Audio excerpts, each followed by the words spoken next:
Now, boom, the fireball lily shot exploded upon the leading werewolf. The explosion was massive, and the charred werewolf crumbled to the ground. It was a commendable magic attack from a level 30 R-class magician, but that was as far as she could go. They lacked the power to fend off the rest. Nuo, Gar. Their protective shield shattered instantly, and the 5 of them were cornered.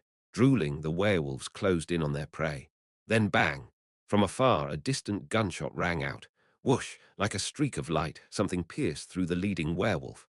Recognizing the object, Lily murmured, "A bullet." It was a bullet. The bullet that had pierced the forehead of the front werewolf continued on to penetrate the neck of the one beside it, and then lodged in the chest of another. 3 werewolves spat blood and collapsed simultaneously. Lunard, along with the other werewolves, was taken aback. "What is this?" Lunard, observing his subordinates who had been taken down by a single bullet, narrowed his eyes in fury. "Where the hell?" Bang! Before he could finish, another bullet came whizzing by. It was then that Lunard could pinpoint the sniper's location. The southern wall. From the distant southern wall, barely visible as a speck, bullets flew across the entire city of Crossroad to land here, outside the northern wall. And they did so without losing any momentum. Thud, thump, thump, another 3 were taken down. As Lunard looked down at his subordinates who were dropping like flies, he laughed.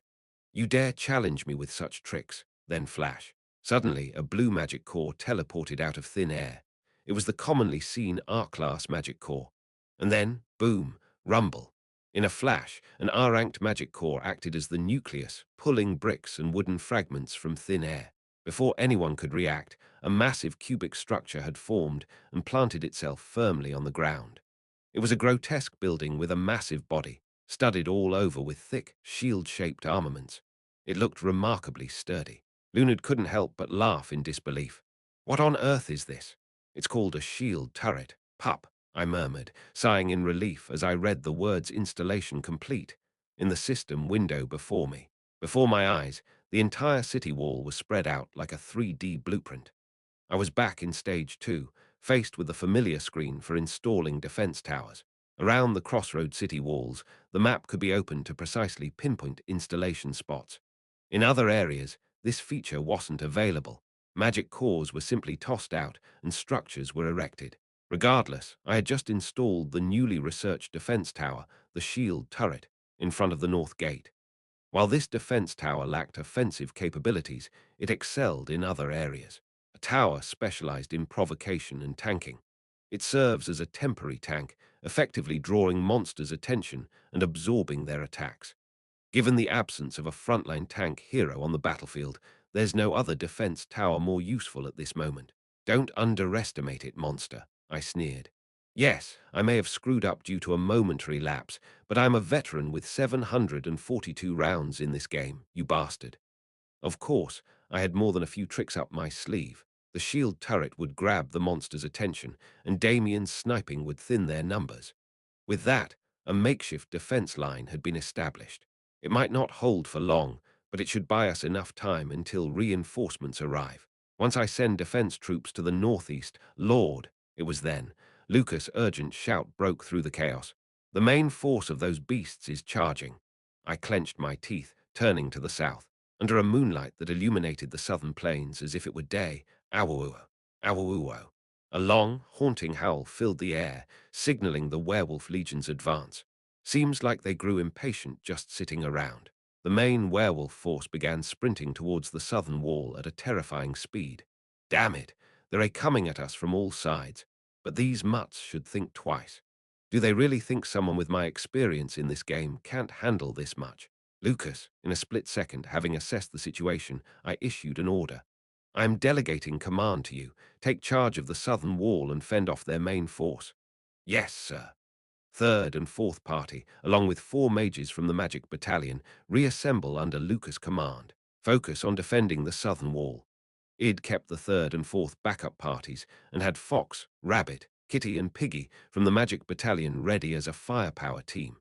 With ample troops, solid defenses, and Lucas overseeing it, I wasn't too worried about the southern wall, even with the enemy's main force approaching. "Damien!" Turning my head, I called out to Damien, who continued sniping towards the north. "Keep sniping here. Focus on the north until the citizens in the northern shelter are safely evacuated. If the situation becomes critical on the east and west, assist them as well. I'm counting on you." "Yes, Your Highness." From the southern walls to the north, east, and west. It was an insane directive to cover the entire perimeter of the city, but Damien did not hesitate, and I didn't consider it an excessive command either. Damien had that much capability. Evangeline, Jr., and the penal squad, I gestured to the north as I called out the remaining hero characters. We're heading to the scene. Right now. Yes, sir. Every second counts. Run. Well, lead the way. Whoosh. Evangeline was the first to rush along the walls towards the north, moving as swiftly as a flying squirrel. The penal squad hastily descended below the walls and began to sprint directly towards the north. After issuing a few more instructions to Lucas, I too was about to descend from the walls when Junior extended her hand to me. Hold on, Your Highness. I'll get you there swiftly. You can use flying magic or something. I can do a similar trick. As I grasped Junior's hand, she conjured a wind, lifting us gracefully into the air. We soared, gliding like paragliders from the walls down to the city streets. Upon landing in front of the barracks, I shouted to the soldiers rushing out in haste. All waiting troops, reorganize into 3 squads. Squad 1 to the east gate, Squad 2 to the west gate, and Squad 3 to the north gate. Move out immediately. Yes, Lord.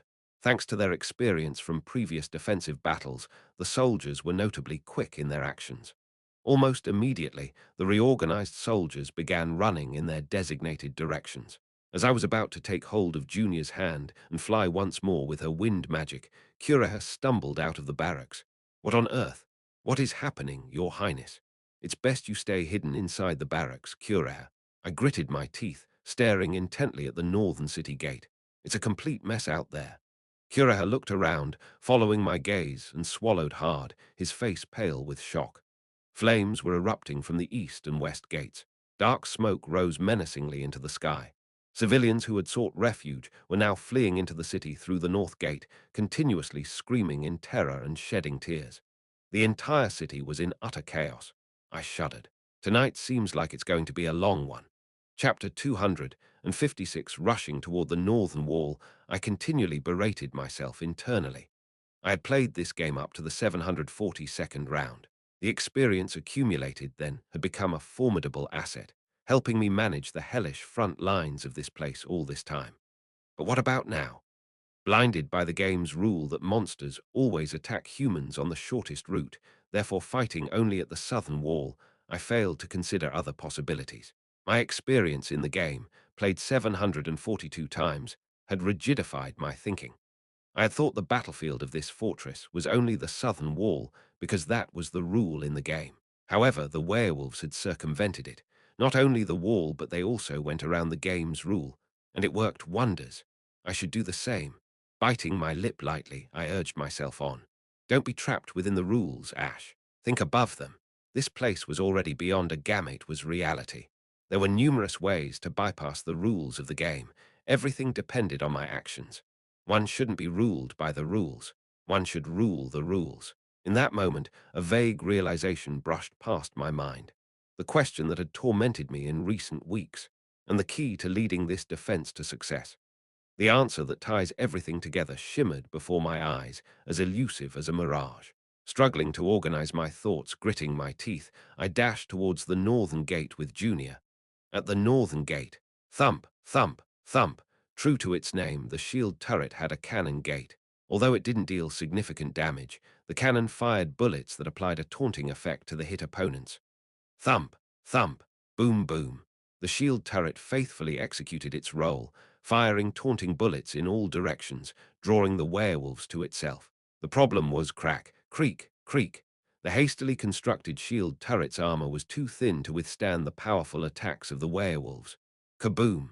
The turret's armor shattered, bursting in all directions. Half destroyed, werewolves clinging to the turret all howled in unison. Ow, ow. Then, to these werewolves' whiz, a magic bullet flew in like a ray of light. It was a magic bullet shot by Damien from the southern wall, a brutal snipe that effortlessly took down 3 at a shot. However, clang, it was deflected. Lunard, entering the bullet's trajectory, blocked the magic bullet with all his might. A satisfied smile graced the face of the Nightmare Legion commander. Well done, sniper. Every time the Wolf King's claw-like nails, reflecting the moonlight, swung around, Damien's magic bullets disintegrated, scattering like stardust. But this won't penetrate my claws. Bring something stronger. Come on, hurry. Responding to that, a more potent snipe came flying in. Zing, ruin magibullet. It was a powerful magic bullet shot by Damien with his second skill. Recognizing the immense power of the magic bullet, glowing red like a malevolent star, Lunard immediately sensed its threat. so he didn't block it. Thunk, thud, whack. Twisting his body, he narrowly avoided the demonic bullet. The heads of the three werewolf minions exploded into fragments. Lunard laughed softly. Ah, so that's its power. He had gauged the might of the demonic bullet by sacrificing the lives of his three minions. Scree. As the next ruin magibullet approached, Lunard readied himself, intertwining his 10 claws as if casting a net in front of him. Now try and pierce through. Clank. The meshed 10 claws collided with the bullet midair. Intense sparks scattered in all directions. The ruin magibullet managed to break 5 of Lunard's claws and crack the other 5. Yet it halted just in front of Lunard's face. Damaging my claws like this, impressive. Lunard, looking satisfied, flicked his massive hand downwards. As the broken and cracked claws shattered onto the ground, new, sharp claws, gleaming with a metallic sheen, sprouted from his fingertips almost instantaneously. It was as if he was unsheathing freshly forged blades. But that won't be enough to touch the heart of this Wolf King. Lunard laughed gleefully as he countered every incoming missile with his claws. This won't stop my advance. While Lunard deflected Damien's bullets, the other werewolves completely destroyed the shield turret. Smoke billowed from the turret, its magic core utterly obliterated. After ripping out the remnants of the magic core and tossing them aside, the werewolves, with their eyes gleaming with bloodlust, turned their gaze to the northern gate of Crossroad. Move out, my wolf pack. Leading his minions, Lunard began to advance. Let's indulge in a night of slaughter. Lunard, at the forefront, brushed off Damien's bullets as he charged forward, and the rest of the werewolves followed in a rush. Meanwhile, the northern gate of Crossroad was still a chaotic mess. Please let us in. We need to get inside. The monsters are coming. Ah, ah. The evacuating citizens were packed together, unable to enter the gate, screaming in terror as they looked over their shoulders at the approaching monsters. Then it happened. Thudding footsteps. Charge ER. A girl in armor leaped from the city walls, her platinum hair fluttering as she landed gracefully. How dare you make a fuss in my Crossroad territory? Her emerald eyes shone with a sharp flash. Clear the path. From the southern walls to the northern ones, without stopping even once, Evangeline Cross arrived faster than anyone else. From atop the wall, she launched herself, her enormous shield aimed straight at Lunard. Too slow, Shield Knight. Lunard easily dodged the shield charge, smirking. But I am a lance knight, you fluffy puppy. Evangeline swung the lance hidden behind her shield. Bam! The power behind Evangeline's lunge, backed by all her momentum, was immense. Lunard, attempting to stop the lunge with his hand, was met with an explosion of sparks and blood from within his grasp. Yet in the end, Evangeline's charge halted. Lunard, holding her lance in his hand, chuckled. You did well, but is that all?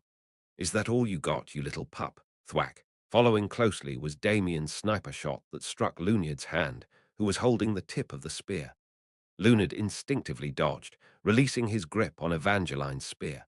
Once free, Evangeline got up close to Lunard, alternating between smacking him with her shield and spear. The Spear Knight and the sniper were working together, cornering the Nightmare Legion leader. Blocking both the shield and the spear, as well as evading the sniper shots, Lunard laughed in satisfaction. You've coordinated quite well, humans. Evangeline and Damien's duo was successfully holding Lunard off. However, swoosh, the remaining werewolves lunged, aiming to kill the citizens of the North Gate. About a dozen werewolves remained. Against hundreds of defenseless citizens, this number could slaughter them as swiftly as a herd of sheep. Block them, shooting fireballs, Lily shouted. Lily's party of 5 and the North Gate guards stood in front of the werewolves, but couldn't hold out for long. The wolves knew very well that the human soldiers were trying to protect the civilians, so they bypassed the soldiers and charged at the civilians. As the startled soldiers threw themselves in front of the civilians, the wolves turned their claws and teeth against the disoriented soldiers. Gah! Ah! Stand your ground. Maintain the formation. Lily's party and the soldiers were quickly killed or injured, but they couldn't retreat. Margarita desperately threw up shields and healing spells, and Lily, gritting her teeth, summoned her magic to fire off fireballs. But their limits were clear. Heh heh, no more magic. As the shield magic faded and the fireballs ceased, there was no more strength left to hold the wolves back. The werewolves shifted their attention to easier prey. Unable to enter the castle gate, 2 children, a boy and a girl, who were conspicuously protruding outwards, were crying in each other's embrace. As the wolves lunged at the two tasty-looking lives, swiping with their claws. Eek! Lily threw herself between the wolves and the children, taking the brunt of the wolves' attack on her back. Crunch! Clang! The wolves' claws tore Lily's wheelchair to shreds. However, having taken the attacks on her back, Lily was unharmed. The children she shielded, and the wolves that had slashed with their claws, all looked bewildered. Holding the children close and protecting them, Lily gave a weak smile. Flame skin. Her unique ability allowed her to evade all physical attacks at the cost of consuming magic. The problem? She was now truly out of magic. The werewolves surrounding Lily slashed relentlessly. Holding the children close, Lily clenched her eyes shut. Since her first day at the monster front, she had always anticipated this end. But these innocent children in her embrace, how could they? In a matter of moments, her magic drained. Lily whispered softly to the sobbing children, "It's okay. It'll be over soon. Close your eyes." The children, shivering, closed their eyes, but Lily didn't. She gritted her teeth, glaring at the wolves slashing at her. By any means, if I could muster up enough magic power, maybe I could take down at least one of them. In that moment, whoosh, whoosh, arrows rained down from the side. Giant arrows shot from a great bow pierced through the throats of werewolves that were heading towards the other citizens. The wolves tumbled to the ground, letting out grotesque sounds. Simultaneously, thunk, th thunk, sturdy spear-like projectiles flew in, piercing through the bodies of the werewolves. The werewolves surrounding Lily retreated rapidly, gnashing their teeth in desperation. Ha! A flustered Lily opened her mouth slightly. This familiar combat style, could it be? Just then, one stubborn werewolf, refusing to give up, lunged at Lily with its claws bared once more. Faster than that swipe, a man wearing a hood and cape charged forward, spear in hand. Whoosh! The spear cleanly impaled the werewolf's chest. Phew! The man expertly kicked the werewolf's chest to retrieve his spear, and then, exhaling a sigh of relief, turned to Lily. "I apologize. I was a bit late in coming back." Lily's eyes widened in recognition. Could it be? Upon removing his hood, the man's familiar face was revealed. Godhand. Brushing back his distinct elvish teal hair, he shot Lily a sly grin. The captain of the firepower team from Shadow Squad under Monster Frontline, Godhand, twirled his spear and took a stance. Shadow Squad trio, reporting back to Monster Frontline as of now. Similarly removing their hoods, Bodybag and Burnout stood to Godhand's left and right. Bodybag, using telekinesis, retrieved the thrown spears and levitated them in midair, while Burnout readied another arrow on his great bow, enchanting it with explosive properties. With eyes as cold as metal directed at the growling monsters in front of him, Godhand declared without hesitation, "We're here to expel the monsters." Chapter 257, taking a deep breath, charge. With a battle cry, Evangeline thrust her lance forward. The lance, glowing with a pure white light, tore through the space, charging forward. Clang!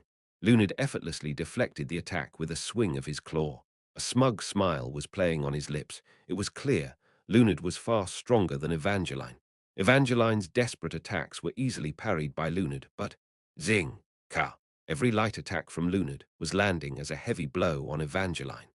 Each time Lunid's claws shimmered under the moonlight and cut through the air, plates attached to Evangeline's armor were swept away. The armor that Evangeline currently wore was the golem armor. Several layers of golem plates were stacked onto it, making its defense as reliable as any other top-tier armors. Yet, it was breaking. Like feathers scattering from a bird hit by a bullet, pieces of Evangeline's plates shattered with each of Lunid's attacks. Damn it! Holding up her shield, marred with claw marks, Evangeline tried to steady her breath. Scratches marred her pale cheeks and neck. Lunid licked the blood off his claws, giggling, to stand alone against the Nightmare Legion commander. Quite brave. It's time to pay for your youthful arrogance, young knight. Throughout all this, Damien's sniping support continued. Without Damien's support, Evangeline would have already lost her life. Bang! Boom! The problem was that Damien's sniping wasn't infinite. After exhausting the bullets of the Black Queen, Damien had refilled his magic power to continue sniping. But even that had run out. Now, he was providing sniping support with his second rifle, the Hunter's Retribution, but its power was noticeably weaker. Snipers become formidable with their bullets and range, but without those, they are significantly weakened. Lunard kept deflecting the incoming bullets, as if swatting away pesky bugs. As the sniping grew weaker, Lunard shifted his remaining strength to intensify his attacks on Evangeline. Zing! The Wolf King's claws ruthlessly scraped the armor and shield. Thunk! The last of the plates attached to Evangeline's armor fell off. Now only in the base structure of the golem armor, Evangeline tightly gripped her nearly shattered shield. Any last words? A confident Lunard sneered. Listen. I have the courtesy to hear the last words of a human who held me off this long. Every time you open that trap of yours, it's like Ure barking. Sure Ure not a dog? Evangeline smirked mischievously and subtly gestured behind her.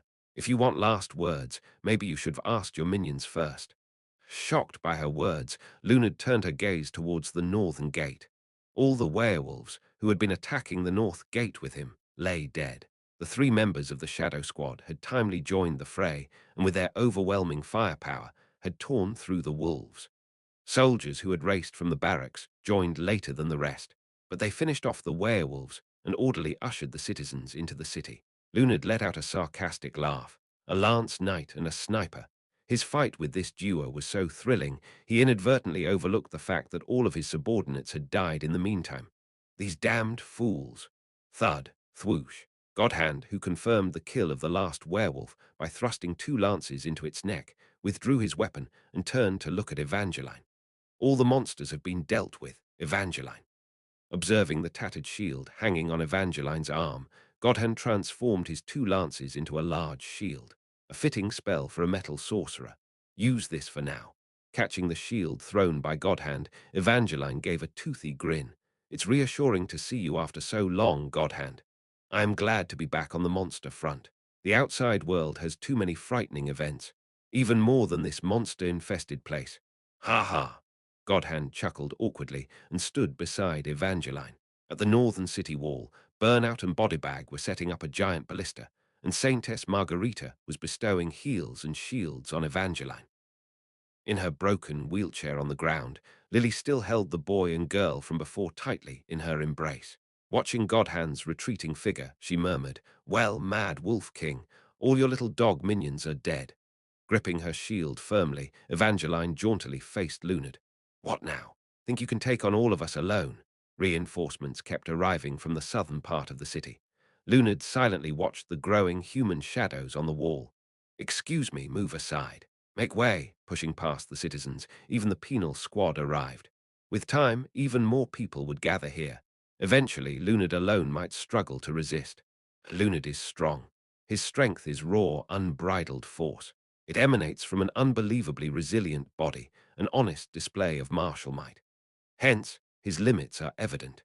He can't resort to tricks and magic like other Nightmare Legion commanders to overturn the tide or perform miracles. Though his strength is monumental, when faced with an even greater force, he would lose without any variables.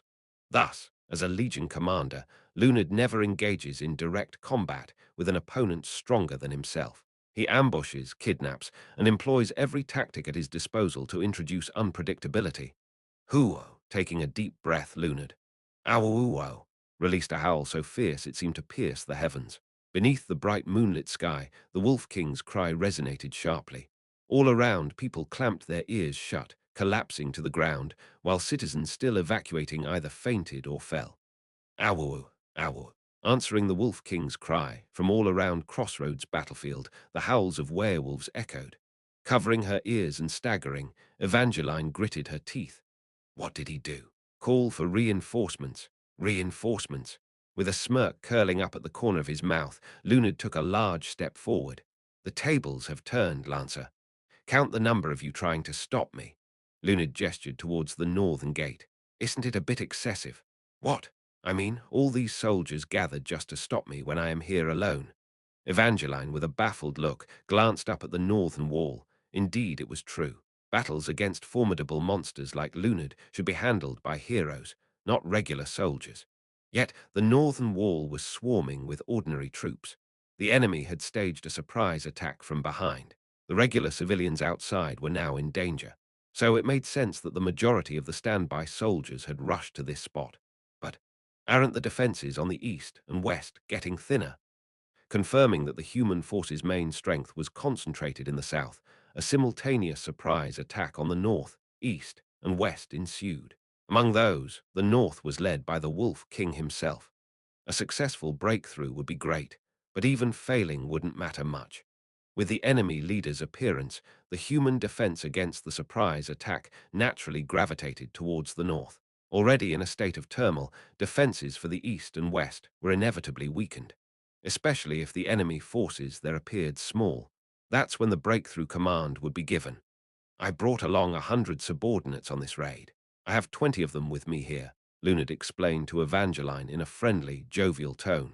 10 each will fake attacks on the east and west, but when I signal, an additional 30 covert operatives who've been hiding will attempt a surprise breakthrough on both sides. They'll breach the gates and invade the city. That was roughly the plan. Lunid's strategy had worked brilliantly, because the number of werewolves appearing at the east and west gates was perceived as small and manageable. Almost all the soldiers had gravitated towards the north gate. If from the beginning a huge number of werewolves had swarmed the east and west gates, reinforcements from the center and south would have bolstered those defenses, and a sufficient number of soldiers would have likely thwarted the surprise attack. But the soldiers, assuming the main ambush was from the north, had abandoned the east and west to focus on the northern front. If the east and west gates were to be attacked under these circumstances, damn it, send soldiers to the east and west gar. Just as Evangeline was about to order thud, Lunid took another step forward. Suddenly, a terrifyingly violent aura, like nothing before, began emanating from the Wolf King's body. Remember when you asked if I could take on all of you by myself, Lancer? Lunid bared his teeth, a mad laugh escaping him. My answer is I don't know. We'll have to fight to find out. As a military leader, Lunid would never face an opponent stronger than himself head-on. But as a warrior, Lunid would eagerly challenge someone perceived mightier. He was a cold-blooded hunter, yet also a passionate martial artist. Though these two personas seemed contradictory, he embraced both as part of his identity. He was both a wolf and a human. Well, let me see if I can take you all on. Toward the fortress wall teeming with humans, the Wolf King began his solitary march. Let the battle begin, humans. Eastern wall. Pant, pant, pant. Standing atop the wall, I wiped the sweat trickling down my chin with the back of my hand. The Shadow Squad had appeared on the ally list in the system window, and the moment I confirmed they had engaged in battle at the north gate, I redirected toward the east gate, while Junior headed for the west gate. The first reason was that we had enough troops to resist them at the north gate. I had a feeling these wolf bastards wouldn't just settle for a simple three-front surprise attack. That was the second reason. The situation was already a chaotic mess. It wouldn't be a surprise if these bastards complicated things even more here. If enemy forces were to rush into the east and west gates at staggered intervals in this scenario, we would undoubtedly collapse. That's why Junior and I had split up to defend. Damn it, they really came. Boom, boom, boom, boom. The automatic defense turret beside me belched fire. In front of me lay the body of a werewolf sliced by a magic blade, while in the distance, werewolves affected by my gaze of command were frantically attacking one another. We somehow managed to defend the east gate. With the help of a few remaining soldiers and my efforts, we had managed to hold the east gate. Looks like the north gate has been defended too. If only the west gate that Junior went to hold can be successfully defended, maybe we can salvage this mess. Or so I thought. Ding! Warning. The city's west gate has been captured. Staring at the glaring red system notification in front of me, I was at a loss for words. The absolute worst notification one would want to see in a defense game. The fall of the city gate loomed before me. Chapter 258, a short while ago, at the west gate. The moment Junior had just joined the defense of the west gate. Climbing atop the fortress walls, Junior's eyes widened in shock at the sight before her. What is this? Outside the west gate, several soldiers were ensnared by werewolves. The werewolves were using these soldiers as human shields and were advancing, while the soldiers on the walls, their bows aimed, trembled with fear. What on earth is happening? When the werewolves first invaded, Captain Hans of the West Gate Defense led a chase. One of the archers answered Junior's question. It was a trap. Dozens more werewolves appeared, and our entire pursuit team was captured. These fools, they should have just defended. Why chase them? Half of the defenders were killed in their first assault. On the wall, soldiers lay scattered. The explaining soldier gritted his teeth. Hans said he couldn't let the fleeing ones go, so he pursued. Even so, at that moment, the youngest among the captured soldiers, Captain Hans, shouted loudly, "What are you all doing? Shoot! You want to endanger everyone inside the wall because of us. Shoot now." Hans yelled towards the soldier beside Junior. "Shoot, Miller. Now, But the soldier, Miller, choked back tears as he slowly lowered his bow. I can't shoot." With a trembling voice, Miller tried to explain to Junior. "Hans, that guy. He's my friend. We grew up together like brothers. How can I kill him with my own hands?" Outside the wall, Hans gritted his teeth. "It's a commander's order, you idiots. Shoot now." At the command, a few of the shivering soldiers released their arrows. Thud, thud, thud. Arrows rained down, but the werewolves calmly raised their human shields, blocking the onslaught. "Arg, arag. Owa, it hurts." Pierced by arrows, the soldiers screamed in agony. Hans, with arrows stuck in his abdomen and knee, couldn't hold back his groans either. The werewolves closed the distance to the wall, laughing all the while. The faces of the soldiers on the wall turned deathly pale. Feeling the rapidly waning morale of the defense squad, Junior stepped forward. "I have to stop them." As she began casting her magic, Junior tried to think rationally. Once captured by the werewolves, those soldiers are as good as dead. Now's not the time for sympathy. I have to wipe out the werewolves with an area spell. But then, even though she knew it logically, images from Junior's childhood flashed through her mind as she summoned the elements of lightning and wind. The screams of soldiers being used as human shields overlapped with memories of people in his childhood village dying from lightning. No, it's not the same as that day. It was a necessary sacrifice. A sacrifice for a greater cause. Who decides what that cause is? Junior hesitated, weighing the value of a life, doing the math of addition and subtraction, and if necessary, readily sacrificing the lives of allies. Junior lacked the leadership ability to make those decisions. Frozen in place, he couldn't unleash his magic at the hostage. And in that moment, the fate of the western gate was sealed. Thump! Judging they were close enough, the werewolves all began charging at once. In desperation, Junior swiftly changed her magic element to water and released a massive surge. But it was too late. Splash! Dozens of werewolves engulfed by the torrential water blast were thrown aside. However, a few at the forefront managed to penetrate the water barrage and got as close as the gate itself. Thump! Leading the pack, a colossal white werewolf fiercely leaped, scaling the fortress wall with an unbelievable agility. White werewolf. Only 4 of these elite monsters existed in the Werewolf Legion, ranking second only to the Wolf King. Dodging consecutive water bombs Junior hurled with impressive agility, the white werewolf reached the top of the fortress wall and lunged at Junior, slashing its claws. "Gah!" While grappling with the massive creature, Junior shouted at her troops. "Ill handle this beast. Hold back the other wolves. But, keep them at bay." As she deflected the wolf's fangs with her staff, Junior's shout sounded almost like a scream. "Hold them back." The shaken soldiers began releasing their arrows once more towards the battleground. However, their response was too slow. Dozens of werewolves had already climbed the wall, swarming the fortress.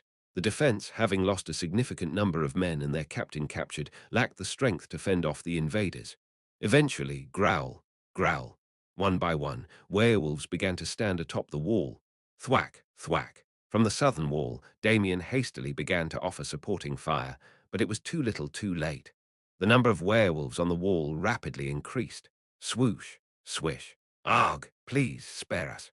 The monster's claws and fangs didn't take long to ravage the soldiers defending the wall. The soldiers, who served both as shields and hostages, were discarded atop the wall like trash.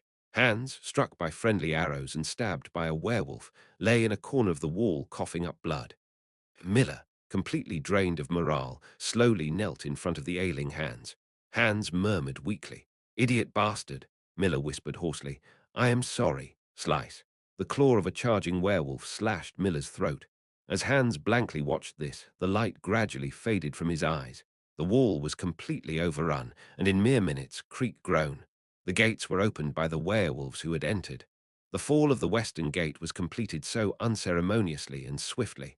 Howl, howl. The howling werewolves began to invade the inner city, leaving only about 10 surrounding Junior.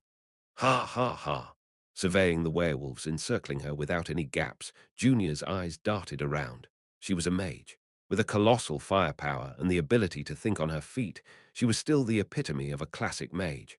Vulnerable in close combat, with pitiful defenses, and if she didn't have a spell cast, she became incredibly weak. A glass cannon that would easily break without a party member to take the vanguard. And now, around 10 werewolves, creatures specialized in close combat, surrounded her, with one of them even being the elite white werewolf. Junior believed she could handle at least half of them, but she quickly realized that her own life was at stake. Biting down hard, Junior thought, in a place like this. Just then, thwack, thwack, thwack. Arrows of wind flew in, piercing through the necks of the werewolves. The startled werewolves turned to see a more ferocious windstorm approaching, knocking them off their feet. I thought the city seemed too noisy, so I came out to check. It was Riene, gracefully ascending the city walls on a gust of wind magic. These wolves sure are causing a ruckus. Wearing a hospital gown overlaid with an imperial coat and a cigarette hanging loosely from her lips, Riene extended her forefinger and released another volley of wind bullets. Thwack! A fierce wind blew, and simultaneously Junior unleashed torrents of water in all directions. Chuckling, the werewolves were thrown into chaos. When another powerful mage appeared and they began their combined assault, the white werewolf quickly commanded its subordinates to retreat. Although Junior and Riene continually bombarded the beast with wind and lightning, the white werewolf managed to escape through the flames, even as its fellow werewolves were dying around it. Ha ha! Riene, leaning on her staff, approached the heavily panting Junior. "Are you okay, Jupiter's daughter?" Looking down at the open city gates, Junior's eyes narrowed. I made a mistake. If I had just used my magic, regardless of those monsters taking hostages, I could have burned them all. Then the other soldiers wouldn't have died, and the gates wouldn't have been opened. Yes, had you done that, you'd have been an exceptional mage, Riene said in a tone neither cold nor tender. But the moment you do such a thing without hesitation, you cease to be human. Riene, standing beside the guilt-ridden Junior, gestured towards the interior of the gate. "Lift your head, kiddo. Only the gates have opened. The world isn't over yet. What's done is done. Now we need to rectify it," Riene smirked. "A mage is the only one who can put the spilled water back into the jar, right?" Junior, rejuvenated by these words, quickly splashed water on her face and widened her eyes. Both mages simultaneously leapt off the city walls. They were determined to hunt down and eliminate every last wolf monster that had infiltrated the city. There were several prisons located on the outskirts of Crossroad, but the prison where the death row inmate Camus was held was to the west. Camus, who had been dozing off in the cold cell, squinting on the bed, slowly opened his eyes. "Monsters had entered the city. We have to stop them. Let's move quickly." There had been disturbances outside for a while. Now the prison guards were seen hurriedly conversing amongst themselves. "But watching over the prisoners is our primary duty. Damn it, are these prisoners the issue right now? If monsters get further into the city, civilian casualties will snowball. Grab your weapons. Join the defense." The guards swiftly poured out of the prison. Camus stared blankly at the scene before sinking back into his bed. He was set to be executed soon. It didn't matter to him what transpired in the outside world. He just wished for the tedious hours to pass and to face his imminent death. Then it happened. Bang, crash, growl, ag, nuo, we messed up. We did. Please spare us. Not long after the guards had left, they were violently thrown back into the prison. The sound of metal being twisted, bones breaking, and the growling of a wolf-like monster echoed throughout. What the hell? Camus, roused from his sleep, sat up. Beyond the bars, he saw a wolf monster vigorously chewing on two guards. As Camus tried to make sense of the situation, the werewolf grabbed the bars of his cell with both hands and forcibly pried them open, entering his cell. GRR, GRRR. The beast's bloodshot eyes blazed with hunger. In the next instant, Camus hurled himself behind the corpse of a guard lying on the floor. His hand reached the sword sheathed by the guard's waist. Swoosh. With deft skill, Camus drew the blade, dodged the descending claws of the werewolf, and in a fluid motion plunged the sword into the wolf's throat. Thud! It was the masterful swordsmanship of an SR-grade hero character, powerful enough to end the life of the unsuspecting werewolf. Growl, GRR. The werewolf, vomiting blood, collapsed lifelessly to the floor. Camus clicked his tongue. I am sentenced to execution, not to become food for monsters like you. Howl, howl, the distant cries of monsters echoed from outside the prison. Camus narrowed his eyes, glaring out. What in the world is happening? Still, it might be a blessing. After all, he was a prisoner and shouldn't venture outside. Camus intended to curl up on his bed and sleep once again. However, he saw that the werewolf he had slain had ruined his bed, spilling its hot blood all over. Sigh. Camus let out a long, weary sigh. It's even hard to die peacefully. Chapter 259. At the same time, the southern wall. Ha ha ha ha, Damien gasped heavily. His whole trembling body was drenched in sweat. There was darkness under his eyes, and his fingertips were spasming.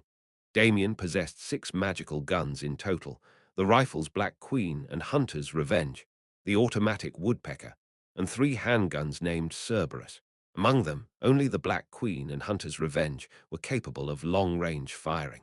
To fend off the Wolf King, he had used up all the ammunition in both guns, and now he was converting his own magic power into bullets to shoot. But he had reached his limit. From the beginning, Damien's passive skill Magibullet refinement wasn't an efficient skill. He had been squeezing out his magic power to form and shoot bullets, but as time went on, their power decreased and the exhaustion was extreme. But if I don't shoot, the situation was too dire. After the fierce battle at the North Gate had temporarily calmed down, now both the East and West Gates were under simultaneous attack. Eventually, the West Gate fell. Werewolves were rushing into the city. If he couldn't stop them, who knew what damage would occur within the city? Huck. Desperately, Damien spread out his right hand, trying to gather magic. White magic started to form in the palm of his hand, looking as if it might form a bullet, but in the end, the magic dispersed due to insufficiency. Coughing up blood, Damien knelt, pressing his forehead to the ground. Pull yourself together, Damien. Just focus. You can do this. The prince trusted and relied on you, so you have to do it. As Damien murmured with his eyes closed, thud. Someone placed a cold magic potion in front of him. Startled, Damien looked up.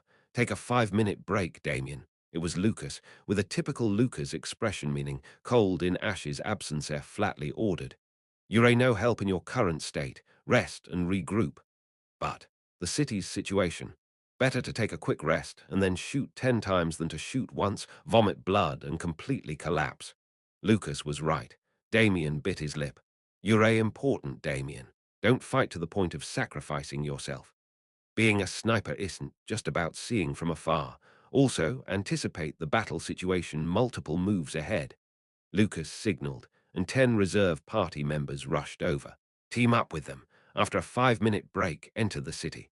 Focus on exterminating the infiltrated wolves. But Sir Lucas, if we do that, the defense of the southern wall. Already, on Lucas' command, the defense force of the southern wall had sent out as many people as possible to other walls. If they also pulled out 10 more hero reserves from here, the defense of the southern wall would thin even more. Why worry? A faint smile appeared on Lucas' face. I am here. I'll do my job. You do yours. With that, Lucas turned and headed back to the wall. Damien wiped the blood from the corner of his mouth and quickly downed the magic potion that Lucas handed him. Sir Lucas. As Lucas returned to the edge of the rampart, Fox, the leader among the quartet of the Mage Brigade, approached and said, I have no idea what kind of confidence led you to withdraw all our troops and redirect them elsewhere. At this rate, these walls are at risk. You do realize that, right? Lucas took a deep breath and looked down at the southern wall. Boom, boom, boom. Expertly dodging the rain of arrows and cannonballs, hundreds of werewolves were almost right up to the southern wall. They were about to start climbing the wall. While there were plenty of artillery left, all the heroes and soldiers capable of hand-to-hand combat had been sent to another wall. If those creatures managed to climb over, the southern wall would surely fall. Lucas briefly locked eyes with the approaching werewolf monsters, their eyes glowing a fiery red, and then asked in a low voice, Is the magical support ready? Of course, but even if we four are part of the Mage Brigade, this number of werewolves, I am not asking for a miracle. Just provide cover. Fox looked puzzled. Cover for whom? For me. Clank. From behind the visor of his helmet, Lucas' blue eyes blazed like fire. I am diving in. What? Before the bewildered Fox could grasp Lucas' intentions, Lucas placed his foot on the edge of the wall. So please cover me. Whoosh. and then, without a moment's hesitation, he hurled himself off the wall. What madness! In shock, Fox leaned over the wall, fully expecting to see a suicide jump. But he was wrong. Woo-wash, Lucas was gliding down the wall. His steel boots struck sparks against the wall as he slid, making it look as if he were running amidst flames. The ground approached quickly.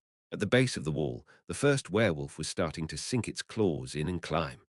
Ah, ah.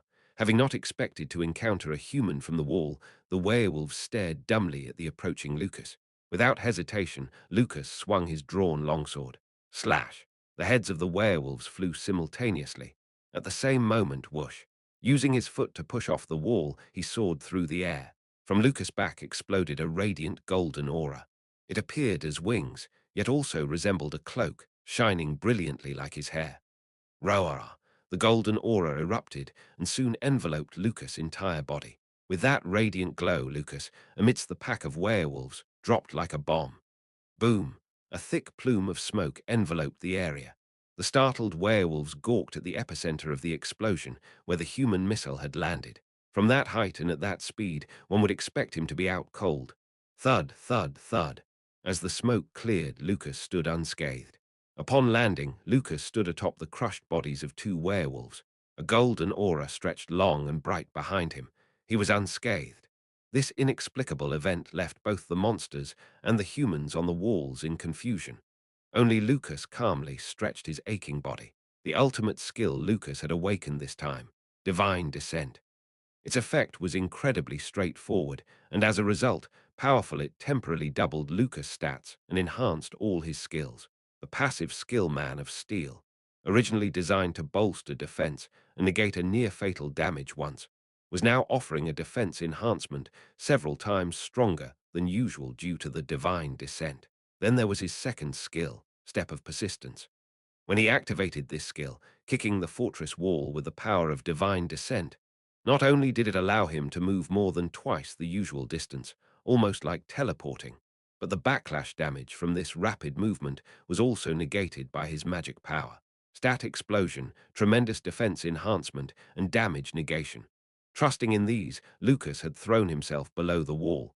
Lastly, the first skill, Strike of Will. Once powered by divine descent, it transitioned from a single target attack to a wide area assault. Flash! As Lucas casually swung his sword, the blade gleamed brightly. Boom! An explosion occurred. 3 werewolves that had been within the blade's range were torn apart, scattering in all directions. Following the trajectory of the blade, a gust swept by, knocking the observing werewolves off their feet. It wasn't even a sword strike anymore. It was something akin to a blast. Throughout the dozens of dungeon raids and defensive battles, the diligently accumulated stacks of Strike of Will had become the epitome of refined violence. Boom, boom, with several more swings from Lucas, no monster in the vicinity remained breathing. They just circled at a distance, silently observing this surreal martial prowess. Phew! Taking a short breath, Lucas gripped his sword firmly. All right, this should do. With his fiercely burning gaze, he assessed the number of enemies and gathered his strength. I can't maintain this for long. I need to finish this quickly. The duration of divine descent ranged from 3 to 5 turns. That was 10 to 15 minutes. Within that time, he would finish them all. Zoom.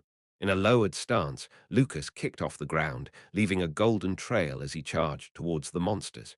Even though the light of the full moon brightly illuminated the surroundings, the golden aura emanating from Lucas' back shone so brilliantly that the entire battlefield before the southern wall was illuminated. It was as if a war god had truly descended, living up to the skill's name. However, rumble, rumble, the monsters, they didn't back down.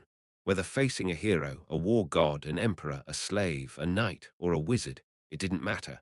Their sole purpose was to kill humans. Hence, hundreds of werewolves charged at Lucas all at once. Undeterred, Lucas met them head-on, swinging his sword. Soldiers and mages atop the fortress walls, having regained their senses, began to partake in this legendary battle. Cannons roared with fire, and protective magic rained down. The night was still young, and the battle raged on, until one side was completely wiped out, in front of the northern wall. Clang!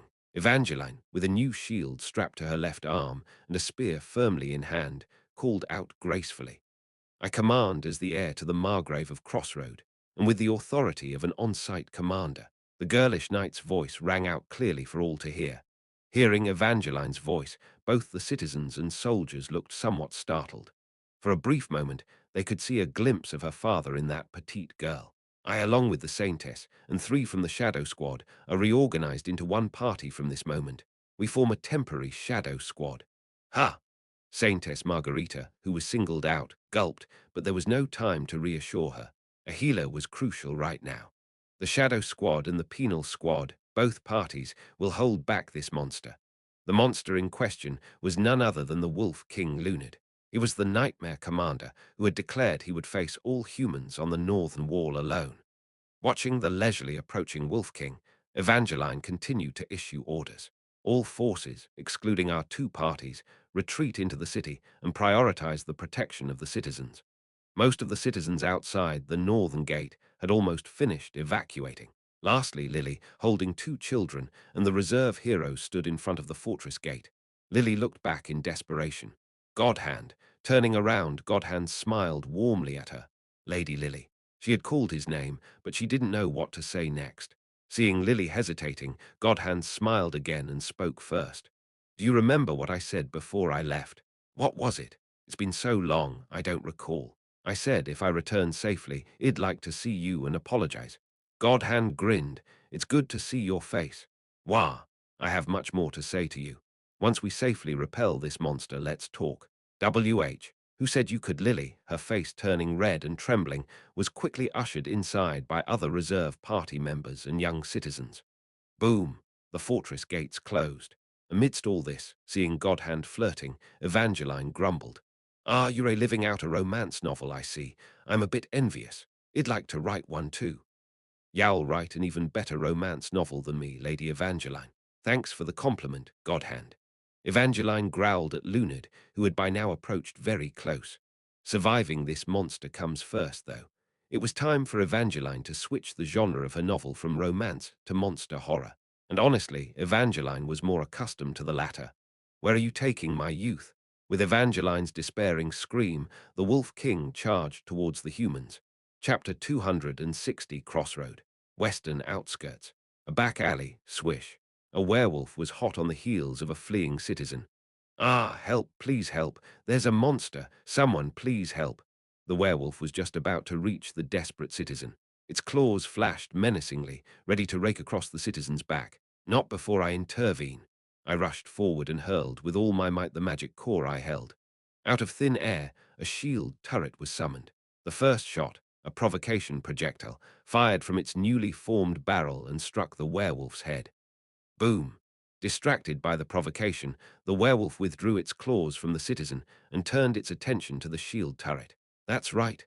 Die, you bastard. I swung my staff and conjured 3 blades of magic, plunging them directly into the werewolf's body. With a horrifying scream, the werewolf crashed into the walls of the alley, spilling blood as it collapsed. Huff, huff, huff. Wiping the sweat from my brow, I caught my breath. Damn, I've been running non-stop since earlier. It's so damn exhausting. But it couldn't be helped. I was the commander here, and the fact that monsters infiltrated the city was ultimately on me. If I could run and reduce the casualties even by a little, then run I must. Having caught my breath, I turned to the citizen the werewolf was chasing. Hey, are you all a? Eek, eek. Save me. The citizen was already running away, disappearing into the other end of the alley. I awkwardly cleared my throat. At least he seemed safe. That's a relief. Your Highness, a scout who had been following me from the rooftops with a telescope shouted out. There's another werewolf in that direction. All right, let's go. I immediately dashed in the direction the scout indicated. I had scouts positioned throughout the city. A rudimentary information network had been established, and I was busy collecting intel from all over Crossroad while fending off the werewolves. The current front lines of Crossroad were divided into 3 areas. The southern wall, holding back the main forces of the Werewolf Legion. The northern wall, resisting the Werewolf Legion leader, Lunid, and the urban warfare against dozens of werewolves that had breached the city's defenses. The south and north. I have no choice but to trust they'll hold. In the next alley, I encountered another werewolf preying on a potential victim. I launched magic blades at it, but it dodged. It lunged at me with bared fangs, but I ducked just in time. Engaged in a fierce melee with this lupin beast, I gritted my teeth and thought, the ones hiding within the city are the top priority. They must be dealt with. If these monsters penetrate the heart of the city and target ordinary citizens, the devastation will be immense. The harm faced by soldiers and civilians are of completely different natures. At all costs I have to protect the citizens. Whoosh, whimper. Ha ha ha. Having finally taken down the werewolf, I struggled to my feet, slightly swaying. Even amidst all this, scouts on rooftops were relaying information. Throughout the city, other heroes and soldiers had been deployed to seek and eliminate the werewolves that had penetrated the urban area. I issued instructions to the scouts to spread the information to others. Hoping for minimal damage and praying for the southern and northern fronts to hold, I dashed through the city's alleys, barracks. All the soldiers had departed, leaving the place empty. Kuraha stood distant at the entrance. He was worried about his younger brother. He was concerned about the city's situation. But what could he possibly do? Kuraha alternately gazed at his frail left leg and his withered right arm. To suppress the curse of a rampaging wolf that activated with exertion, Kuraha had undergone a spell that mummified parts of his own body. With this body, I can't even fight. Even if his head overflowed with profound understanding of his clan's martial techniques, they were useless if he couldn't employ them. All he could do was watch. He sighed and looked up at the sky. The moon, luminous with a spectral glow, seemed ominously bright. Then it happened. Ugh, a monster, a monster. Stop it. We must hold it here. Screams and sounds of combat echoed from not too far off. Startled, Kuraha, almost without thinking, moved toward the commotion on his limping legs. In the clearing, two elderly people clung to each other, trembling in fear. Around them, soldiers were engaged in battle with a monstrous creature. There were about 10 soldiers, but only one creature. Thud, rip, they were no match. The monster was a white-furred werewolf. It had successfully penetrated the city from the west gate and moved quicker than any wolf to this spot. The creature's grotesquely long claws decimated soldiers in mere moments. The last soldier, who had been defending the elderly couple until the end, collapsed spewing blood, gasping out, "Run!" Away. The soldier soon breathed his last. The elderly couple stifled their screams with their hands. The creature let out a strange chuckle from its mouth. The white werewolf slowly advanced toward its next victims. In an instant, Kuraha intervened. The white werewolf, staring at the obstruction that was Kuraha, soon noticed something unusual. Sniffing. Sniff. The werewolf slowly opened its mouth as it caught Kuraha's scent. "Who are you?" A voice full of curiosity emerged from the creature. "One of my kind, perhaps?" "No." The next moment, Kuraha's left fist, swift as lightning, connected with the wolf's jaw. Boom. The beast, struck with a perfectly executed blow, flew and crashed noisily on the other side of the alley. From Kuraha's left arm, muscle and flesh turned to dust and fell. Raising his mummified fist, Kuraha gritted his teeth and declared, "I am human monster." Western part of the city. In an alley. Eek, please, mages, save our children at least. In between a family comprising a couple and their 2 children, Riene and Junior were casting spells, vigilantly scanning their surroundings. They were surrounded by about 10 werewolves. Junior clicked her tongue in frustration. On the plains or from the walls, terrain wasn't much of an issue when facing werewolves. On the plains, direct combat was sufficient, and from the walls they held the advantage. But here it was a city. Werewolves leapt freely from building rooftops, through basement windows of abandoned buildings, attacking from all angles in 3 dimensions.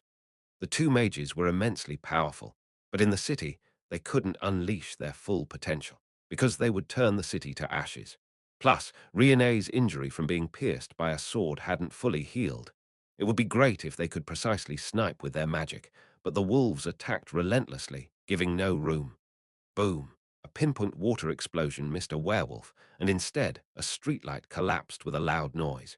Junior gritted her teeth. Too many restrictions. Whoosh!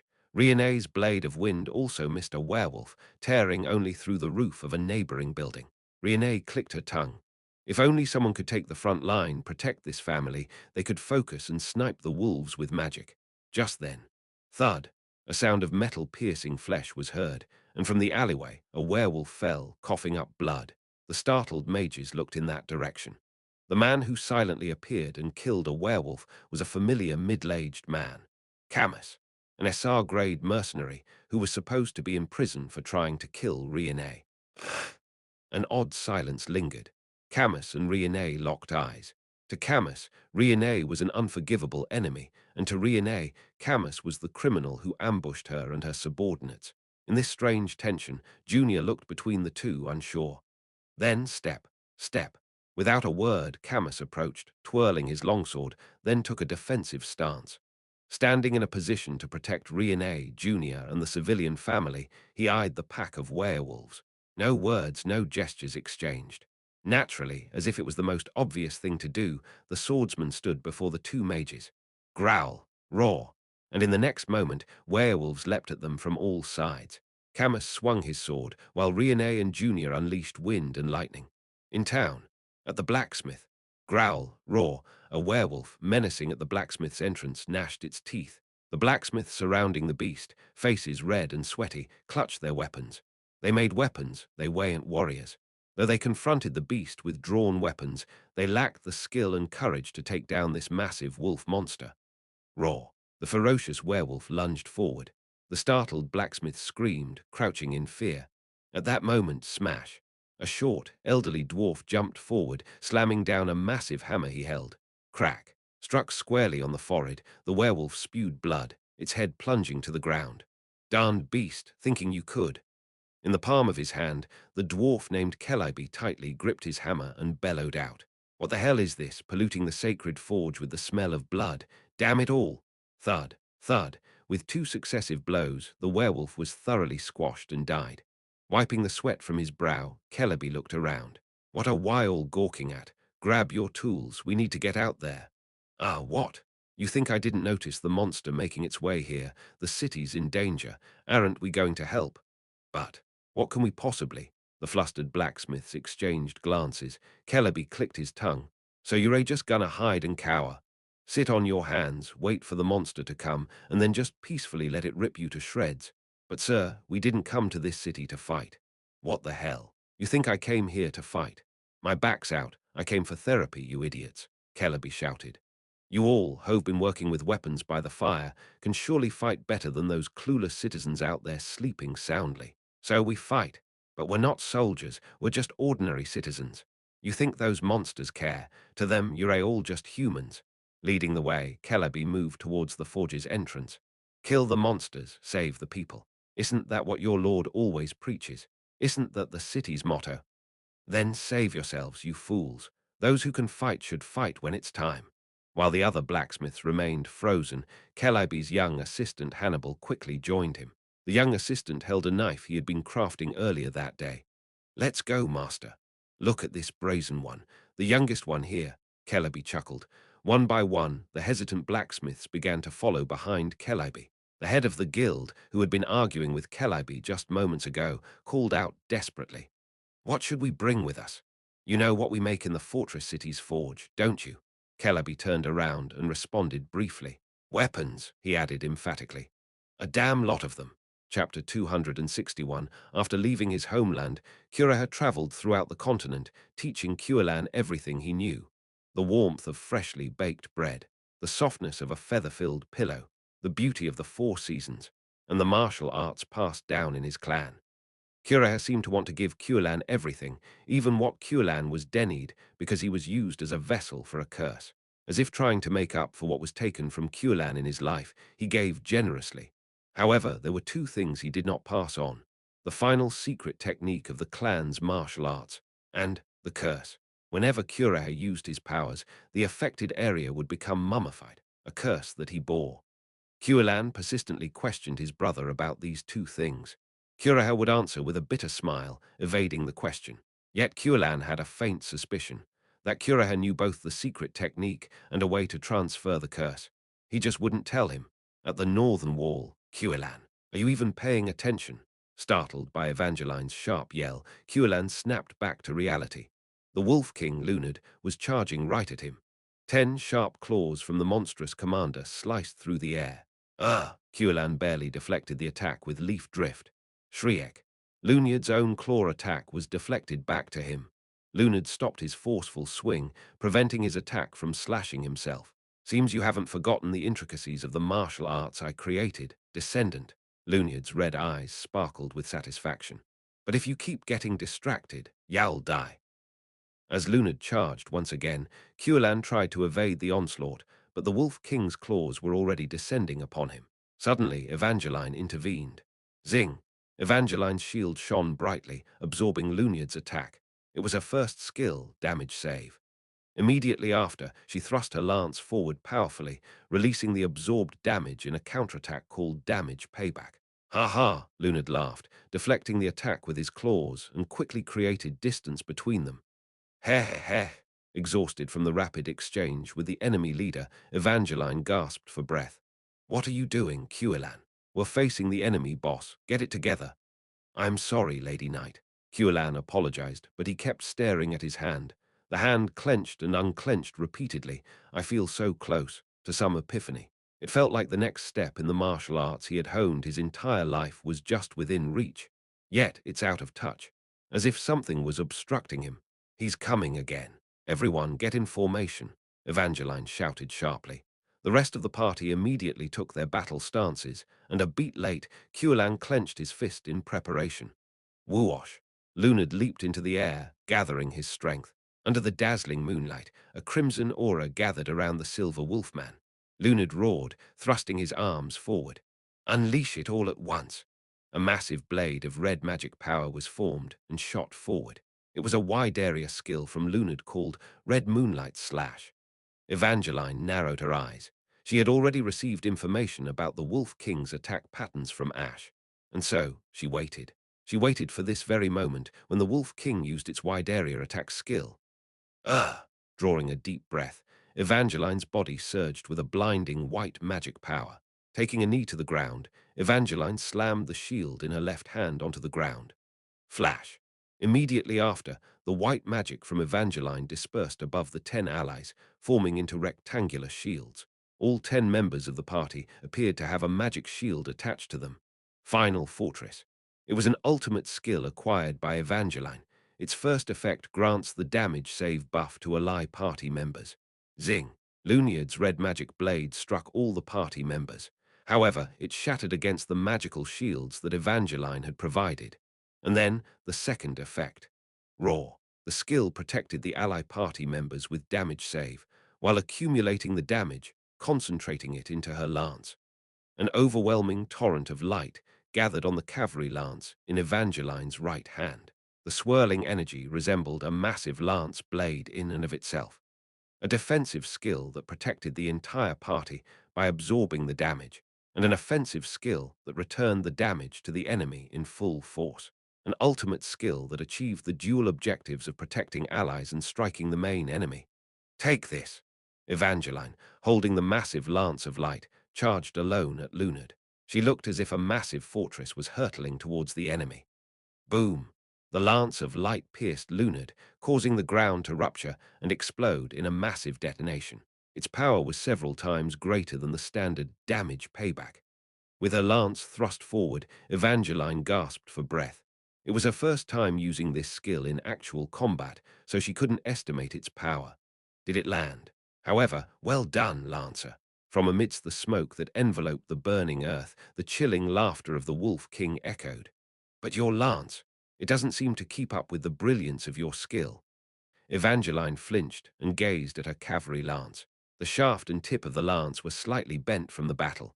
This caused the point of impact to be dispersed, preventing the damage from being focused on one spot. And so he endured. Raw, Lunard burst through the smoke and charged. Though his claws were broken and his body was drenched in blood, he was still grinning. Gah! Evangeline swung her lance in desperation, but clang! Lunard parried with his claws and lunged at her. All his remaining claws shattered, but Lunard didn't even blink. Grab! The Wolf King's massive hand seized Evangeline's shield, forcibly breaking her guard. Subsequently, a fist imbued with red magic, from his other hand, struck Evangeline's abdomen. Boom! GH! Her armored parts had already been blown away. The golem armor, stripped down to its skeleton, didn't offer proper protection. With a ferocity that seemed to tear apart the breastplate, the Wolf King's fist lodged itself into Evangeline's abdomen, causing her to bend over like a shrimp, coughing up blood. Cark. As blood and bile poured from her mouth and nose, Evangeline, shaking uncontrollably, attempted a counter with her lance, but wham! Lunyad's fist struck her once more in the abdomen. Oh, darkness flooded her vision, not just from her nose and mouth, but blood poured from her eyes and ears too. Evangeline slumped over. Her lance rolled out of her grasp, and the once vivid green eyes of the young knight went dim, losing their sparkle. When you're responsible for the defense line, you can't stand out alone, for the sake of your allies and for yourself. Lunard chuckled, raising his fist to deliver the finishing blow. The moment you charged at me trying to counter, Lance Knight, your defeat was sealed. Clang! Broken nails flew from Lunyard's fingertips, and new ones, sharp as blades, emerged. Without hesitation, he aimed straight for Evangeline's throat. SSHHHK. But Godhand lunged forward desperately, crossing his two iron lances to block the strike. Lunyard's claws easily shattered Godhand's lances, but Godhand quickly reassembled them, continuing to defend. Whiz! Whiz! Hold him off! Protect the knight! With burnout sniping shots, the penal squad attacked Lunard with their respective weapons. Lunard retreated, laughing under his breath. Bodybag, move Evangeline to the rear. Saintess, heal her now. Following Godhand's orders, Bodybag urgently used telekinesis magic to transport Evangeline to the rear, and Saintess Margarita, with a pale face, started pouring healing magic. Evangeline's injuries were severe, and she had lost consciousness due to shock. Saintess Margarita was pouring all her divine power, but the situation wasn't improving, and for the rest of the party facing Lunard, thud, whack, cough, arg, they were faltering. The reason these 10 could face Lunard until now was entirely because of Evangeline, a standout tanker among the renowned SSR-grade heroes in this world. So, to put it another way, with Evangeline down, the front line couldn't hold any longer. The tide of the battle, which was barely held at bay, began to quickly turn against them. The Wolf King howled, and the heroes defending were gradually being cornered. What should I do? How? Thump, thump, thump. Watching the approaching giant foe, Kuelan clenched his fists tight. How can I defeat this monster? In front of the southern wall. HSSS. Lucas' ultimate skill, Divine Descent, had ended. Most of the magic power Lucas had was depleted, and the golden aura surrounding him faded away like a snuffed-out flame. Letting out a deep sigh, Lucas rolled his stiff neck. His entire body was covered in the blood and flesh of the beasts. All around, a mountain of corpses. The bodies of werewolves slain by Lucas' blade formed small hills, easily numbering in the hundreds. But there were still more left.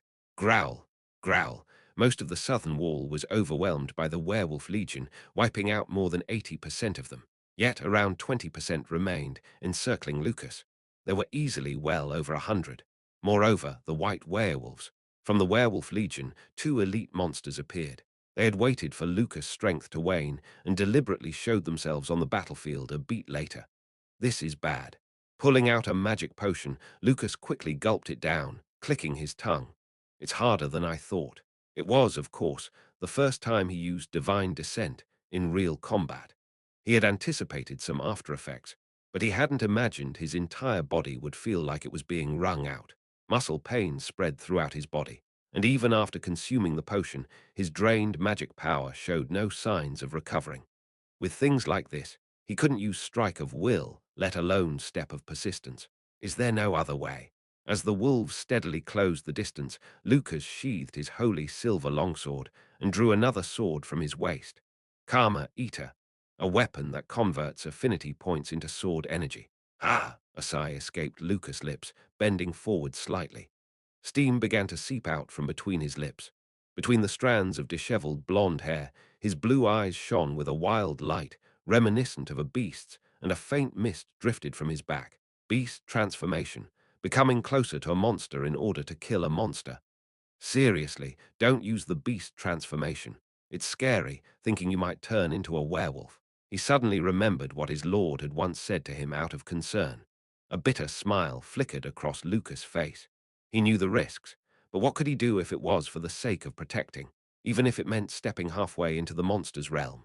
Vroom, flames of sword energy began to burn from the blade of Karma Eater. Clutching his sword and baring his fangs, Lucas let out a fierce grin. Let's start round two, friends. Boom, kaboom, supportive magic and bombardment rained down from the walls at the monsters. As if on cue, the remaining werewolf packs rushed in from all directions. Kicking off the ground, Lucas charged forward like a wild beast. Chapter 262 Crossroad, Downtown. Attack! Slime! With my fervent cry, a large tricolour slime shot out, latching onto the head of the werewolf. Growl, slurp, slurp. The slime enveloped the werewolf's head, preventing it from breathing. The werewolf thrashed violently, trying to pry the slime off, but ultimately failed. Thud, it collapsed from suffocation. Nice. Brilliant. Tricolour. Slurp. Slurp. The tricolour slime swirled itself roundly upon my praise. Was it expressing happiness? Captured monster. LV20 tricolour slime. S loyalty has increased by 1. It really was pleased. The tricolour slime smoothly climbed onto my shoulder and swiftly disappeared into the void. Good job, buddy. My second skill, become mine. Once per stage, it allowed me to permanently bind a monster affected by gaze of command under my command. Although it would be beneficial to use it consistently in every stage to gain a new subordinate, due to various events, I hadn't been able to use it properly. In Stage 5, I used it when I killed Celendian. Stage 6, the ambush cleared out all the enemies. I couldn't participate in Stage 7 as I was away in the Imperial capital. Stage 8 was my first battle back, and I lost the perfect timing. It was only in Stage 9, during a free exploration of the slime's lair, dungeon, that I was able to capture a tricolour slime. This slime is that very creature. I named it Tricolour. It seems to consider this mysterious void space as its waiting room, like an inventory. No need to even build a facility for it, though this mechanism seems oddly convenient as long as it aids in my strategies. Why not? I hurriedly ran deeper into the city. Where's the next werewolf? Growl. Barely a thought passed when another jumped out from a dark alleyway. Whoa, you startled me, I screamed in surprise, unleashing a blade of magic, but the creature charged at me even as the magic blade pierced its body. Why is it so tough? Thud, bang. Cough, I tumbled down the alley intertwined with the werewolf. Its strong hand tightened around my neck, choking me. Slurp. Tricolour sprung from the void, covering the werewolf's face, cutting off its air. Yet the werewolf didn't let go of my neck. I need to use the stake. I aimed the emergency stake shooter strapped to my arm at the werewolf's flank, but, oh no, I had already used it earlier. The shooter was empty. I had been continuously battling werewolves in these back alleys. I was out of options. Choke. Ergar. Darkness started to close in on me. This was bad. Whiz, whiz. Suddenly, silver arrows pierced the air, embedding into the werewolf's neck. Growl. The dying werewolf spilled blood and fell sideways. Gasping, I sat up. That was too close. Your Highness! It was Damien who shot the arrows and now rushed to my side, a crossbow in his hand. Thanks for saving me, Damien, but did you come all the way here yourself? I ran out of bullets for the rifle-shaped magic gun, and my magic powers drained. Thought it would be better to get closer to the battlefield. On Damien's hip were the pistol-shaped magic guns Cerberus, the machine pistol woodpecker, and silver bullets. If that's all he had left, it made sense to be closer to the front lines. The other reserves are searching in the opposite direction. I'm about to take a vantage point nearby and start shooting. Damien lifted his head, surveying the surroundings. I also took a look around. The nearest tall building was over there. The chimney of a public bathhouse in the vicinity seemed the highest. Damien nodded and headed that direction. I'll provide cover fire from there. Hang in there, Prince. Thanks, Damien. Watching Damien rush towards the public bathhouse, a thought struck me. How did we get this deep into the city? How many werewolves were left? Could we fend them off before more damage was done? Ugh! Help, please! Sudden sharp screams reached my ears. Startled, I ran in that direction. What's happening? Near the public bathhouse was a barracks, and in an open space by the barracks, two elderly people were running out in a panic. What happened? Hearing my shout, the two elders recognized me and quickly explained. My lord, a monster. A white-furred monster is there. The soldiers tried to hold it off, but they've all been slaughtered. And, pressed for details, the elders exchanged glances. There was this scrawny, limping young man who stood against the monster. He fought well. He was protecting us until a moment ago. But he said he couldn't hold on much longer and told us to get out. Skinny, limping, I knew immediately who it was. Gritting my teeth, I rushed towards the clearing. Quick, go home, lock your doors and hide. Not long after rushing into the clearing, I found the monster facing off against a human. "Rah!" A bloodied white werewolf howled. Cough, cough. It was a blood-soaked Curaha. Curaha's entire body looked mummified. Flesh and muscle from all over his body withered. How did he withstand this with such a condition? Then the white werewolf charged at Curaha. I quickly intervened, swinging my staff and releasing a blade of magic. "This is Kai sword technique, you bastard." Well, not really. Thud, thwack. The magic blade pierced its torso, and the enraged eyes of the white werewolf swiftly turned to me. It was a high-level elite monster which was kind of intimidating, but damn it, I wasn't just going to stand there and watch. "Tricolor." I hurled the tricolor, which had just popped out of nowhere like a baseball. Smack, thud. Tricolor immediately wrapped around the white werewolf's face, once again blocking its breathing. The white werewolf struggled, unable to breathe. "Good. Curaha, your majesty." Curaha, with eyes wide in surprise, looked at me. I quickly supported him from the side. "We need to fall back. This creature is too dangerous for just the two of us." Curaha had lost his combat ability, while I was a commander with abysmal personal combat skills. Somehow, we could manage to take down a brown or a grey werewolf, but this white one was on another level. "We need to flee right now, then." A horrible sound rang out. Startled, I turned to see the white werewolf tear off my tricolor slime from its head. The creature balled the tricolor slime in its hand, and with a sudden squeeze it was destroyed. Ding! Captured monster. LV20 tricolor slime. Has died. Tricolor Nuu. I screamed involuntarily. This damn monster. How dare it harm my tricolor? After everything we've been through. I had dreams of nurturing it to evolve into a slime emperor. Damn it. The white werewolf's eyes shifted towards us. I swallowed hard, banishing any stray thoughts. Damien probably hadn't reached his sniping point yet, and our scouts were out gathering information from other places. We were alone. How can we defeat this creature now? Suddenly, the white werewolf lunged at us on all fours. I tried to quickly summon the taunt tower to divert its attention, but I realized I didn't have the necessary magic core in my inventory. Frantically searching my pockets, the realization struck me. Throughout the night, Id used up almost 10 magic cores, repeatedly constructing and dismantling the shield tower. It exhausted all my spare cores. Damn it! In desperation, I locked eyes with the creature and used the gaze of command. This skill was a gamble, especially in situations like this, but I had no choice. Using gaze of command. Please make eye contact with the target. The world around me seemed to slow down, and a blue interface characteristic of skill usage spread before me. Target detected. 1. Please state the command. Listen here, monster, you will. With all my might, filled with magic and desire, I shouted out the easiest, yet most effective command I could think of. Lie down now. A jolt went through me as all the remaining magic in my body was expended. I'd been on the move all day, so there wasn't much magic left. A sense of heaviness engulfed my heart, and blood gushed from my nose. Command difficulty. Easy, comparing user's intelligence stat with the target's magic power stat. Determining success rate. Starting resistance roll. Ding. A sound indicating the completion of the assessment echoed, followed by a flash of blue light. I tasted the metallic flavor of blood and clenched my teeth. The creature was already too close. Did it work? Assessment complete. Failure. 1. The command has not been executed. What? Damn it, that's why I can't trust these probability games. These bastards always fail at some point. Damn it. Whether I curse it out loud or not, the white werewolf rushed at me with a terrifying speed and took off after hitting the ground. I need to dodge with the blink dagger. I quickly drew the dagger from my inventory. It was the SSR-grade dagger flash knife I got from a loot box a few days ago. Its ability allowed me to teleport to wherever the dagger was thrown. As I was about to throw it to the side to dodge the attack, I hesitated. This dagger only teleports the user. Even if I could evade, Curaha couldn't. Suddenly, Curaha snatched the blink dagger from my hand. Ha! A blink dagger, ha! I'll borrow this for a moment. Wah! Ha! Did he know the purpose of the blink dagger? But what was he planning to do with it? Curaha threw the dagger I handed over straight at the white werewolf. The airborne white werewolf couldn't dodge the thrown dagger. Thud, the dagger pierced weakly and then flash.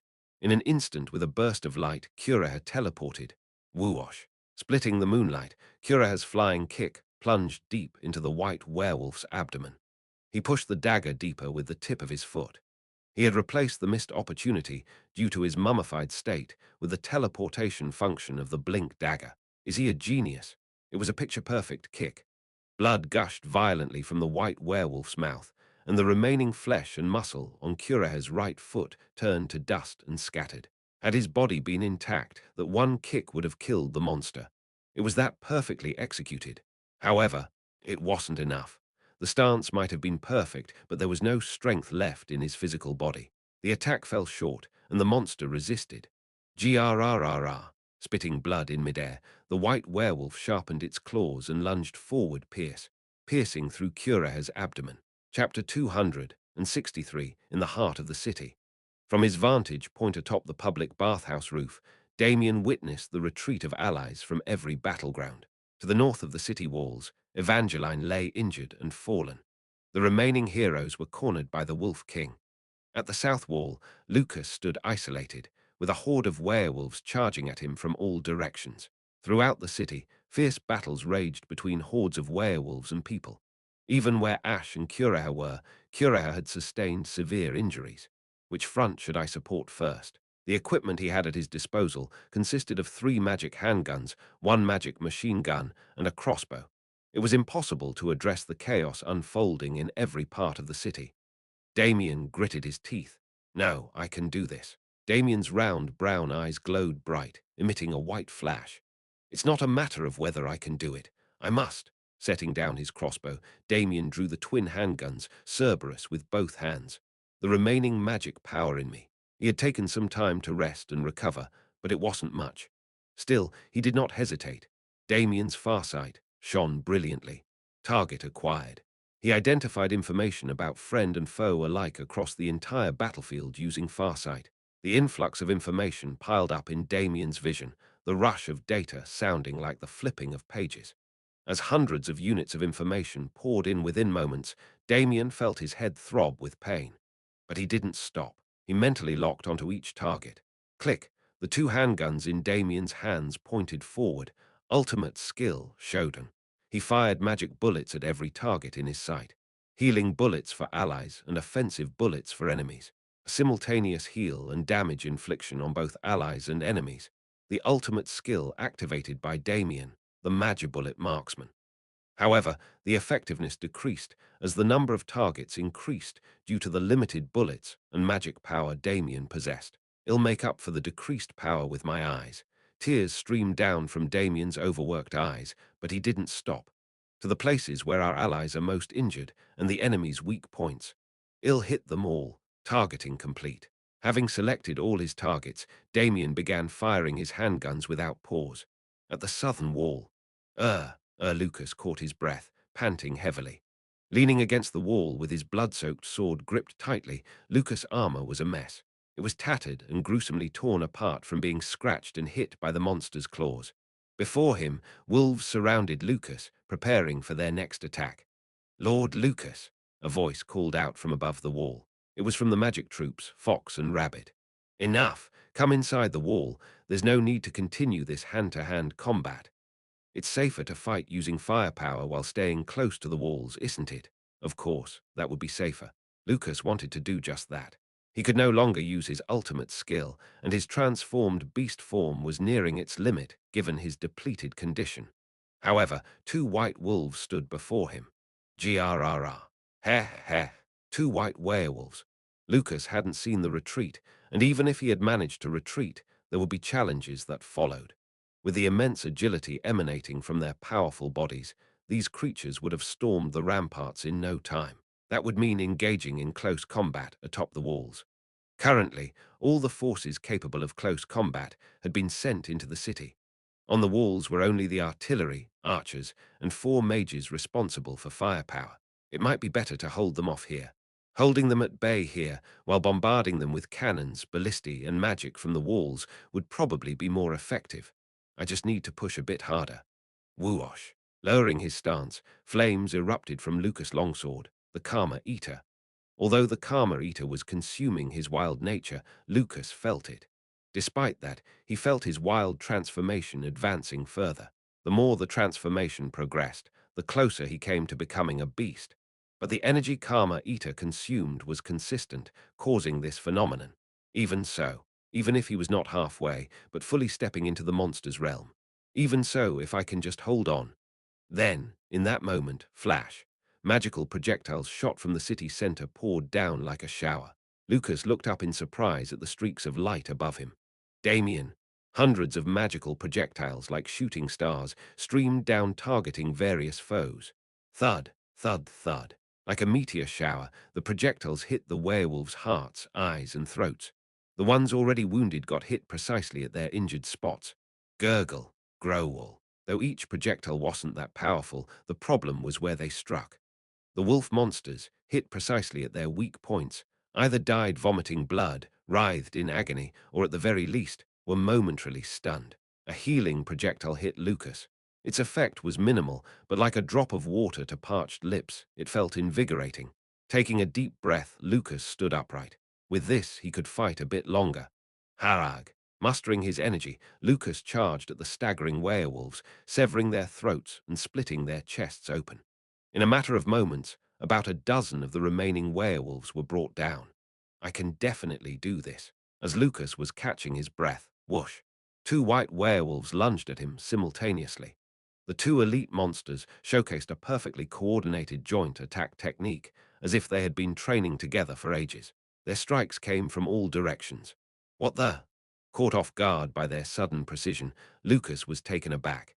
Even the great Lucas, exhausted to his core, found it challenging to fend off a perfectly timed, combined attack from two elite monsters. Rip, rip. His worn-out armor completely shattered, ultimately leaving his body vulnerable to hits. A monster's claw brutally slashed Lucas, and a sturdy werewolf leg kicked him squarely in the chest, sending him flying back. Crash, Lucas, pinned against the fortress wall, coughed up blood. He tried to use his longsword as support to get up, but he dropped it. The Karma Eater, he let go of rolled away in the distance. Lucas stared blankly at it for a moment before bursting into a smirk. Clink, clunk. It felt like the last safety mechanism had just shattered and fallen to the ground. Leaning bloodied against the fortress wall, Lucas twisted his mouth into a grin. Got it, I got it. Ill play by your rules. The knight, who was already treading into the beast's domain, took another half step. SSSS sizzle. Heat wafted out like mirages from behind Lucas. Almost crouching on all fours, Lucas' blue eyes flickered like flames as he drew his longsword. Come on in. He looked even more like a wolf now. Front of the northern wall. Keh. Lunard laughed lowly, gripping Kuelan's collar. The taste of victory is always sweet, descendant. Bloodied and battered, Kuelan dangled limply in the Wolf King's grasp. The same went for the rest of the party members. Not just the penal squad, but the shadow squad too. They were all brutally scattered and defeated. Only Saintess Margarita was desperately healing and shielding, managing to keep everyone alive, but it felt like a candle in the wind. Kuelan stared at his distant ancestor through blood-soaked eyes, too strong, overwhelmingly strong. The gap was too wide and his fists felt futile. After all, aren't you too weak, descendant, to think you share the blood of this Lunard? Do you know why you're weaker than me? Lunard sneered. You're suppressing your true nature. True nature? Yes, aren't you hiding the wolf's blood you inherited from me? Now accept yourself, descendant. A strangely affectionate smile played on the Wolf King's lips. Let's become wolves together, then I'll take you with me on my path of human annihilation. The Wolf King drew his sharp claw across his own hand, dripping his blood into Kuelan's open mouth. The blood of an ancestor, his very own. Lunard naturally assumed that with his blood, Kuelan would quickly reveal his true form. But, even after mixing so much of my blood, you still maintain a human appearance. No change. Kuelan remained human. Lunard clicked his tongue. Someone must be suppressing your wolf instincts, and quite strongly at that. What are you? Someone has taken on the wolf's curse that was bestowed upon you. Looking up at the moonlight, Lunard chuckled.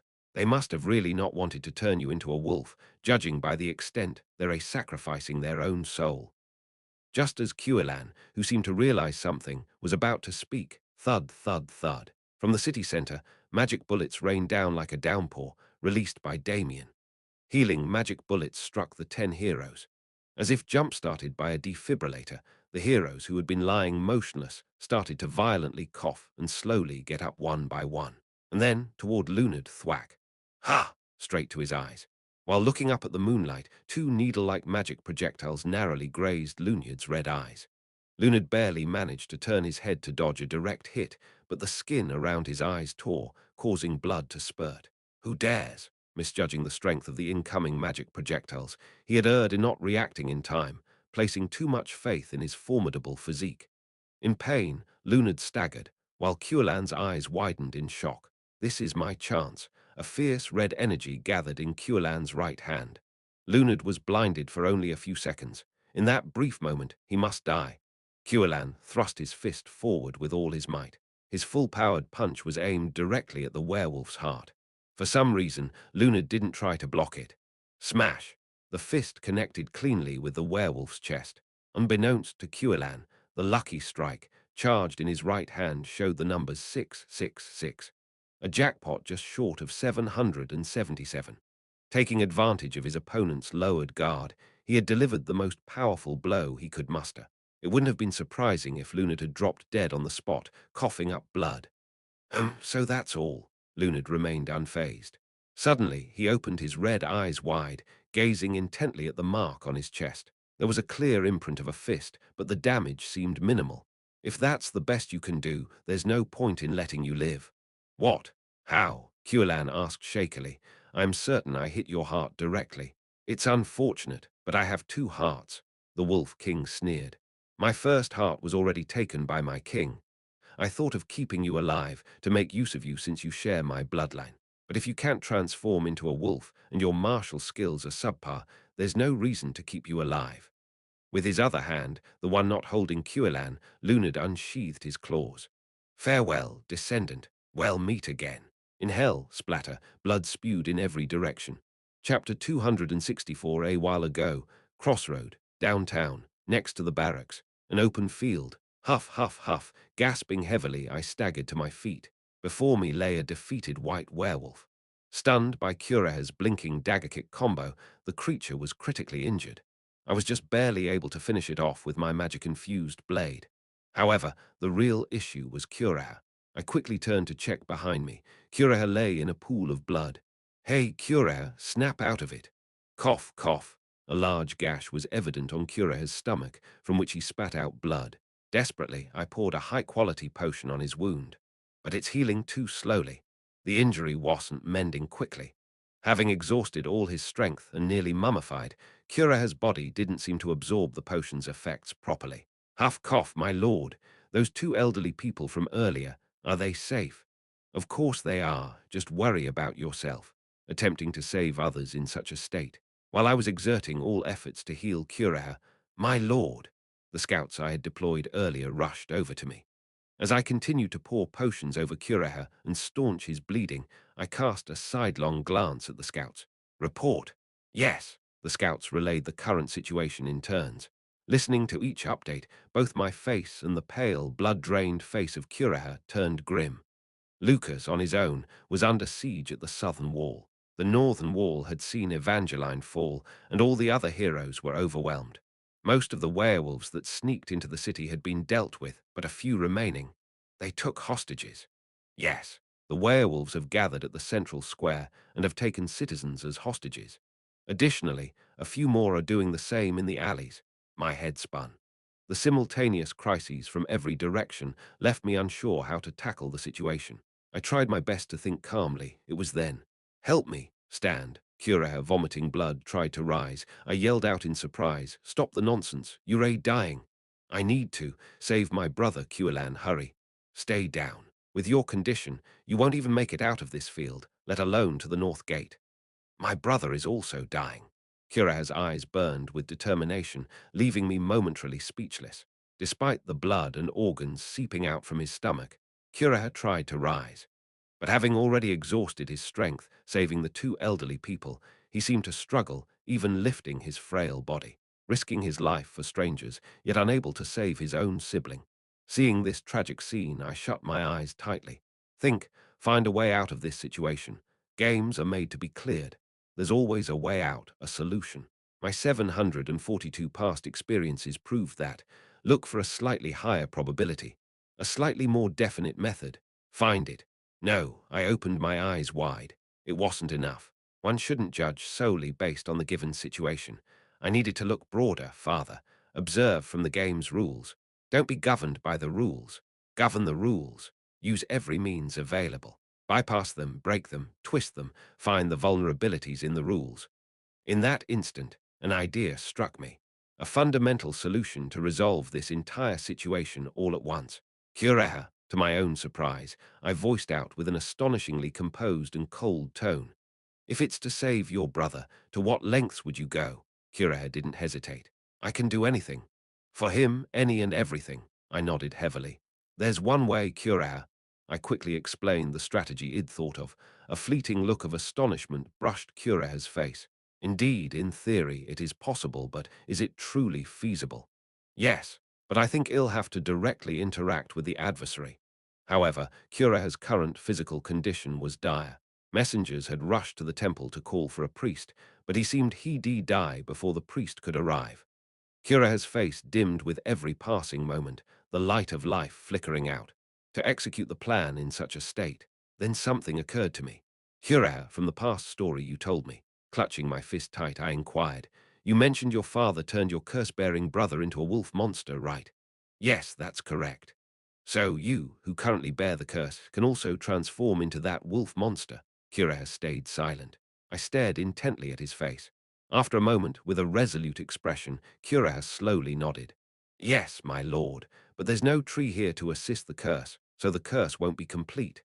I may not fully transform into the wolf monster, and I might lose my sanity, possibly attacking you. It's all right. I have a way, a method to make you obey my command. A faint smile touched the bloodied corners of Cureha's lips. I never thought the curse I learned from my mother for just in case would be used this way. Cureha, my life is already at its end. Turn me into the wolf monster, so I can execute the strategy you've instructed. Cureha bowed to me. Please help me save my brother. Gritting my teeth, I replied curtly. Start right now. We're out of time. Following Cureha's guidance, I drew a magical circle on the ground and laid him over it. Cureha, with his fading voice, chanted the spell to activate the curse. Using my blink dagger, I inflicted an X-shaped wound on Cureha's forehead. The sky was brightly lit, bathed in the light of a full moon. Groan, crack. With grotesque sounds of flesh contorting, Cureha's shriveled arms and legs grew flesh, muscles, and red fur. Exposed to the moonlight, Cureha's entire body was transforming. By the time the X-shaped scar had been engraved on his forehead, Cureha had transformed into a grotesque wolf monster.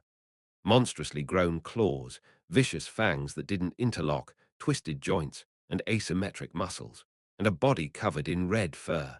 A wolf monster that bore all the curses of his tribe. The massive wolf monster slowly rose. I tensed up, preparing for a possible attack, but the monster seemed to have no such intentions. I immediately used Gaze of Command. Kneel and show your loyalty to me. Easily, Gaze of Command was applied. Cureha slowly knelt on one knee before me. Cureha, facing the gentle eyes of the monster staring tenderly at me, I activated my second skill. Become mine. Suddenly, a collar resembling a series of linked chains materialized in the air and snugly wrapped around Cureha's neck. Ding!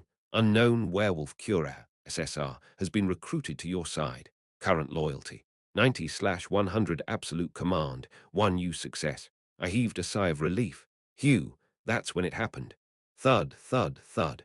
From the center of the city, magical projectiles rained down like a shower. I immediately recognized what they were. Damien's ultimate move, Showdown. I had read the skill description in advance and knew its effect. For all allied targets, it would shoot healing projectiles, and for enemies, attacking projectiles. It was Damien's area of effect skill. However, the projectile that landed on me was a healing one, but, click, the one that landed on Cureha was an attacking one. Cureha effortlessly deflected the projectile with his arm, but witnessing this made my heart race. Damien's farsight had coldly judged. Cureha was a monster, no longer a human. Then Cureha slowly opened his mouth. Give me an order. I will obey. Despite becoming a monster, he hadn't lost his rationality. Cureha, go execute the plan. I tersely commanded, then added, save your brother. And Save this front. Curaha bowed his head slightly. I will give my all. Whoosh! With a powerful leap, Curaha's massive frame shot northward. I clenched my teeth and fists, watching his receding figure with a heavy heart. Present time. In front of the northern wall, splatter, blood sprayed everywhere. Culan closed his eyes, awaiting the impending strike from Lunyard's claws. But no pain came. He opened his eyes hesitantly. Drip, drip. He could hear the sound of blood dropping. Suddenly, between Lunard and Culan, a massive werewolf appeared, taking the hit on its back.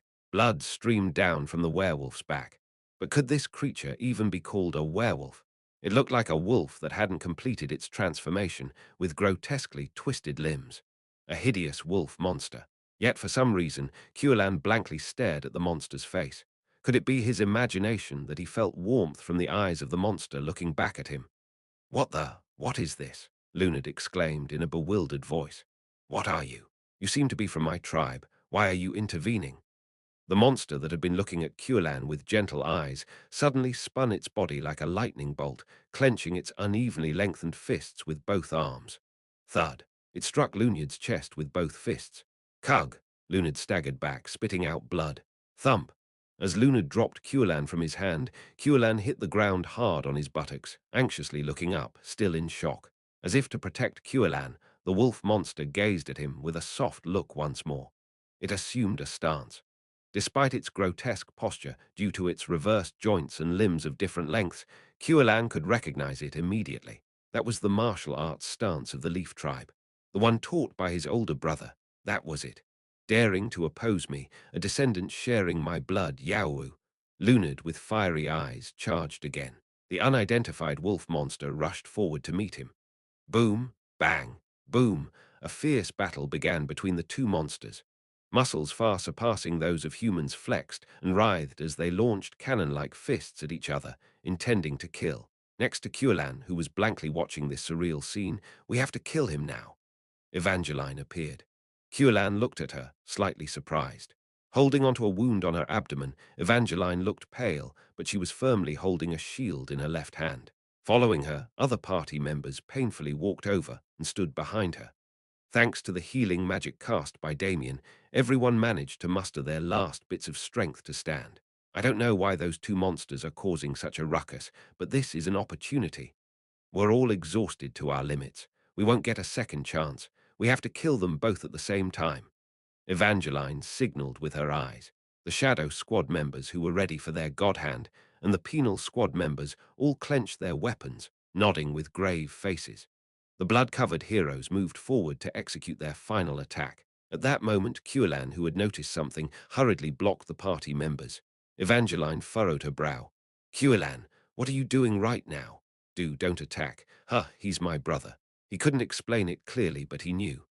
That monster, it's my brother, in this world. There was only one person who looked at him with such a warm gaze. So Culan yelled out, almost like a howl. He's my brother. Chapter 265 Thwack. Thud. Brawk. Two entangled monsters swung their fists at each other, intent on delivering a death blow. The punches and kicks that split the air were eerily similar in form. Though they had the twisted forms of monsters, they utilized the same martial arts techniques. Crash. Deflecting each other's attacks, bang. Their fists, infused with a red energy, crossed paths, swoosh. Then both were engulfed in a red aura, making them even more intimidating. Culan stared in astonishment, mouth agape, at the spectacle of martial arts on display that was far superior to his own. What's with you? For someone looking like that, you're a pretty good, Lunard remarked, a satisfied grin on his face. It was the first time he'd seen a descendant employ the martial art he'd developed to such a high level. Lunard was genuinely elated. Then the wolf monster Curihe responded in a muffled voice. I am the sect leader. What? I am the 43rd sect leader of the Leaf tribe. With a swift motion, Curiha crossed his fists and bowed briefly. It is an honor to meet the founder, though I never expected the founder to be such a monstrous mess. After a moment's silence, Lunard burst into hearty laughter and lunged forward. Why don't you take a look in the mirror first, 43rd? The two wolf monsters frenziedly exchanged blows. But as if on cue, they both simultaneously retreated, and then they assumed identical stances. Both firmly planted their feet, crouched low, left hand forward in a parrying position, right hand balled into a fist at chest level. With a demeanor suggesting they were about to unleash their deadliest move, the two monsters locked eyes. Quillan, having watched from the side, had an inkling about the lethal posture they were in. That's when the wolf monster curihastole a fleeting glance at Quillan. Then he gave a subtle nod, almost as if to say, "Watch and learn." Whoosh! In the next instant, the two wolf monsters, charging with a powerful step forward, vanished from view. They were moving so swiftly it seemed as though they disappeared from the world. Having leaped through space, the two wolf monsters thrust their fists at each other. Lunyad's fist aimed for the very center of Curaha's chest, while Curaha's fist targeted Lunyad's left chest. Secret technique. Heart-cutting windwolf. Boom, neither evaded. Both delivered their fatal blows right into each other's chests. Blood spewed simultaneously from the mouths of the two wolf monsters. However, whereas Curaha grimaced in evident pain, Lunad chuckled triumphantly. "You fool, you learned the technique wrong.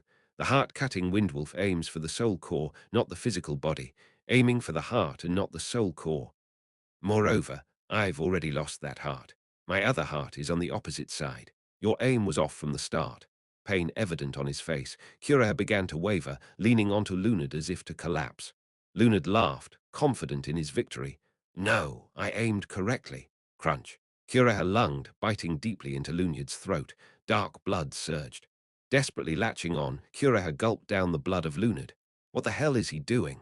Annoyed, Lunad forcefully shoved Curaha off him. Curaha stumbled back, a look of malevolence on his face.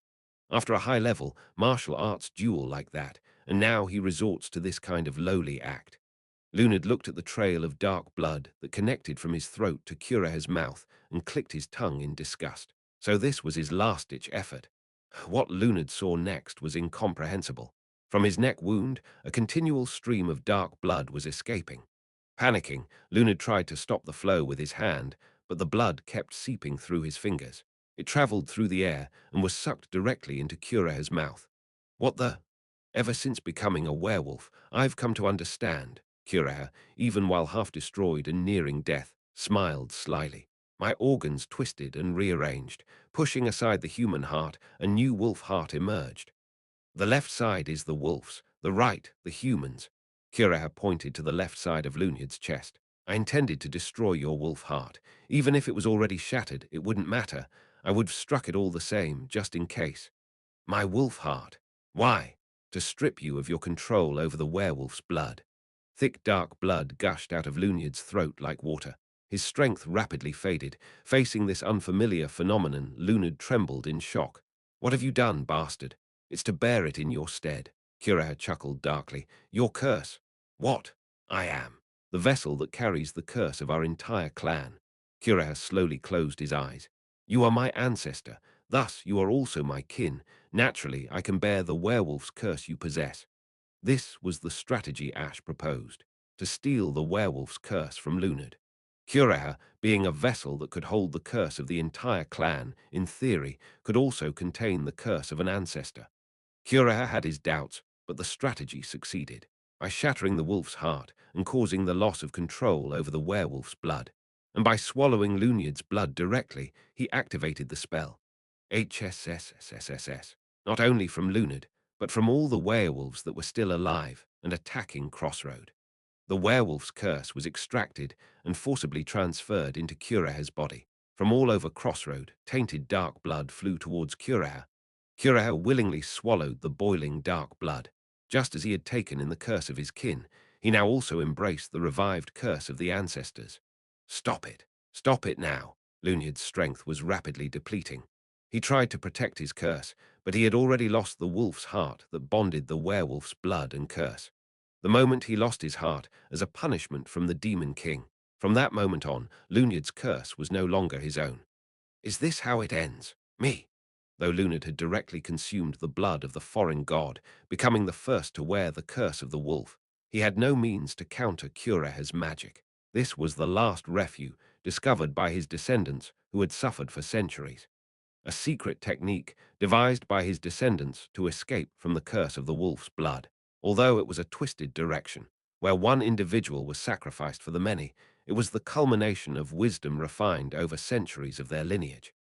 It was impossible that he, a being from the distant ancient times, could be sacrificed. Stop it! Lunard desperately tried to kill Curaha completely, attempting to cut off his magic thud. Cuelan intervened, swinging a punch that sent Lunard's jaw flying. Crumpled, Lunard pathetically fell to his knees. No, no, this can't be. The wolf's blood, the curse, that had made Lunard a top contender, a leader of a nightmare legion, was draining from his body. Soon after, every curse left his body, and the power of the wolf disappeared. Ah, ah! All that remained was an old man with grey hair and beard, withered and frail. Walking towards the northern gate, I pondered. Look at it from the game's rules. Use every available means. Circumvent, break, twist, find the rule's weakness. A werewolf is a creature cursed into a monster from a human. Conversely, if the curse could be removed and they could be reverted back to humans, the game's difficulty would drastically drop. Scouts poured in with reports from all sides. The werewolves outside the southern wall are changing back to humans. Even the werewolves who took hostages inside the city, they're suddenly turning into humans. Suppress the humans who were werewolves at the central plaza. We've captured 2 more in the alley behind the market. Your Highness, a report. A scout, panting from the northern wall, reported. The enemy's army leader has also turned back into a human. The only remaining monster outside the northern wall is a grotesque wolf beast that suddenly appeared. If we dispose of it, this defensive battle will end. Your Highness, what should we do now? Please give your orders. Your Highness. I didn't respond, heading straight for the northern gate. The puzzled scouts followed behind. Outside the northern wall. Ah, Senior. Evangeline, with a weary face, leaning on the open city gate, turned to look at me. Her complexion was pale, perhaps due to injuries. The Wolf King, or what used to be, is tied up over there. And Evangeline, pointing to the tied-up old man, moved her hand to the side. The last remaining beast is there, and Cuelan is shielding it, saying it's his brother. There, Cuelan could be seen sheltering the fallen beast, shouting loudly at the surrounding soldiers. Senior, could it really be? Without a word, I gently patted Evangeline's head, moving forward. Chains bound the old man, but Godhand, the one who had tied him up, gave me a respectful bow as he saw me approach. I nodded in acknowledgement. Godhand, Your Majesty. Godhand quietly stepped aside. Let's save our reunion greetings for later. We have more pressing matters to discuss. Thank you. Passing Godhand, I stood in front of the old man. He was old and frail, with snow-white hair. Although he looked like an average human, his eerie crimson eyes were as fierce as those of a monster. Are you Lunard? I scoffed. You've lost your luster, Wolf King. Gazing up at me with his lips tightly sealed, Lunard suddenly pleaded, spare me. I narrowed my eyes, irritated. What? I said, spare me. His audacity made me glare at him. With a voice that was shockingly powerful for his frail frame, Lunard roared. Now that the wolf's curse is gone, I am a complete human. He thumped his chest, pointing to the heart within. This human heart beating inside me is proof. If you are the commander of this frontline, protecting humans and killing monsters, then kill that monster beside you, and save me a human. Desperately, Lunard pointed to the monster lying on the ground. To Curaha. Cuelan, who had been holding Curaha, gritted his teeth in anger. Ignoring my silence, Lunard continued. I too am a human that you should protect, player. Please spare me. You have a point. He may have been resurrected from the dark depths of Lake Kingdom, but indeed, with the wolf's curse gone, this old man was biologically a complete human. However, but you are a monster, I declared. I guarantee it. With utmost certainty I can say, Lunard, you are not human, you are a perfect monster. Why? Lunard growled. On what basis do you differentiate humans and monsters on this front line? It's very clear. I leaned in closer, staring straight into his eyes, and spat out the words, it's me. I am the rule of this front line. I had struggled for a long time. I had hesitated for a long time. But what I learned from this defense battle was principles, rules, standards. I had always been a good-natured player, loyally following the predetermined lines. This time was no different. I tried to fit within a rational framework of principles and standards. How naive, such a gullible fool. Thanks to you, Lunard, I've realized. Seeing you exploit loopholes and attack, I now understand the essence of this game. There's a famous saying in card games. The reason games have rules is to exploit what's not defined by the rules.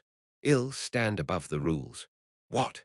I am the principle. I am the standard. I am the law. No longer will I be bound by the rules of the game.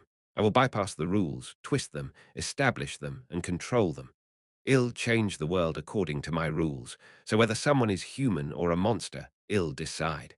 I concluded coldly. You're a monster, Lunard. You will die.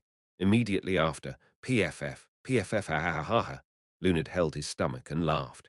With his body shaking uncontrollably, he seemed on the verge of departing from this world from the sheer force of his laughter. The surrounding heroes hesitated and backed away due to his eerie outburst. With a frown, I asked, "Why are you laughing, monster? Do you not understand even after declaring it yourself human?" After pausing his wild laughter, the old man, once the Wolf King, glared at me and retorted, "It's because of the mindset of a tyrant. You think Ya'll become the standard. You think Ya'll become the law. Countless rulers have desired just that. No matter the circumstances or reasons, they all believed in their goodness, making themselves into iron-willed leaders, thinking they would bring about a utopia. But the result was always a tyrant, without a single exception, from ancient times until now, not even one. Do you truly intend to become that as well, human?" "Yes," I replied immediately. "If standing above the rules for the sake of victory is what you call a tyrant," taking a deep breath, steadying my heart, I said, "I'll gladly become a tyrant." Chapter 266. Leaving behind the restrained Lunard, I headed toward Cuilan and Curaher. Cuilan, who was blocking with his whole body to protect Curaher, received my bitter smile. "I know that wolf monster is Curaher. Don't worry, just step aside. We have things to discuss." Hesitantly, Cuilan moved away. I cautiously approached the fallen Curaher. "Curaher."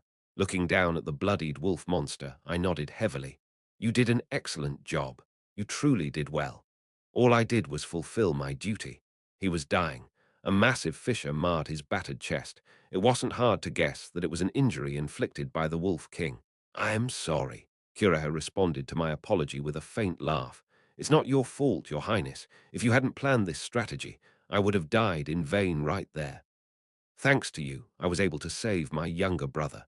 His grotesquely twisted fingers grazed his chest. "My human heart has already stopped. As a human, I am already dead." Even in his monstrous form, Curaher's eyes remained kind.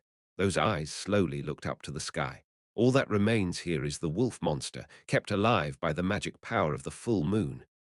In the end, I die as a monster." "No," I spoke with an unwavering voice. "You are a human." Both Curaher and Cuilan, who was listening by the side, looked at me with surprise. I nodded. "I recognize it. By the principles and laws of this place, by my standards, I recognize it." "You are more human than anyone else, Curaher." Turning from the speechless Curaher, I looked at Cuilan beside him. "Cuilan, the remaining night is short." The magic power provided by the full moon's light clung to Curaher's life. "In other words, when the moon sets, Curaher will die. Spend time with your brother until dawn." Cuilan looked uncertain, but that's between the two brothers. I hoped they would have a regret-free last moment. Crossroad, in front of the southern wall. Excluding Lunard, all the captured werewolves were gathered and restrained here. I hurriedly came here to decide on their fate.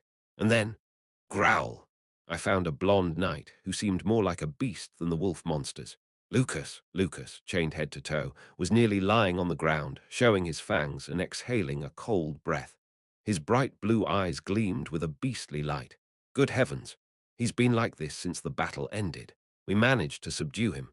Fox and Rabbit from the mage battalion spoke apprehensively. "We didn't know what to do." I rubbed my throbbing forehead. He must have overused his beast transformation again. "Hey, Lucas, do you recognize me?" When I asked this close up, the previously aggressive expression on Lucas' face immediately softened. Should I be thankful that this damned hound even recognizes its own owner? "Bind this blade to his hand. Make sure he can't let go." As I approached, Lucas, noticeably tamed, remained still even as the soldiers tied the Karma Eater to his hand. I pondered for a moment on what to do next, but the decision came quickly. Imprison him, in the sturdiest cell. In his current state, there's no telling what he might do. It's best to keep him confined until he regains his senses. Lucas, now as docile as a subdued dog, was dragged off to the prison. Sigh, as I watched his retreating figure, a sigh escaped my lips. "But what about us? Lock us up too," shouts echoed from behind. I slowly turned around.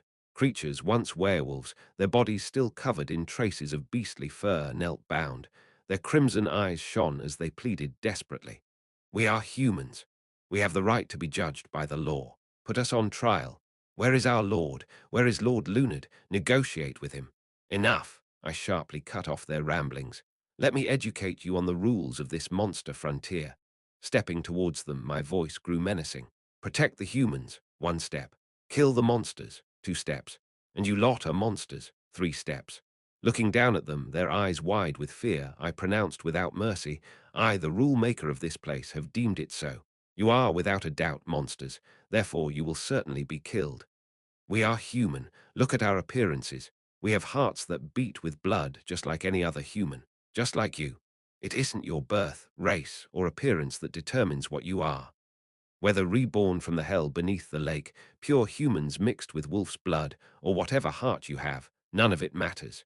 What you are is determined by the thoughts you harbor and the actions you take." They had invaded my city.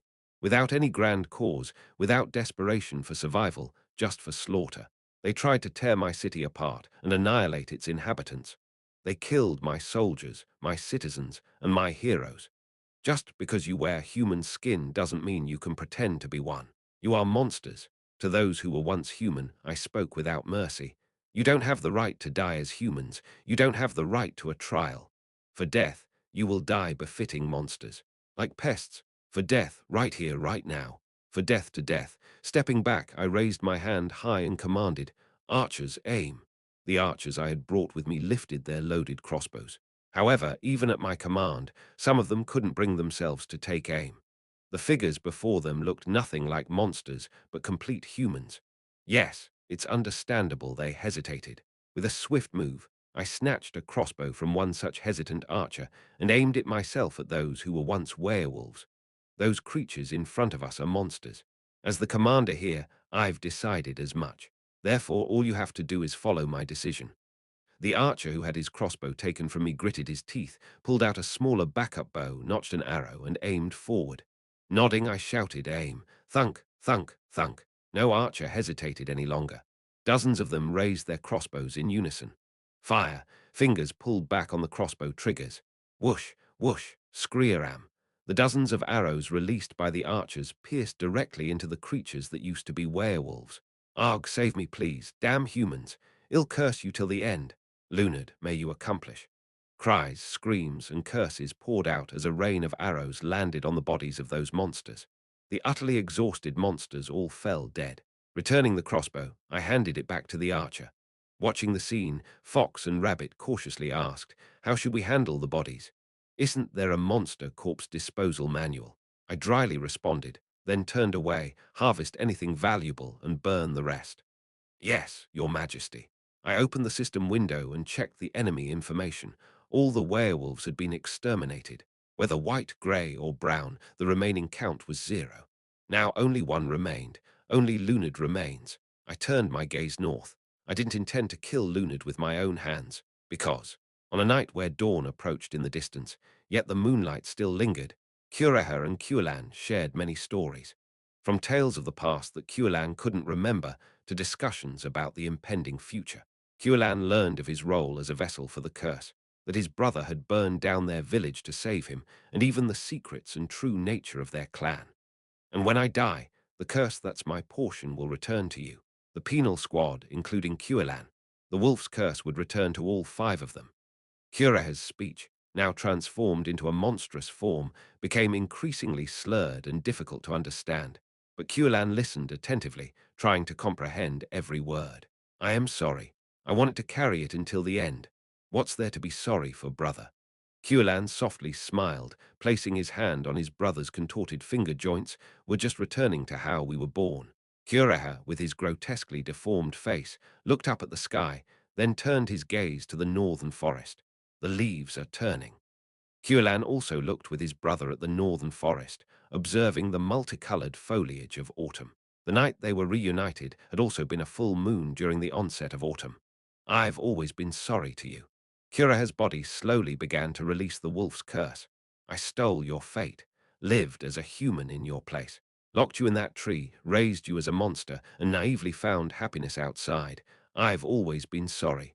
Will you forgive me, Cuilan? What nonsense are you talking about, brother? Cuilan chuckled warmly. What's there to forgive? We're brothers, aren't we? Thank you. The now grown-up, but still young in his brother's eyes, took one last look at his little brother. Kuraha's eyes slowly closed. Thank you for being alive. That small, bruised younger brother from their past. The cursed child who regretted being born and agonized over his existence. Did he truly find happiness growing up with him? It was impossible to know. Every moment you lived and grew, it was a miracle to me. Raising his younger brother, Kuraha was happy. Every moment, feeding, teaching, fighting, and sleeping was brilliant, though he eventually became a withered, hardened monster. He had no regrets. Having a younger brother like you, I am truly lucky. Kuraha's breathing ceased. Was it an illusion? A faint smile lingered on the monstrous wolf's long lips. Meeting you was the miracle of my life. Cuilan, slowly laying his brother's body on the ground, smiled brightly. I am really, truly a lucky bastard. Cuilan's fist clenched tightly. Thank you, brother. The curse reverted in the surviving tribespeople. Red fur began to densely grow on Cuilan's body.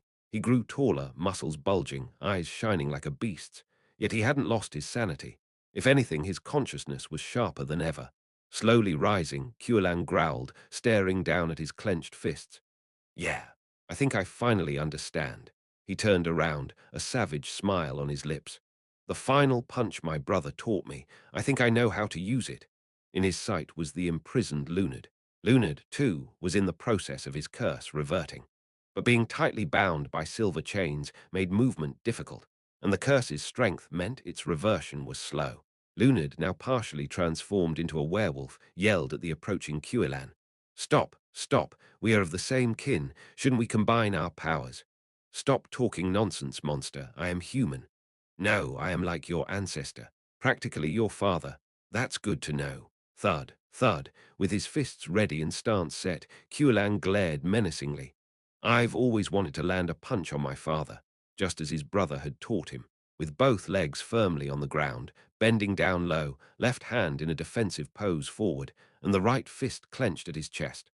Stepping forward, he launched a ferocious attack, aiming directly at the enemy's core. Ultimate move. Heart-cleaving wind wolf. The inherited ultimate move, and Cuilan's awakened technique. Facing the incoming punch, Lunard laughed in disbelief. The technique of a descendant he had underestimated was flawless. Giving up on his desperate attempts to counter, Lunard acknowledged the accomplishments of his successor. Well done, 44th generation. Crash. Cuilan's massive fist buried into Lunard's chest. The Nightmare Legion commander's core shattered into pieces. Chapter 267. From a distance, dawn broke. However, the city square in the center was even brighter than the approaching dawn. Torches were densely lit, and the citizens who had gathered, weapons in hand. They had hastily set up barricades at the main intersections of the square, holding their weapons awkwardly, vigilantly watching their surroundings. Seeing this, I was at a loss for words. They were not soldiers, just ordinary people who lived here. If one doesn't defend themselves when necessary, if they don't step forward and fight for their own lives. A deep, elderly voice reached my ears as I gazed blankly at the scene. No one will protect you if you don't show the strength and will to do so. Turning around, it was the familiar elder dwarf, Celebi. When I said something to that effect, everyone followed suit. Celebi. I distributed the weapons left in the forge to the citizens. We lit fires as bright as possible, and everyone gathered, watching each other's backs. Holding a massive warhammer in his hand, Celebi stroked his beard and grinned. We successfully repelled a few werewolves that came this way. The citizens are safe. Hey, why the long face? It's not all bad. I looked away. If only I had done a bit more, then the citizens wouldn't have had to fight at all. This is a frontline city against monsters. Soldiers die fighting monsters every day. Perhaps sensing my thoughts, Celebi slowly spoke. If one hopes for peace while living in such a city, then that citizen might as well have the heart of a thief. If one lives under the protection of someone else's life, they should be prepared to give up their own. That was the way of my homeland. Perhaps that was the way of the dwarf kingdom. But I've lived in this fortress city for decades, my lord, an old woman gripping a pickaxe said with a chuckle. Even during the time of our ancestors, monsters broke in multiple times. Each time, the citizens united to beat them back. We've even defeated tougher monsters. Do you think we'd be afraid of mere wolves? Thank you. I smiled gently at the boisterous old woman. Thank you for surviving. The citizens, holding their torches high, guarding each other's backs. Men and women, young and old, gripping weapons to defend their lives. The sight was grand, grateful, and even noble. Yet, as the commander of the front lines, it was a sight I never wanted to see. I am sorry. My fists clenched tight, nails digging into the flesh of my palm. I'll do my best to ensure this never happens again. Children with small slingshots ran across the square, laughing. Did this situation feel like a game to them? Leading the children was Hannibal, Calliope's assistant. The young N-grade hero led the children through an alleyway and out of sight. In the brightening square, the laughter of children echoed. Watching them, I murmured, "I'll do everything I can to ensure you never have to take up arms." Yes, to create such a world I would. As the morning sunlight began to illuminate the sky in a soft blue hue in front of the northern wall, Lunard was dead. The werewolf with silver-red fur lay motionless, a large fist mark evident in the center of his chest. I quietly observed the monster's corpse. The creature that once boasted of destroying the world met such a silent and void end. Kuraha, too, had drawn his last breath. Although the curse had dissipated, he still retained the form of a wolf monster. He lay there, smaller in stature, with his eyes serenely closed, and in front of him stood the penal squad, 5 in total, including Quillan. The curse that Cura held had returned to each member of the penal squad. All 5 had grown taller, their muscles more pronounced, and red fur sprouted across their bodies. They didn't exactly resemble werewolves. They looked more human than beast. Perhaps through generations of mingling with humans, the wolf blood within them had diluted. Yet there was an undeniable mix of beast in their appearance. Beastmen. It was precisely the werebeast race I had encountered in the game. "This is our tribe's true form," Quillan slowly began, his voice noticeably deeper. "Wolf beastmen, the inherent form of the Leaf tribe. On a full moon, we transform into wolves, and when the moon wanes, we revert to humans. Half human, half beast." Gazing at his furry fist, Quillan murmured sorrowfully, "It seems we can't remain on this front line any longer, my lord." "Why is that? Look at us. We are half wolf." Quillan shook his head vigorously. "I doubt we can be considered human anymore. What determines who you are is not your birth, race, or appearance." I repeated to them the same words Id told the monsters moments before. "What determines who you are is the thoughts you harbor and the actions you take." "You are human," I nodded firmly. "If you wish to be human, then undoubtedly you are human. What makes a person human? And what turns a creature into a monster? The criteria differ for everyone. But on this frontline, I am the one who defines it. To me, the 5 members of the penal squad are people worth protecting, if they so wish. ... In that case, my lord, I have a request." Quillan gently picked up the corpse of Curaha from the ground. "May we bury my brother Curaha in this city's cemetery? Someday, when we reclaim our homeland, we will move him there. But until then, I wish to lay him to rest here. This burial ground is a place of honor." "Of course." I looked down at the small wolf monster in Quillan's arms. Though no trace of his human form remained, somehow he still seemed to wear a gentle, peaceful smile. He was a warrior who sacrificed his life to defend this front line. Ensure he is given the highest honors during his funeral. "Thank you." With a bow, Quillan slowly made his way towards the cemetery in the western part of the city. "I'll be back after burying my brother." Quillan, cradling Curaha in his arms, took the lead while the rest of the penal squad members trailed slowly behind. As the subtle morning sun rose from the east, the red-furred humanoid creatures quietly faded into the distance. They looked like ordinary people, cloaked in sorrow, having lost a brother. At least, that's how they appeared to me. Crossroad, a back alley. The morning sunlight gradually drove away the darkness that blanketed the city. Junior, Riene, and Camus stood tense, still safeguarding the civilians. What was initially a group of 4 civilians had now swelled to dozens. Having successfully repelled the continuous werewolf assaults throughout the night, the number of civilians seeking their protection rapidly increased. Soldiers who had joined along the way swallowed hard, scanning their surroundings. Everyone was on edge, wary of further attacks. And then, with the break of dawn, dong, dong, dong, a slow bell toll echoed from the city center. It signaled the all clear. The monsters had been vanquished. Cheers erupted from the crowd. Hooray, we're alive. Thank you, mercenaries. We're truly grateful. You saved our lives. The civilians rushed to show their appreciation to the heroes and soldiers.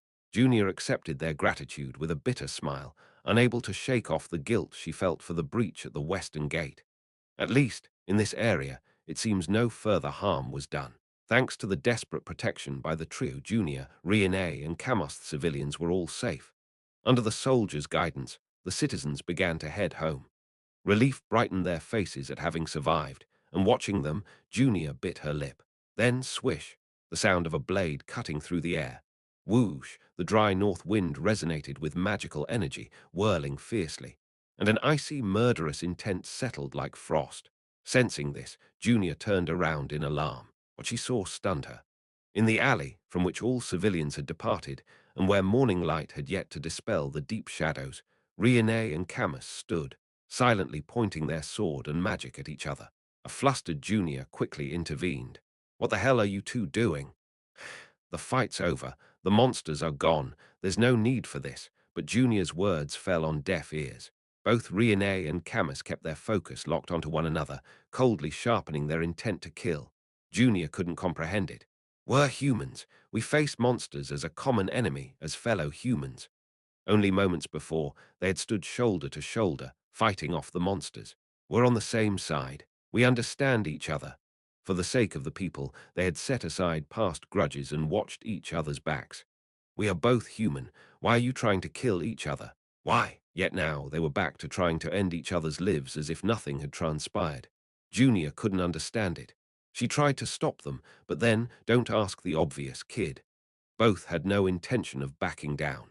Camus tightened his grip on the hilt of his sword. Through his disheveled hair, vengeful eyes shimmered eerily. "Why are we trying to kill each other?"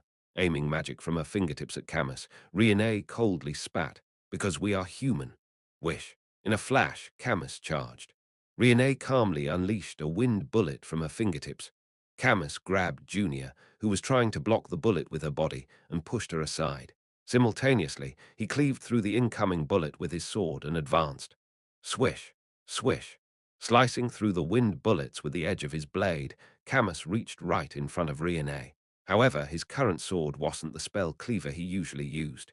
It was a regular sword, incapable of absorbing magic. Clang! As he arrived in front of Riene, the long sword that blocked the last wind bullet shattered into pieces, sending metal shards in all directions. With empty hands extended, Camus smirked weakly, always one step short at the end. Bang! A wind bullet shot from Riene's fingertips pierced through Camus' chest. Coughing up blood as he fell, Camus took 3 more magic bullets from Riene without any mercy. Without even a scream, Camus was thrown backward. "Camus!" Junior rushed over in panic. With holes in his chest and stomach, and his eyes blankly staring into space, Camus whispered to Junior, "Don't forget. Don't forget me." With his bloody hand, Camus weakly grasped Junior's, and with his last breath said, "Don't forget the Camilla Kingdom." Eyes glazed over, Camus breathed his last. Amid the pool of blood, Junior stood in shock. Quietly watching the scene, Riene slowly turned away. She took out a cigarette and placed it in her mouth. However, she couldn't find her lighter. Damn! Blood seeped through the bandage wrapped around her abdomen.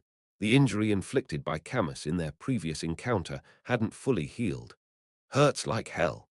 With a dejected chuckle and chewing on the unlit cigarette, Riene staggered into the shadowy alley and vanished. Stage 10 clear. Stage MVP Lucas, SSR. Leveled up characters main party Ash X, LV48 1 Lucas, SSR LV51 1 Evangeline, SSR LV51 1 Jupiter Jr., SSR LV57 1 Damien X, LV51 1 Subparty 1 Quelan, SR LV50 1. Eligible for third-class change. Tuesday, RLV43 1. Wednesday, RLV43 1. Becky, RLV43 2. On the Rock, RLV41 2. Subparty 2. God Hand. SRLV45 1. Bodybag, RLV41 Burnout. SRLV39 1. Others Lily, RLV32 2. Margarita, RLV36 1. Deceased and injured characters. Camus, SR. Deceased Evangeline, SSR. Seriously injured Damien, X. Minor injury deceased and injured captured monsters. Curaha, SSR captured monster. Deceased tricolored slime, R captured monster. Deceased acrid items. Werewolf Legion Magic Stone, 274, White Werewolf Magic Core, SR. 4. Werewolf Legion Commander Magic Core, SSR.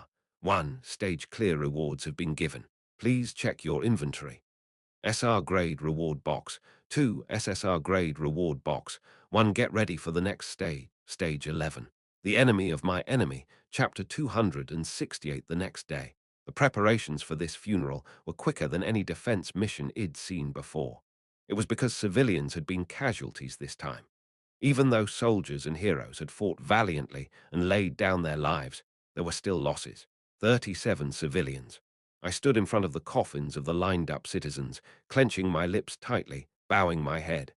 From a distance, the families of the deceased watched me with uneasy expressions. I expected them to grab me by the collar, to jeer and hurl insults from afar, to ask why I hadn't done more, to claim their family members died because of me, to vent their frustrations. But no one did. Was it because, in this fortress city, it wasn't uncommon for civilians to die during monster invasions? Because I was royalty and a high-ranking lord? Or maybe because life was inherently cheap in this world? Before the funeral, I met each of the deceased civilians' families to apologize and offer compensation. They were both embarrassed and grateful. Grateful. Despite my failures leading to their families' deaths, they thanked me. I want to change this. I want to overturn this world entirely. No, I will do just that. I gritted my teeth. I will change the world. To a place where death isn't taken for granted. To a place where people don't thank you for death. In my own way. Absolutely. After laying the flowers, I moved to the next group of coffins. 189 soldiers. Excluding the tutorial stage, this was the most significant number of deaths in a defensive battle. Most of them died protecting the civilians from the werewolves, both at the northern gate and scattered throughout the city. Looking at the rows of coffins draped with the Empire's flag, I slowly bowed my head. It hurt. Their noble deaths made it hurt even more. I bit down on my lip so hard it tasted of blood. The soldiers who died this time were all skilled. They faced the monsters without fleeing, willing to lay down their lives to save the civilians. They were mentally seasoned soldiers. I lost almost 200 of them. The loss was painfully immense. I closed my burning eyes tightly, holding back. I shouldn't cry. I shouldn't comfort their deaths with tears. Instead, I had to take responsibility. The priests sprinkled holy water over the coffins and blessed them. I silently watched as hundreds of coffins were laid to rest. And finally, two heroes. Two hero characters had fallen. Technically speaking, neither belonged to my front line. The condemned Camus and Curaher, Culan's brother. One was a criminal waiting for execution, and the other, despite his combat skills, was just an ordinary citizen. But both had died in this battle. Although Camus was a condemned criminal, considering his efforts to save the civilians, I decided to bury him in the Imperial Cemetery. I don't know what it might mean for him to be buried in the very empire he despised, but as a commander, I made that decision. Camus' grave was noticeably emptier than the others. No one mourned his death.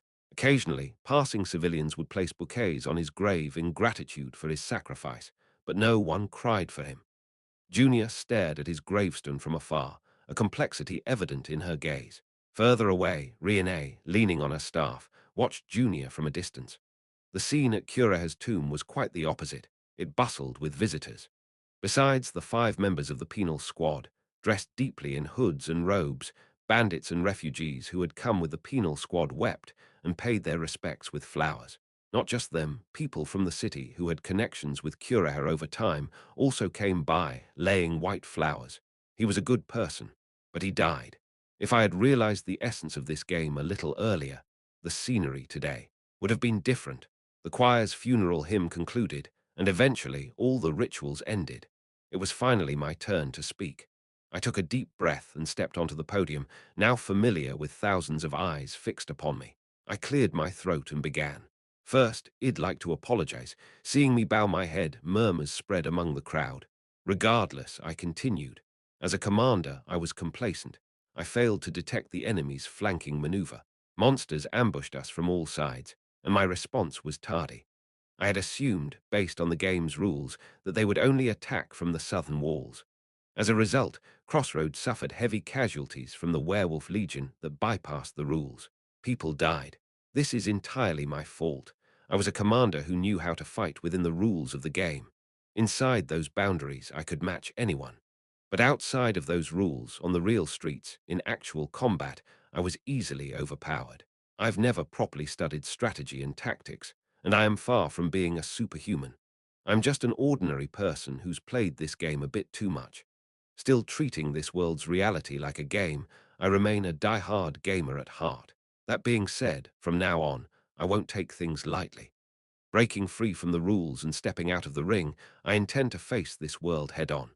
I will think more agilely, analyze the enemy more sharply, and use every means at my disposal to crush their invasion. I no longer care about the confines of the ring. I've already torn through its ropes and stepped onto the streets. Stepping over the line of rules, I stand tall. I'll do whatever it takes to defeat those monsters, using every means available. I reiterated, slowly looking around at the audience. They were engrossed in my speech, hanging on every word. I hope today is the last day you hear an apology from me. I will give it my all for that.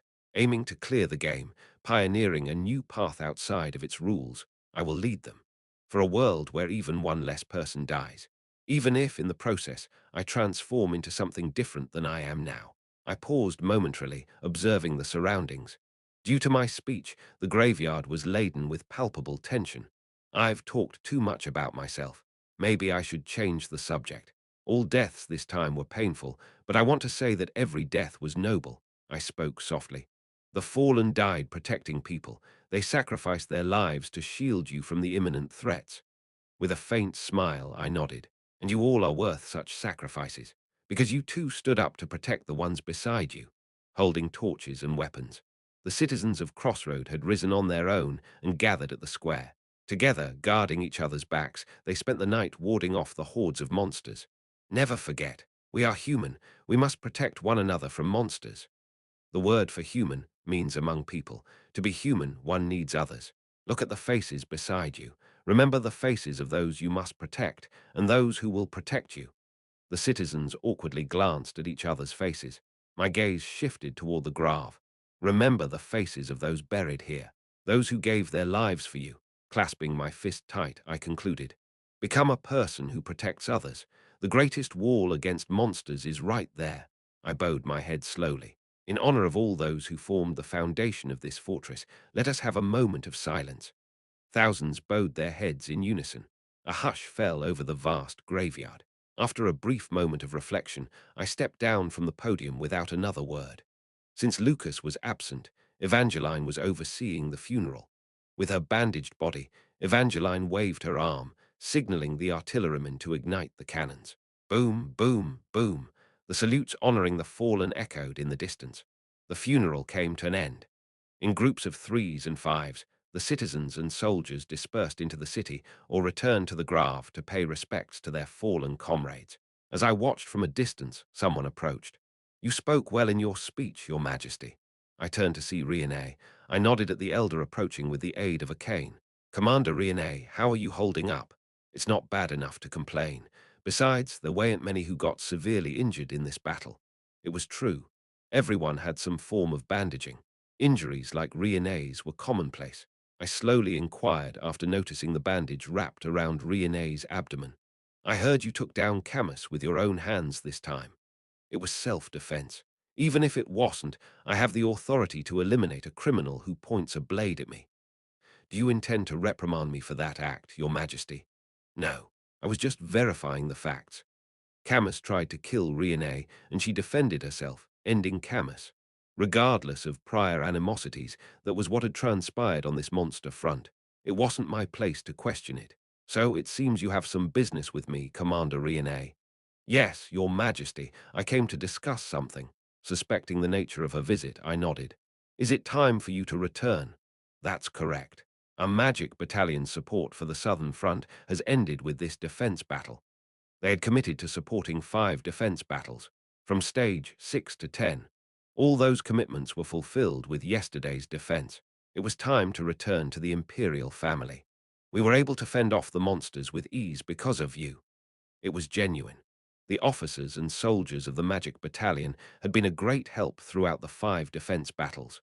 Though they did scheme things like the shutdown protocol behind the scenes, Riene did confess and dispose of it with her own hands. I can let that slide. We won't forget your efforts. I extended my hand to Riene. It was just our duty. Your words are thanks enough. Without hesitation, even at the handshake requested by a member of the imperial family, Riene took my hand and shook it. She's truly remarkable. When are you leaving? We've sent for an airship from the imperial capital. It's due to arrive today, and we plan to depart immediately. They sent me on foot, but the magic battalion, being the elite, travels by airship. When you return to the imperial capital, send my regards to Fernandez. Mentioning my second eldest brother, who always takes care of his people, Riene faintly smiled. I do have some updates to report to Lord Fernandez. That you are truly focused only on defending this front line. Riene lifted her gaze, taking in the desolate scenery around Crossroad. In such a barren wasteland, not once longing for the glamorous life in the imperial capital, you're putting your heart and soul into defeating monsters. That you genuinely don't care about central power, wealth, or even the succession to the throne. I'll report this. I couldn't tell if it was praise or sarcasm. No, I didn't understand her intent. Seeing my furrowed brows, Riene lowered her voice. You declared it from the imperial capital, right? That the Southern Front will operate on its independent course. That's right. She must have heard it through her intelligence network. I hope that's true, Your Highness. That the operations here are purely for the front and aren't influenced by the power struggles above. And I hope for a bright future. I'll be cheering you on from afar. Whatever her hidden intentions might be, it's good to hear encouraging words. You've worked hard. Safe travels, Captain Riene. Next time, I hope we can meet in a peaceful place and share heart-to-heart stories. Ha ha, it sounds wonderful just hearing it. Somewhere peaceful, not on the front line. Gazing at the countless tombstones laid out in the cemetery, Riene trailed off. I too wish to retire soon and live out my days in such a place. The soldier, who spent her life amidst wars, said this and then gave me a firm salute. It's been an honor working alongside you, Your Highness. Until we meet again. Riene then turned around and headed back towards Crossroad, probably to pack up for her return. I watched from a distance, her old black military uniform worn by the veterans, and above it, the fluttering white robe of the magic battalion. I wish for Riene's remaining days to be peaceful, but I also know that it might not be possible. Chapter 269 Evangeline looked quite pale. Perhaps it was due to her injuries and the strain of overseeing the funeral ceremony. Evangeline, are you okay? I approached her with a look of concern. She responded with a small, serene smile. Of course I am fine. Who's the toughest person on this front? Isn't it me? With a hint of bravado, Evangeline lightly slapped the injured part of her body. Arg! She immediately let out a horrifying scream and crumpled to the ground. What the? Why'd you have to show off like that? I thought I was going to die just now. I swear I saw my father's face. You should have rested at the temple. She had been strongly advised to rest in the temple, but Evangeline insisted on taking charge of the funeral. But with Sir Lucas in that state, I had to step up.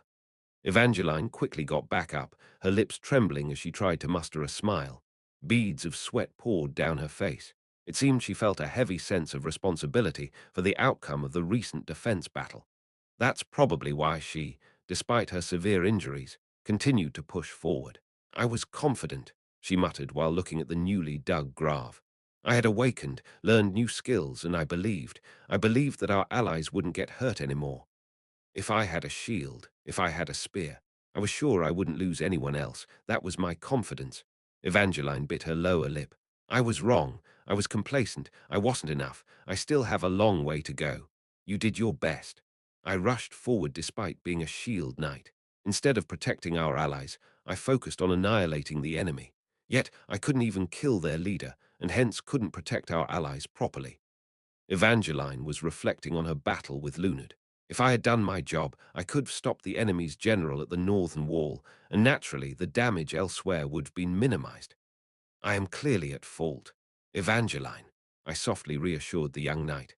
You don't need to harbor such thoughts. I am the commander here. If I had properly understood the enemy's intentions, we wouldn't have been scattered like this in the first place. It was true. Lucas, Evangeline, Damien, the three, having awakened their ultimate skills, were immensely powerful. But this time, They couldn't unite. They had to fight separately. Their combined synergy couldn't manifest. If the three of them had complemented each other on the same battlefield, the defense battle would have played out differently. The fault is mine as the commander. The responsibility for the deaths during this defense lies with me. But Evangeline shot me a sharp look. Please, Senior, don't try to shoulder it all by yourself. What? Do you already forget our conversation when I decided to stay on this front? Was she referring to when she decided to stay during stage 3? At that time, Evangeline had clearly said, I've told you ill shoulder the resentment and responsibilities of the people you're trying to bear. Yes, she had said that. I am the heir to the Crossroad Margrave. Someday I will govern this city. You don't have to give me everything, but Senior, please share a bit with me. With her large emerald eyes wide open, showing her pronounced canine teeth, Evangeline flashed a radiant smile. It's too heavy for you to bear alone, isn't it? Evangeline, I am here and will by your side. Don't forget that. It was then I realized. She knew I was struggling alone and took the initiative to oversee the funeral to be by my side. Her thoughtfulness and kindness left me speechless. Evangeline is growing up so fast, though her height remained the same. Ahem. We stood silently atop the hill, watching the settling graveyard. Most of the crowd had dispersed. Aren't you reciting a poem today? Evangeline unexpectedly asked. I turned to her, puzzled. A poem? Yes, like you did at my father's funeral. I thought you might do it again this time. I awkwardly scratched the back of my neck. She has a surprisingly sharp intuition. In truth, I had prepared a tribute poem, but the timing seemed off. Want to hear it? You have a pleasant voice. Go on. Evangeline closed her eyes, ready to listen, and cupped her ears. It felt a bit embarrassing given the setting. Taking a deep breath, I began to recite my short poem. Come closer, for we too shall become fallen leaves someday. Come closer, for the night approaches and the winds blow. Autumn, death, and the need for each other. There were a few more lines, but I stopped there. Evangeline, who had been silently listening, smiled warmly. It's beautiful. You think it's melancholic, but has its own charm. As she shrugged, a red leaf fell beside Evangeline. Looking up at the tree, she murmured, It's already autumn. Yes, it's autumn. When you joined us, it was just turning spring. Now it's already autumn. Time is relentless. Have I used my time meaningfully? Have I led the frontlines here properly? Senior. As I was about to lose myself in thought again, Evangeline playfully jumped in front of me. I was startled. Geez, with your condition, move gently. Get me a new armor. Mine's all wrecked. Before I could chide her more, I paused. Right, the golem armor Evangeline had been using was now in tatters. Don't worry, it'll get you the best one. And a shield and spear too, they're all worn out. I'm not sure if they can be repaired. Don't fret about that either. I'll replace them to your liking. I had a new armor in mind, and upgrades for her exclusive spear and shield were awaiting. You're going to grow even more, Evangeline.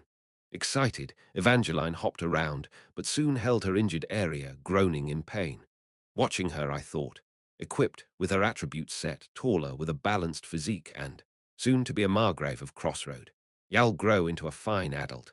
I grinned, seeing Evangeline mature mentally beyond recognition in the past 6 months. But when will she grow taller? You're the title character in the game's limited edition.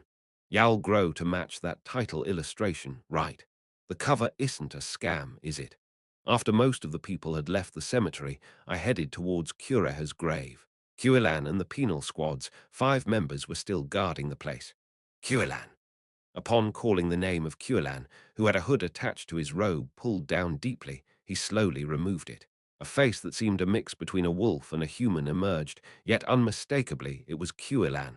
Your Majesty. How was the funeral? Perfect. There couldn't have been a better ceremony. I had specifically ordered it, to give Cureha the best and most respectful send-off possible. When we reclaim our homeland, we might relocate the grave, but for now, the funeral was too splendid to think about that. Cuilan stared quietly once more at the grave of his brother that he had been observing all day. Hopefully, he can rest a bit easier now. It would be good if that were the case. While it's hard to imagine what could console the dead, after all, funerals are more for the living than for the deceased. I am grateful for the wonderful funeral and for treating us like humans despite our current state. Then, Cuilan hesitated before saying, but we probably cannot stay in this city. I was at a loss for words. Crossroad had been attacked by werewolves. Many had died. In such circumstances, it was unlikely that the Dampenglang tribe, which shares the same wolf blood, could live peacefully in the city. While they look quite different, they still share many similarities with werewolves, and those who had suffered the werewolf attack would definitely not be welcoming. Every 2 weeks following a full moon, well look like this, half human, half beast. Hulan gestured to his reddish, fur-covered hand. We may look like dogs shedding fur every season, but well turn into these wolf forms bi-weekly. The locals might find it terribly uncomfortable, don't you think? But it doesn't seem right to leave the front lines entirely, especially after what your Majesty and the others have done for us. Hulan glanced at me, deep in thought. What do you think we should do? I want to hear your Majesty's opinion. There is one option, I began slowly. It might be a bit strenuous for you all. We've camped in rugged mountains and marshlands, survived while being pursued by the Imperial Army. Hulan grinned. Just tell us, we'll follow. The other members of the penal squad nodded in agreement. I took a brief breath and said, we're going to establish a forward base. How about you guys stay on site there, forward base? It was situated near the lake, the very place where we had fought the Black Spider Legion during the tutorial. Originally, this was the primary defensive line of the monster front here. Only those monsters that couldn't be stopped here flowed and struck Crossroad. If we could only restore this damaged place, we could significantly reduce the monsters reaching the Lord's castle at Crossroad. But of course, the problem was its maintenance difficulty. Right on the enemy's doorstep, it was tasked with withstanding the enemy's first wave head-on. If it ever fell, the station troops would be decimated.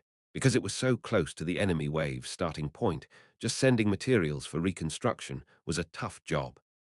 Given this, we had been preparing the required materials for a long while now, but the actual reconstruction work had been at a standstill.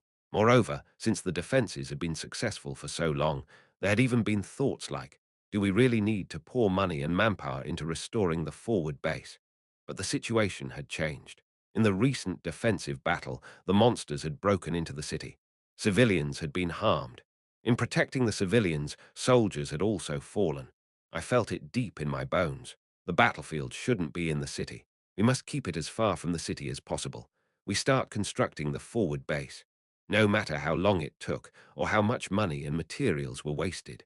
Human lives were more important than time, money, or resources. Hulan, hearing my words, nodded in agreement. Sounds good. Since we have excess strength, we can certainly help with the base restoration. That would be truly appreciated. However, in return, build us a space in the forward base that only we can use. That's reasonable, right? Of course, live in it like kings. Ha ha ha, did you know my moniker was once the Bandit King? I already had plans to decorate it like a fortress. Huilan, with a hearty laugh, tilted his head. So, how exactly does this restoration process work? Normally, laborers would load the construction materials on carts, and then members from the Merchant Guild would begin the reconstruction. Thus, in the game, between stages and during times without monster invasions, only then could you send laborers for the restoration. Moreover, with travel taking 3 days each way, the actual time for reconstruction work got even shorter. It was a long-term task. Let's use a shortcut. I smirked devilishly, causing Kuelan to shiver. You're generally such a good person, but sometimes you laugh like a real villain, you know. Let's skip discussing my grin and just listen up. It might not have been an option in the game, but I believed it was entirely possible in this reality, planning a victory from outside the rules. And the first step was Teleport Gates, Chapter 270. After discussing the upcoming plans with the penal squad, I issued them individual instructions for setting out. I intended for us to depart for the Lake Kingdom that very night. Watching members of the penal squad scatter to prepare, I sought out the rest of my party members. Damien, although not severely injured, had temporarily lost his vision due to overexerting his farsight ability. Consequently, he was unable to attend the funeral and was recuperating. Lucas was still in a daze from the side effects of a previous transformation, so he was restrained and confined in the underground dungeon. Lastly, there was Junior. Junior stood still atop a hill.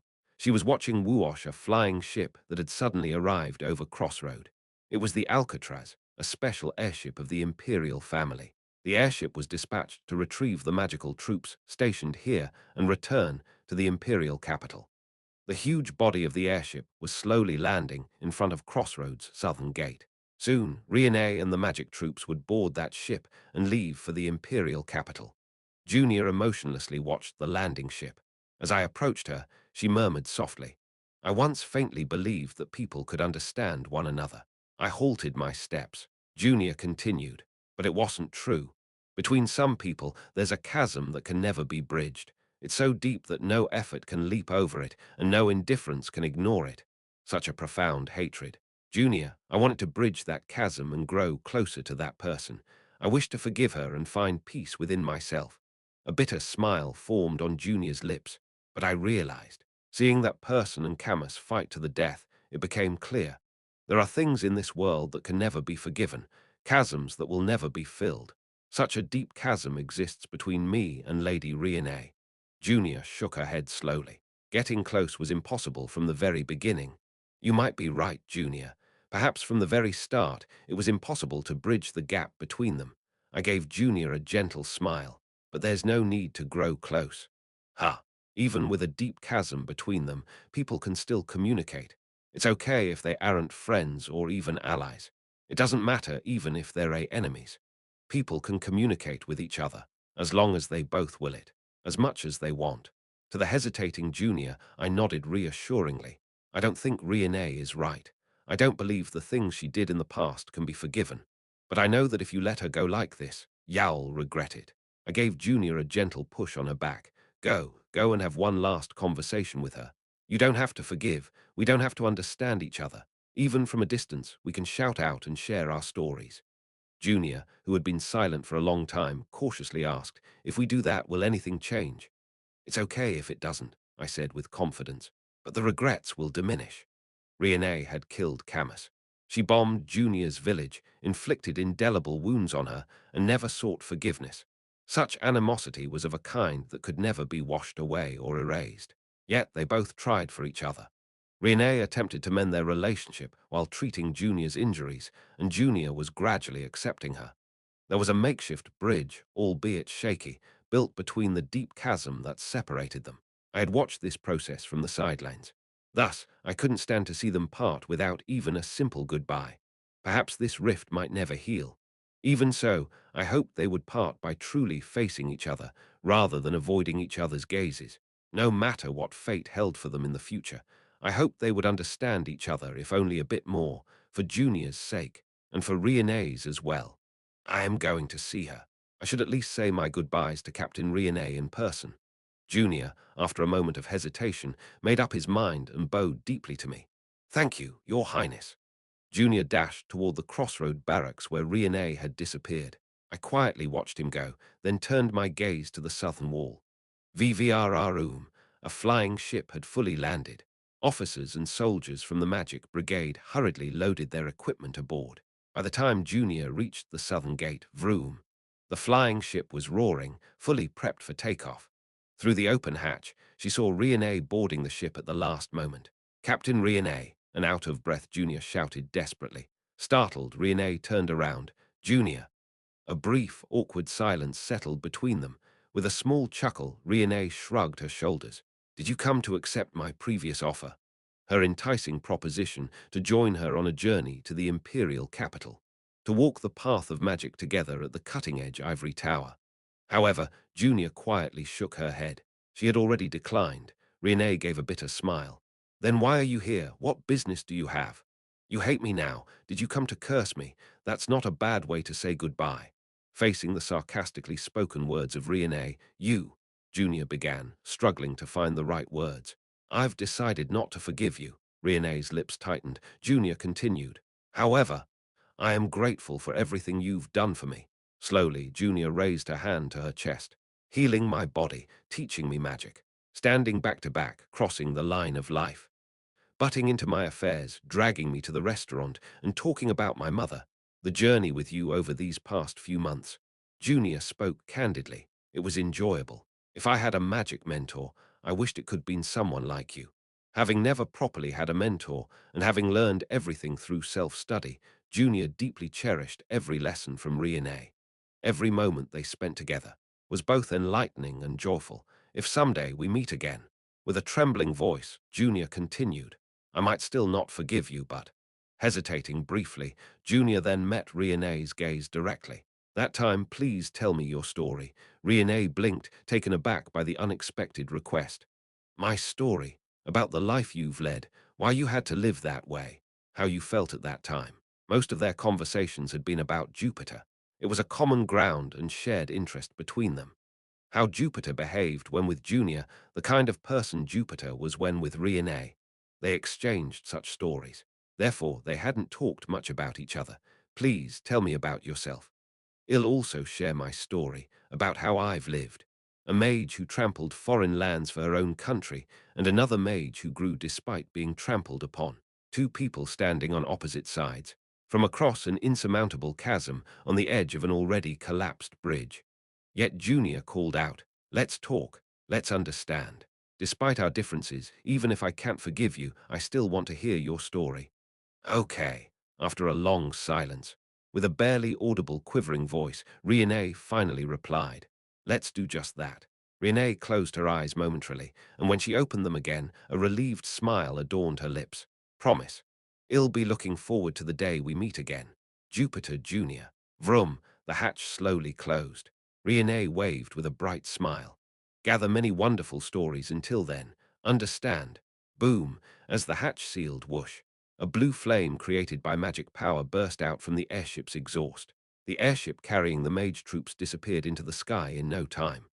Junior silently watched the receding airship cutting through the clouds, hoping to understand that unforgivable mage when they met next. Crossroad, the Lord's mansion. After the funeral ceremonies, as I returned to the mansion, 3 members of the Shadow Squad awaited me. I had summoned them.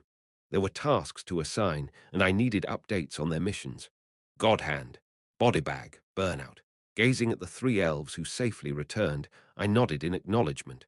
You've worked hard on the long-term dispatch mission. I'm glad you returned safely. I apologize for the delay, Your Highness. The 3 elves bowed their heads simultaneously. I patted them on the shoulders. Thank you for coming back alive, and to immediately contribute to the defense after your return. You truly went through a lot. Under my gaze, the 3 elves looked pleased, yet there was an apparent hesitation as they exchanged glances among themselves. With no particular thought in mind, I greeted Godhand with a broad grin. So, about the Dragon Lady. Did you meet the Duchess of Bringer? Yes, Your Majesty. The task I had entrusted to this shadow squad. It was to deliver my letter to the Dragon Lady, the ruler of the Bringer Duchy. The content of the letter was simple. If the Duchess of Bringer escapes to this monster frontline, I would offer her refuge and support for a new beginning. Having been pushed to the brink of destruction in the war against the Everblack Empire, the Duchess of Bringer would naturally flee to the monster frontline. In the game, this scenario was a matter of choice, to accept or reject. Twisting the situation, I had preemptively extended the invitation for her to come to the monster frontline. I had long decided to keep the Duchess of Bringer under my command. That's why I had made the first move, to seize the initiative. And now, the Shadow Squad, who were the messengers of that letter, had returned. This likely meant that the Duchess of Bringer had decided to accept my offer. Here, a reply from the Duchess of Bringer. Seemingly reluctant, Godhand handed me a letter. Without hesitation, I tore open the wax-sealed envelope and quickly scanned its contents. The smile that had formed on my lips slowly hardened. I looked at Godhand in disbelief, still holding the letter. What is this? Well, you see. Godhand, clearly reluctant to explain, finally elucidated the content of the letter in response to my query. It's a declaration of war. The Duchess of Bringer has issued a declaration of war on our southern front line. The content of the letter wasn't mistaken. Godhand, having met with the Duchess of Bringer in person, relayed the Dragon Lady's intentions to me crystal clear. She intends to march here personally. What the foo? No, what the dragon? Chapter 271. The Bringer Duchy's forces are on the brink of annihilation. Godhand calmly explained the current situation of the Bringer Duchy. Almost all of the duchy has been captured by the Imperial Army's 1st Division, commanded by Prince Lark. All that remains for the Duchess of Bringer is a handful of her personal night guard. The rest can be considered decimated. Why are they declaring war on us then, to ask for our help? When I asked, incredulous, Godhand gave a wry smile. It's probably their pride. Ha! The Duchess of Bringer I met has even stronger pride than the rumors suggest. Just the humiliation of defeat alone is tough for her, let alone the current situation where she is being forced to bow and join under our command. So, she can't simply join us from below. Yes, Godhand nodded. She said she'll see for herself if we have the capacity to accept her. And she declared war, just to be a subordinate, to have a face-off. What's with that? Is she some kind of real psycho, or a super macho? What do you even call that? Godhand recited the conditions proposed by the Duchess of Bringer. The terms are 5 versus 5. The Duchess of Bringer and her 5 knight guards versus 5 champions chosen from our southern front.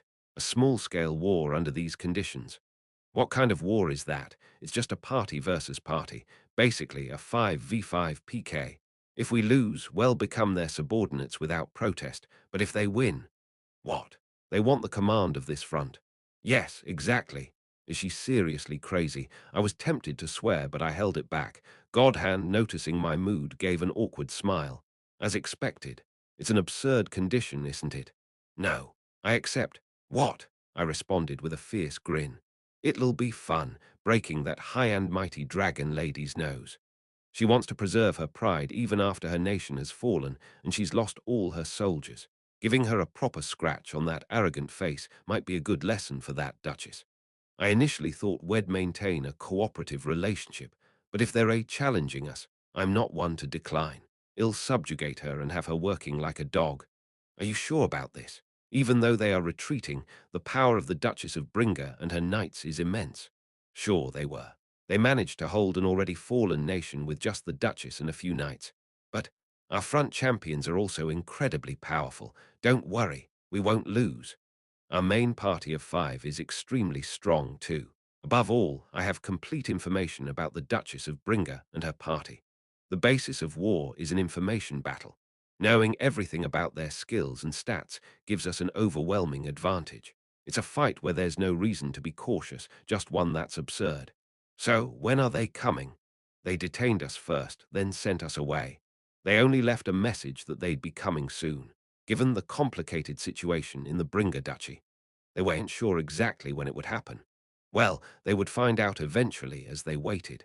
I noticed the deep red scars on the arms and legs of the 3 members of the Shadow Squad.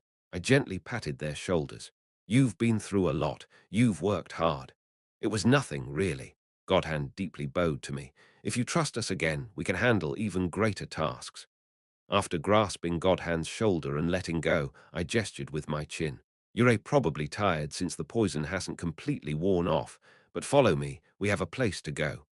Where to? The dungeon beneath the Lake Kingdom. We have some tasks to complete. My main party was compromised. Evangeline had an abdominal wound, Damien had an eye injury, and Lucas was in his beast form. They weren't in any condition to move. So, for the next few days, the elite penal squad and the shadow squad would have to take over their tasks. Despite their minor injuries and fatigue, they had to step up. Anyway, at my instruction, the 3 members of the shadow squad silently prepared their gear and followed behind. I intended to leave the reception room and head straight to the teleport gate in the backyard. But then, squeak, ha, ah. When I opened the reception room door, I saw a woman looking somewhat distraught, with a hue close to brown on her reddish hair, sitting in a wheelchair. It was Lily, the senior mage from our southern front. I asked in surprise, Lily, what are you doing here? Ah, your majesty, well. Lily hesitated and her eyes darted around, eventually landing on Godhand. An awkward atmosphere enveloped Lily and Godhand. It was uncomfortable, yet it felt tingling, as if a spring breeze was blowing. Caught between them, I felt even more out of place. Damn, my lips curled. Intimate affairs in the middle of this sacred monster front. These kids, it's frustrating. I mean, there's no rule against romance, but still. Especially not in front of me. It's so upsetting. Damn, I even blurted out a curse. Lily, Godham began to say something, but I interrupted him, flailing my arms wildly. Cut. Listen, we don't have time now. After we're done with the task, you two can meet privately and chat properly. Got it, love. Go ahead, but do it somewhere I can't see, damn it. Why is it so painful for singles to witness? Ruthlessly, I grabbed Godhand and dragged him to the backyard. Suddenly, Lily shouted after us. I'll come too. What? Surprised, I jumped and turned around. Godhand, equally startled, also looked back. I exclaimed, "We're heading to the dungeon now. That dungeon, beneath the Lake Kingdom. The dark, slimy, gloomy, sticky one where monsters come out with a roar. You're coming with us." "I am the senior mage of this front. I've joined you several times before." "Right. And every time you did, you turned all shades of green. And yet you want to join again. I have something to discuss with Godhand," Lily said with a determined face. "Please add me to the party, Your Majesty. I want to go too." Silence had filled the room, and then the corners of my lips curled up maliciously. "Fine, if you want to return to the field so badly, I'd be more than happy to oblige, Lily."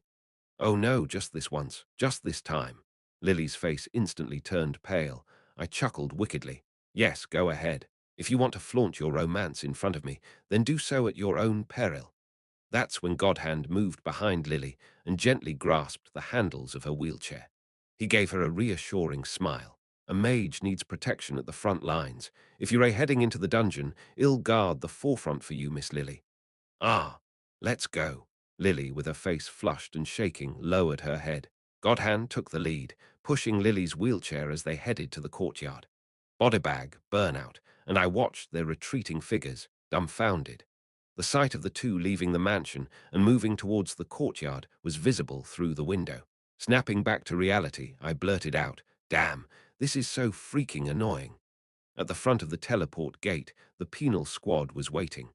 The penal squad and the shadow squad had already met during the last defense battle. Considering they were parties made of different species, it seemed they quickly became familiar with one another. They didn't seem surprised by our appearance. Maybe it's because they're elves. Our werebeast race often interacted with them before our nations fell. There's no reason to be surprised. Huelan and Godhand exchanged friendly banter. "Lily," I was the one pushing Lily's wheelchair. It was a stern decision I made as a commander to prevent any more lover-dovey vibes in this place. Lily, sitting in the wheelchair I was pushing, looked up at me with hazy eyes. What the hell? Your Majesty, may I ask something?" "What?" "You are known as the Empire's most notorious playboy. Why does it feel like you're getting a stomach ache from someone else's romance?" "Well, Ash is the Empire's playboy. The me who has inhabited this body is currently single. Isn't it natural to be irritated by the obvious romance right in front of me?" I swallowed those words and tried to sound casual as I explained. "We need to be on high alert when entering the dungeon. You can't be distracted by other things, right? That's why I separated you two." Immediately after, I shot a piercing glare at her. "So, by saying romance, you're admitting it, huh? Haven't you become quite shameless, our senior mage?" "Ah, no, that's not. When was it that you sang about disliking elves, and now suddenly you've fallen in love? Ha, tell me." I have no comment." "I can't hear you." Lily covered her ears and lowered her head. I snorted. "These lover-dovey pests, they should just live happily ever after." HMPH. One by one, we entered the teleport gate. The penal squad went in first, followed by Lily and me, with the shadow squad right behind. Flash. Now loading. Tip heroes within the game form various relationships with one another. Friendly relationships aid in battles, while hostile ones can be detrimental. Help the heroes establish good relations with each other. What a timely tip. Ha! The destination after using the teleport gate was the base camp. Just as I explained earlier, there are two purposes for our visit here today. After ensuring everyone had finished teleporting, I briefed my party members, taking a look at each one of them. Firstly, it's to capture the magic user who can set up teleport gates, Coco the Severer. Spatial cutting magician, the teleport specialized NPC, Coco. She's a hefty witch residing in the base camp, the very same witch who would open the gates to the event dungeons. By capturing her, we can establish a teleport gate at any desired location. Of course, in the game, players could only use pre-established teleport gates, but here this was reality. With the necessary resources and a dedicated magician available, it's plausible to set up a teleport gate wherever I desire. If I could set up a teleport gate at will, I could use all sorts of tricks. It would also be advantageous when establishing forward bases. That's why capturing Coco was our primary objective. Secondly, here she comes. As I shifted my gaze, the rest of the party members looked in the same direction. A female adventurer was hurrying towards us. With her long, dark green hair and 3 teardrops tattooed below her left eye, She was an assassin class elf. The leader of the NPC adventurer party, the Holy Grail Seekers, Verdandi. A clearly distressed Verdandi ran up to me, offering a bright smile. Your Highness, you're safe. After defeating Lunard and regrouping, we got a bit delayed. I hope for your understanding, Verdandi. Not at all. I am just grateful that you kept your promise. Verdandi repeatedly bowed deeply in gratitude. Yes, the promise with Verdandi. The rescue of the previously agreed upon Holy Grail Seekers party. Emergency quest NPC rescue. Rescue the NPC kidnapped by the Nightmare Legion. Location, Zone 7 Wolf's Den reward. Time remaining, 2 days currently. A significant number of NPCs are kidnapped in the Zone 7 dungeon Wolf's Den. Moreover, there's only 2 days left to the rescue deadline. We need to begin the NPC rescue operation in the shortest possible time with the available party members. That's the reason I had 2 fully armed parties accompany me today. Today, we'll clear the path. Tomorrow, we'll break in and rescue them. Is that acceptable? Yes, Verdandi, her eyes slightly teary, nodded in agreement. At that moment, Verdandi, a bewildered voice echoed. Both Verdandi and I turned to see who spoke. It was Godhand. He looked at Verdandi with disbelief. Ure, alive. Surprised, Verdandi's eyes widened. You are, staggering. Verdandi approached, Godhand, speechless. Their hands gripped each other tightly. The 2 elves stood silently for a while, looking at each other with affectionate gazes. Everyone just watched this unexpected reunion of kin. Godhand, a chilling voice rang out. If that voice had a color, it would be a cold blue. Startled, I quickly turned in that direction. Lily, seated in her wheelchair, tilted her head slightly. Her eyes sank coldly, reminiscent of a frosty dawn. Who is that woman? Wah! Oh no, that's... Frantically pulling his hand away from Verdandi, Godhand waved his hands in panic. No, that's not it. Miss Lily. I mean... The base camp, which was filled with a warm pink atmosphere just moments ago, now felt like the dead of a freezing winter. Enough! Watching this mess unfold, I couldn't hold back any longer. You're seriously trying to start a romance in a dungeon, you damn fool. Pisses me off, seriously. Chapter 272 right. After a brief chaotic moment had passed. Having left Lily on the other side, and coming over to a secluded spot with just Verdandi and Godhand, I asked, what's the relationship between you two? It said that the Holy Grail Seekers entered this dungeon over 100 years ago. But since elves are notoriously long-lived, it wouldn't be surprising if they've known each other even before that. Yet Verdandi and Godhand just glanced at each other, not answering easily. I narrowed my eyes. Wait, are you two actually lovers? Upon hearing our conversation, Lily's eyes flashed from the other side. Godhand, looking panicked, quickly waved his hands. We are definitely not in that kind of relationship. Then what is it? Why can't you tell me? Well, actually, Verdandi is from the fairy kingdoms. As Godhand tried to explain, this time Verdandi gave him a pointed look.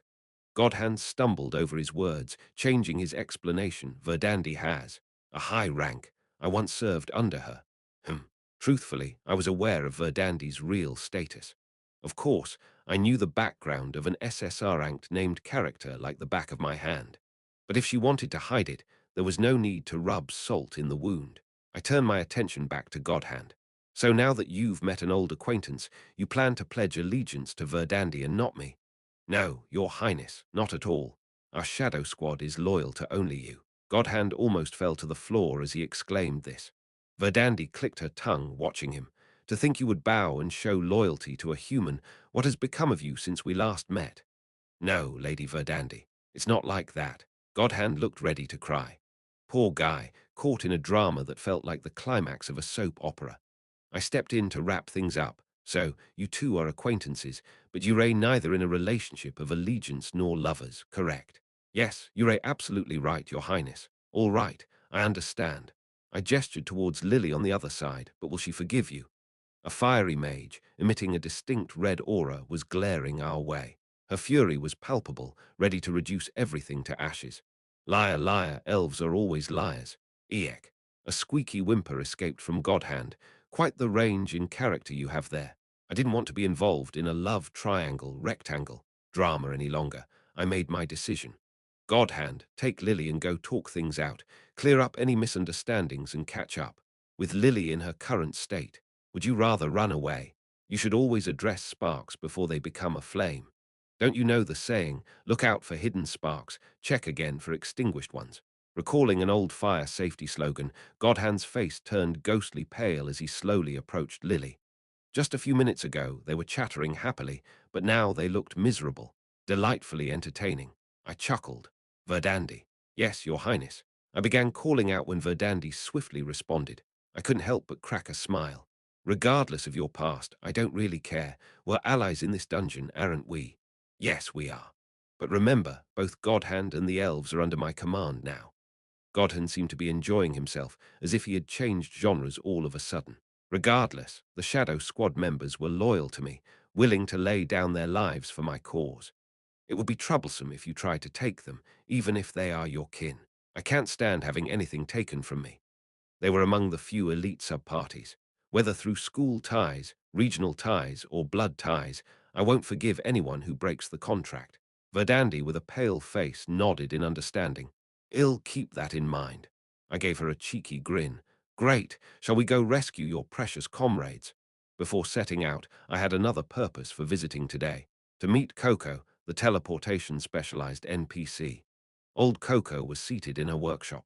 With Kellerby absent, she was the only NPC guarding our base camp. The large witch, stirring a massive pot filled with unidentifiable bubbling ingredients, narrowed her eyes as I approached. What brings you here today, young prince? Do you have a door for me to open? I cut straight to the chase. I wanted to establish a teleport gate at a desired location. I asked if she would cooperate. Constructing a teleport gate, you say? Coco looked at me with an inscrutable smile. I nodded. Old Coco, you can do it right. You're the master of spatial magic after all. Of course I can. After all, I am the one who built all the teleport gates throughout the Lake Kingdom.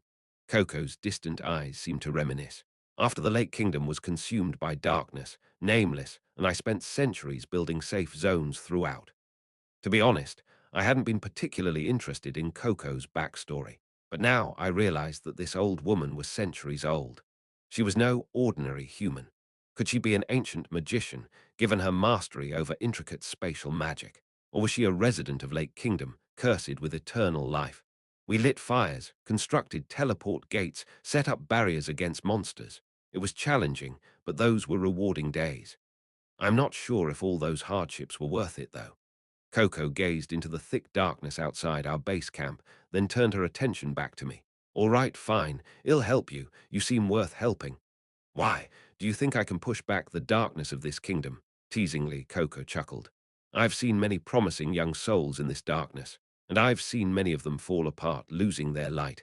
I'm too worn out to hang hopes on something like that.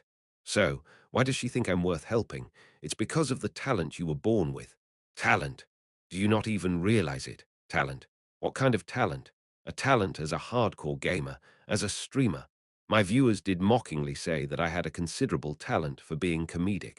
The only talent I recognize as a space-manipulating sorcerer is just one. However, what Coco was referring to was of a completely different nature. Time. I blinked in confusion. Time. I have a talent for that. What in the world is she talking about? It sounded like pure nonsense. You might not understand now, but you'll come to realize it in time. Waving it off, Coco flashed a mischievous smile. Anyway, bring me the materials and I'll construct the teleport gate at the location you desire. But the old witch's eyes glinted with a devilish tease. It was a look I knew all too well. Getting those materials won't be easy. It was that Uray and newbie, so you better work hard kind of look veterans give. Ding! A system window popped up in front of me. I quickly checked it. Item creation quest. Collect the materials needed to construct the teleport gate. SR grade magic core 0/1, dark crystals 0/5, demon heart 0/3, dark crystals that can only be obtained from high-tier monsters deep in dungeons, and demon hearts, which are rare drops from the top-tier demon legions. A whole list of magical components available only from the deepest parts of various dungeons. Particularly, many materials were from Zone 7. I chuckled to myself. One way or another, it looks like I have to venture into Zone 7. However, tackling multiple quests at once and completing them all together feels rewarding in its own right. Rescue the kidnapped NPC and construct the teleport gate. I'll finish off both sub-quests at once. Brushing off my hands, I turned around. My party members, all prepped to dive into the dungeon, stood ready. I shouted with enthusiasm. All right, let's carve out our path. I was worried our main party would struggle without its core members. Surprisingly, that wasn't the case. Thud, boom, crash. For starters, the penal squad in their beast mode had an incredible braking power, tearing through the front lines. They were currently in their activated mode of a new trait, Moonlit Wolf. For 2 weeks before and after full moon, Yowl transform into a werebeast. Your physical strength and stamina gradually increase, while your intelligence and magic power decrease. This effect is strongest during the full moon. For 2 weeks before and after new moon, Yowl revert to a human form. You return to your base stats, the irremovable trait, Moonlit Wolf. For 2 weeks around the full moon, they transformed into beast forms and received strength and stamina bonuses. This boost was significantly potent, especially for Quillan. Ha ha ha. Get out of my way, you monster creeps. Quillan roared with glee, thrusting his fists forward. The monsters of this season, the skeletons, shattered in every direction upon impact.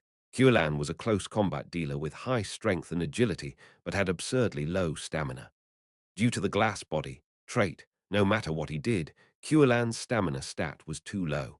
A single hit would make him spit blood and collapse. However, during the 2 weeks when the Moonlit Wolf was active, the glass body trait would disappear. It seemed like this was due to his body transforming into that of a beastman, which allowed him to ignore the negative traits of his original body. Lucky him. Thus, the current Quillan possessed nearly maximum values in the three main attributes for a frontline character: strength, agility, and stamina. He had become a perfect martial artist, even though it was only for 2 weeks out of the month. What a blessing. Honestly, I had sometimes felt, no, often felt, it was a waste investing in him. Besides Quillan, all the members of the penal squad were either warriors or rogue classes. All were melee characters, forming a solid frontline. And the rest of the members who came with us, swoosh, swoosh, thud, thud, thud, the original firepower team of this monster front, the Shadow Squad. Although they had lost 2 archers, the metal mage Godhand, the telekinetic mage Bodybag, and the wide-area explosive archer Burnout were dishing out immense firepower as a trio. Skeleton hordes were swept away in no time. And then lastly, an unintended guest member. Lily, holding a massive fireball, shot a fierce glare. Ultimate kill. With both her hands stretching forward, she threw that enormous fireball at an incredible speed. Die, liar, boom. The immense heat from the soaring fireball caused a massive explosion. Scream. The dungeon boss of the Zone 6 we were currently in, the giant skeleton conqueror, was directly hit by the fireball. Nothing remained of him but ashes. An R-ranked mage, level 32. Is this even possible? As I stood there, mouth agape at the scene, Godhand, who was standing beside me, started to tremble. I placed a hand on his shoulder and nodded. You chose this romance on the battlefield. Hang in there with grit and determination. Yes, that's the plan. Godhand smiled weakly with trembling lips. I am tired of living a life full of lies. I want to be honest now, both to others and to myself. I'll clear Lily's misunderstanding and convey my true feelings. Watching Lily, who was out of breath from casting ultimate, kill the liar, no such skill exists. A heavily breathing Godhand approached her. Observing the complex love situation between the two, I silently rooted for Godhand from the bottom of my heart. I hope that someday during a lover's quarrel, you get hit by that fireball and turn pitch black. Really, you idiot. Chapter 273 Zone. In other words, the depth of a dungeon indicates how challenging it is. Dungeons of the same zone and depth are roughly of the same difficulty level. Put differently, advancing just one step deeper greatly increases the dungeon's risk factor. Hugh. After breaking through all the dungeons on the shortest route from the 6th to the 7th zone, I gazed anew at the 7th zone spread out beyond the darkness. The latter half of the dungeon, namely the 6th to 10th zones, also known as the Deep Dark Realm, is immensely larger and tougher than the previous zones. The 6th zone was the weakest of them, so I managed to carve out a path, but rescuing operations in the 7th zone tomorrow won't be as easy as today. At least the good thing is that Wolf's Den is nearby. The Wolf's Den is at the beginning of the 7th zone. I should be able to quickly defeat it and get out swiftly. That's if everything goes as planned. All right, everyone worked hard today. Base camp. It was time to end today's free exploration and return. Let's head back, clean up, and rest. I encouraged the party members, drained from clearing several dungeons today. We'll have to work hard again tomorrow, so they need to rest well tonight. The tired party members, one by one, entered the teleport gate, stretching and yawning. Lily, who looked a bit sulky, and Godhand, who seemed particularly exhausted, disappeared into the gate. Once the other party members had all returned, Verdandi. I turned to look at Verdandi, who had been seeing us off. Thanks for your continuous support all this time. Verdandi gave a gentle smile. Every time I saw her, her tear-like markings made it hard to tell whether she was smiling or crying. Don't mention it. I am doing this to save my comrades. Indeed. Right now, Verdandi was helping us merely to rescue her party, but the fact remains that she actively assisted us in our dungeon explorations over the past few weeks. I believe we've formed a fairly cooperative and good relationship. I know it's not much of a repayment for all your help, but I took out a dagger from my belongings and handed it to Verdandi. Take it. Ha! What's this? Upon seeing it, Verdandi's eyes widened in surprise. It's a blink dagger, an SSR-grade weapon that I got from the last loot box. After much contemplation, I decided to give it to Verdandi. She's the only dagger user among us, and if tomorrow's battle gets intense, having this dagger as a secret weapon might be beneficial. It's a blink dagger. You know how to use it, right? Oh my, such a valuable item. Verdandi recognized what it was and seemed surprised, but she graciously accepted it with both hands. Thank you so much, Ash. I'll use it well. No big deal. It's just a token of appreciation since you've been so helpful to us. Don't feel obliged. I then took out a small pouch from my belongings and handed it over. Oh, and these are sunflower seeds. I managed to get some more. Wow, I'm truly grateful. She seemed to appreciate the sunflower seeds more than the SSR-grade dagger. Watching Verdandi happily pocket the seeds, I grew curious. I had never seen her eat the sunflower seeds she so adored. Was she saving them for later, only to occasionally indulge? Suddenly, an image flashed across my mind. Verdandi, sneakily hiding in a corner, nibbling on a sunflower seed one by one. I quickly shook my head, dismissing the thought. She'd eat them when she wanted to. See you tomorrow. As I waved and positioned myself in front of the teleportation gate, Verdandi unexpectedly stretched out her hand. Ha! Did she want more? There were no more sunflower seeds left. Seeing my confusion, Verdandi fidgeted awkwardly with her fingers. You taught me when we first met, right? When humans greet each other, they shake hands. Oh, suppressing a smile, I shook Verdandi's hand and said, sure, once again looking forward to our continued friendship, Verdandi. Ha ha, yes, take care and see you tomorrow. After an awkward wave, she hesitated before releasing my hand. I gave a final nod before diving into the teleportation gate. Flash! In Verdandi's hands were two items she alternated gazing at, a top-tier blink dagger and a pouch filled with sunflower seeds. Ash is such a kind soul, she thought. He even promised to rescue her teammates who'd been captured by monsters. Though time was of the essence, Verdandi wanted to believe in Ash. He was one of the few benevolent humans shed encountered in this endless, hellish dungeon. Holding tightly onto the dagger and pouch, Verdandi made up her mind. Let's go. Gathering her belongings, Verdandi left the base camp. She and her Holy Grail Seekers party had set up camp in a special area of the dungeon. After a considerable trek through the dungeon's shadows, she arrived at the chosen location. Between zones 5 and 6 was a passage connecting the aqueducts.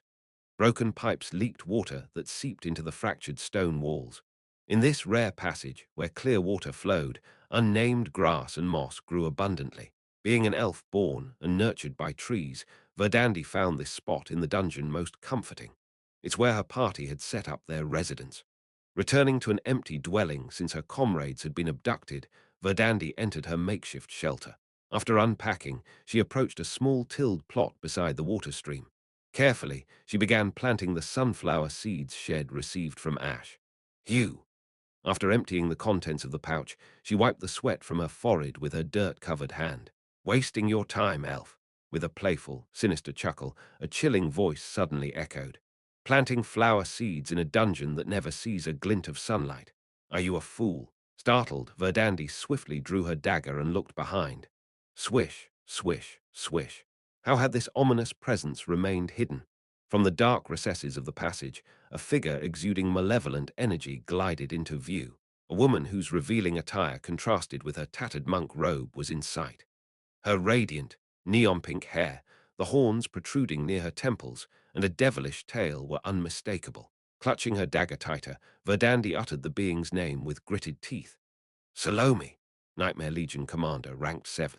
In a game of fate, the succubus queen, the femme fatale Salome, the Legion Commander of the Unholy Legion, slightly narrowed her eyes, a playful twinkle dancing within.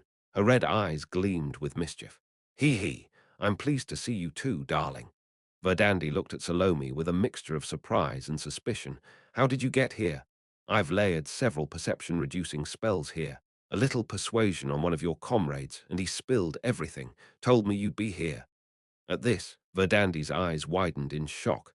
What did you do to my teammate, Night Hag? For now, he's alive. Elf, covering her mouth with a hand, Salome giggled deviously. But who knows? He might not last much longer. He's been trapped in my dream for quite a while now. Once I drain the last bit of his life force, he might wither away and die. Shortly after, Salome playfully swayed her pointer finger from side to side. Or, I know what you're thinking. You, along with your new friends, will come to rescue him, right? You really think you can? Just imagine the despair your party felt when they were captured. A mocking smile, like a crack on her porcelain-like, beautiful face, appeared on Salome. The vast gap in power. Even the famed Nameless tried to rescue the captured ones alone and had to repeatedly retreat. With your strength, rescuing your comrades is impossible. The Plague Legion, the Unholy Legion, the Werewolf Legion. The commanders of these 3 legions had formed an alliance, and Verdandi's Holy Grail Seekers party, caught by them, was bound to face a crushing defeat. Having felt the overwhelming strength of the enemies, Verdandi couldn't easily refute Salome's taunts. The succubus proclaimed with a tone that seemed to relish the moment. After all, I am no fool. If you try to overpower and take my guests, it'll instantly destroy the dream. That will surely shatter the mind of the one dreaming. You know, right? I am the only reason they're still alive. Once my mercy ends, your comrades will either die or face something even more horrifying. What do you want from me? Verdandi asked, her voice sounding as if she were about to vomit blood. Salome's eyes widened in mock surprise. It's simple, those humans you've been hanging out with lately. Salome stated her demand succinctly. Hand them over to me. Excuse me. Oh, not all of them, just that human commander named Ash. A faint blush appeared on Salome's cheeks as she thought of him. I am interested in him. He's overthrown Orlop, Selendian, and now even Lunard. That man. It's definitely not a coincidence at this point. It's fate. There's something about that human man. Moments later, Salome's eyes sparkled as she pleaded, much like a child. So, can you arrange a one-on-one meeting between me and that Ash guy? Please, can you? And what would you do when you meet? Seduce him? Obviously. Is there anything else a succubus should be doing? Salome's initially innocent laughter morphed, casting an eerie shadow over her face. I'll trap him deep in a dream, turning his mind to mush. Once I understand how he could have done all these things, I'll kill him. Then the king will shower me with affection. Salome, you've eased my worries. As expected, you're the prettiest and the smartest. Oh, how I long to hear his praise. Verdandi, with clenched teeth, listened intently, her eyes trembling slightly. And if I refuse your proposal? Refuse? A cruel smile touched the corners of Salome's mouth. Do you think you can refuse? Will you abandon your precious comrades with whom you've been wading through this hell? I've watched you and your allies tirelessly explore for over a century. Do you think I don't know of your loyalty to them? Indeed. To Verdandi, her comrades who had been with her in this hell for a century were more precious than anyone. However, Verdandi tightly gripped the blink dagger in her hand. Her gaze also drifted to the sunflower seeds planted in the flower bed. Ash's kind face, who had promised to help without hesitation, flashed before her eyes. Salome chuckled at Verdandi's reaction.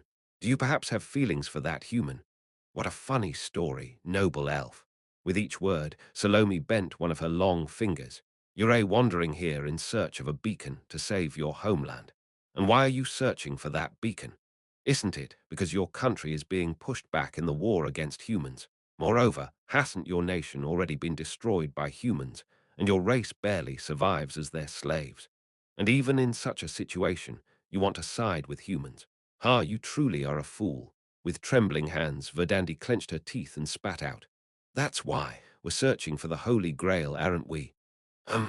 If we find the Holy Grail, we can revive the World Tree, activate ancient magic, and resurrect our kingdom." Salome covered her mouth and chuckled. "In the process, won't you inevitably become enemies with humans? In any case, humans are your enemies, and they are also my enemies." Salome drew a slender knife and gently ran it across her long neck. "I am offering to kill your enemies on your behalf. Shouldn't you be more than grateful?" After a long silence, Verdandi asked with difficulty, "If I hand over Ash?" "That means Ya'll safely return my comrades." "Of course. Naturally," Salome assured. "The only way to save your comrades, your kin, is this. The enemy of an enemy is a friend, right? In the face of our common foe, humans, we are allies, elf." Slowly extending her hand forward, Salome offered Verdandi a handshake. Verdandi stared blankly at the beautiful hand of the unholy Legion commander. She recalled the handshake she had shared with the human commander who was helping her just a short while ago. "How about it?" With a beautiful and fatally alluring smile, Salome whispered, "Will you form an alliance with me?" Chapter 274, the next day. My party and I entered the seventh zone of the dungeon. The seventh zone could be described as the commercial district within the inner fortress of Lake Kingdom. 500 years ago, before the fall of Lake Kingdom, people living in the inner fortress shopped, ate, and drank here. Every time we explore this dungeon, I can't help but think. This time, I left Lily in the city and brought Junior along. Considering the risks and Junior being a powerful awakened character, I thought she was necessary. Junior stretched her neck, taking in the sights of the seventh zone. It almost looks like a lovely city if it weren't shrouded in darkness and overrun by monsters. True to her words, the dungeon bore the semblance of a bustling and sophisticated city. Ever since entering the inner fortress, it felt even more so. The perfectly planned and constructed city streets were breathtakingly beautiful, looking as if they were straight out of a painting. If only it weren't cloaked in darkness and swarming with monsters. "If it weren't for those two, this place would have a lot of research potential," Junior murmured, looking slightly disappointed. "It's a shame. If there were no darkness or monsters, would it even be a dungeon? It would have just been a historical site. There would have been no need to bring weapons. The world would have been at peace. Crossroad wouldn't have been the front line against monsters. I wish to see it someday, Lake Kingdom without darkness and monsters." Junior traced her fingers over the meticulous stone walls of the dark city, murmuring softly. "I had thought the same. Could Crossroad ever be just a peaceful town where people farmed and traded without the need for wartime weapons?" Lost in such musings, we soon arrived at our destination. Seventh Zone, the Wolf's Den. The building was strikingly large, making it easy to locate. I looked up at the massive dungeon in front of me. The Wolf's Den consisted of 3 floors above ground and 3 below. It's a huge bar. The upper 3 floors exuded a luxurious ambience, while the lower 3 were decked out with all sorts of seedy amenities. From a place where mysterious water pipes were smoked, to a spot for enjoying the dance of performers, and various other shady entertainments of the magical kingdom from 500 years ago awaited customers. The Wolf's Den symbolized the darker side of Lake Kingdom. It was a decadent and hedonistic entertainment establishment, quite a sleazy joint. Even without entering, lurid advertisements and posters promoting these offerings were plastered all over the building's exterior.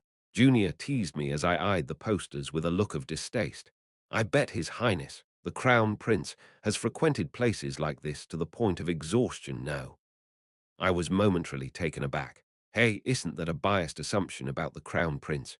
There's no way to reveal here that, back on Earth, I not even frequenting college bars, let alone clubs, was an ultra-straight-laced guy.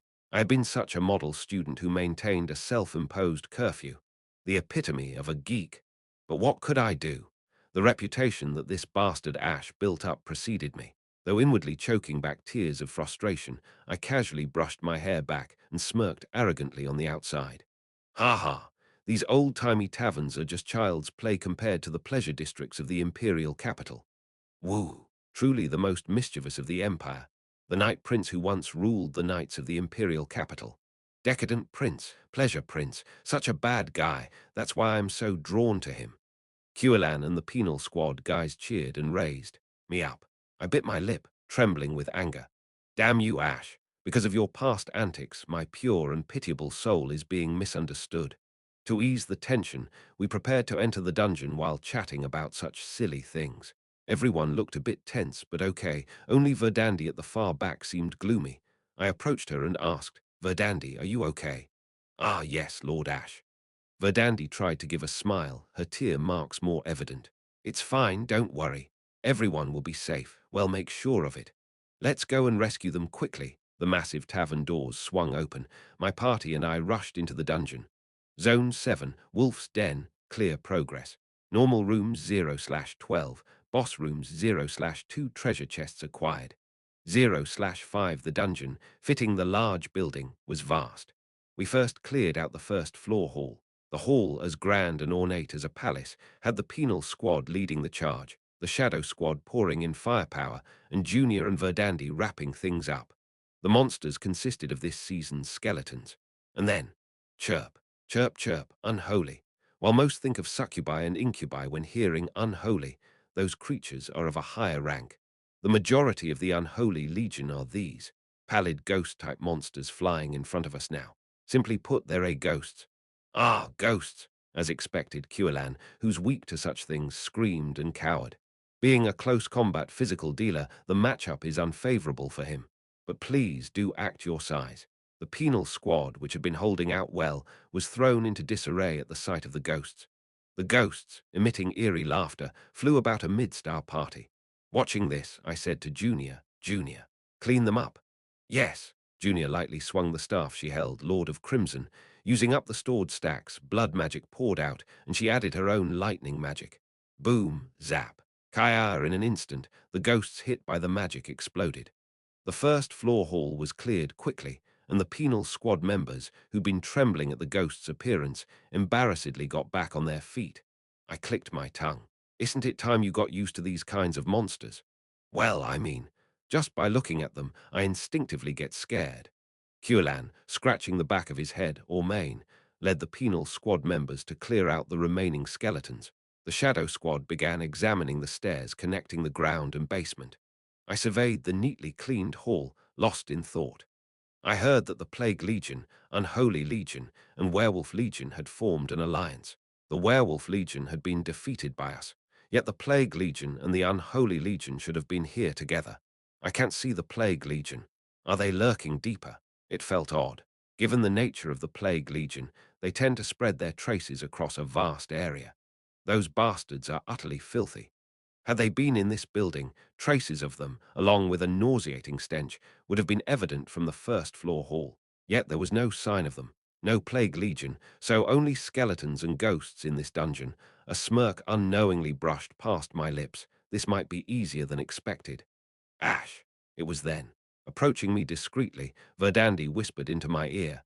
"When I snuck in here before to rescue my comrades, I discovered a secret passage in the hall. It seems to lead somewhere. The passage is narrow, and if more than 2 people enter, the door closes automatically."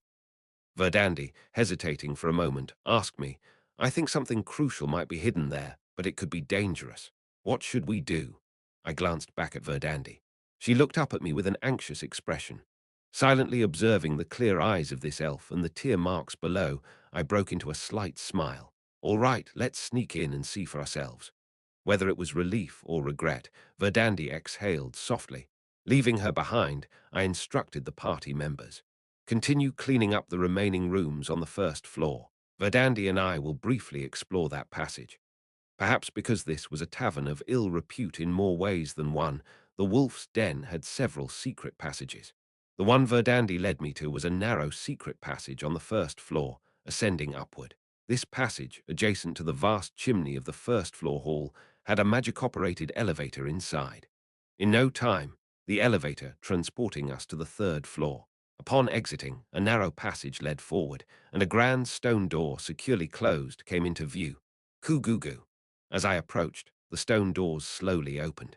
A room, slightly different in ambience from the rest of this dungeon, revealed itself an elegant space reminiscent of a luxury hotel suite.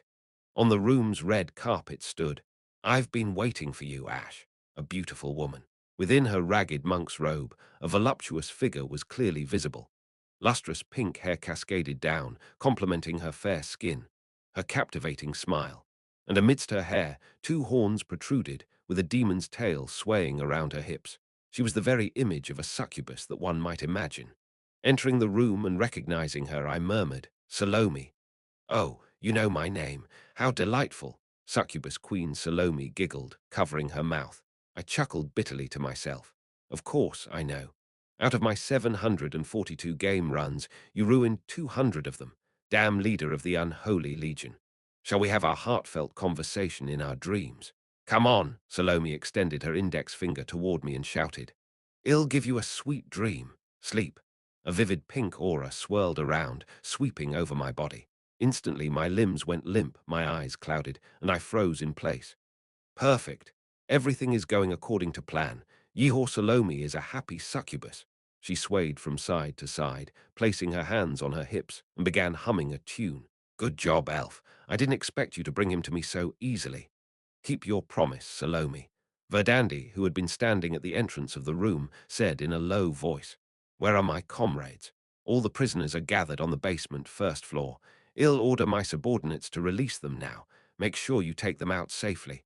Verdandi quickly turned and left the room. Salome giggled and waved.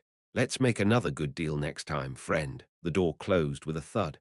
Aha, it's just the two of us now. Salome sneaked over to my side. Her pale, slender fingers touched my cheek. With her pink nails, she playfully poked my face, admiring me. Face is decent enough, and the body, well, it passes. Most of all, the power that brought down 3 Nightmare Legion commanders. Salome rested her hand on her chin and groaned, then her eyes widened with excitement. You know, you might just be my type. But falling for such a cheap trick. Disqualified, disqualified. She danced around me, bouncing and laughing like a child. Fool, loser, weakling. Or perhaps it's just my irresistible charm that mere mortals can't resist. After a bit more teasing, she finally stopped in front of me. Salome spread her arms wide. Well then, bon appetit, she tried to embrace me. It was the basic predatory pose of the succubi, to physically bond with their victim and trap them in a dream, draining their life force. She hummed with anticipation, eyes closed, lips puckered, clearly ready to feast. A succubus kiss is a potent life-draining skill. However, I reached out with my left hand and stopped her lips. Hey. With her face obscured by my hand, Salome blinked in confusion. I spoke coldly. Show's over, isn't it? Eh? Her red eyes widened in shock. W what? How did you? How did you break free from my mind control? Well, about that. I slowly opened my right hand, then clenched it into a fist, giving her a sly smile. Why don't you figure it out after you take this? Wham! The very next moment, my right straight punch landed cleanly on the chin of the succubus queen. Chapter 275, a few hours ago. As soon as I entered the base camp, Verdandi came to me and filled me in on the events of the previous day. Last night, the enemy's Legion commander sought me out. It was Salome, the unholy Legion commander, who had approached Verdandi, and she had made an offer. The offer was to spare all of Verdandi's comrades if she handed me over, the human commander on our side. She said she pretended to accept the offer for the time being, but now she didn't know what to do next and had come to inform me immediately. I see. Listening intently to Verdandi's story, I asked her, why are you telling me this? Why not keep it a secret and just hand me over? Then you could save your comrades and even. I hesitated for a moment before continuing.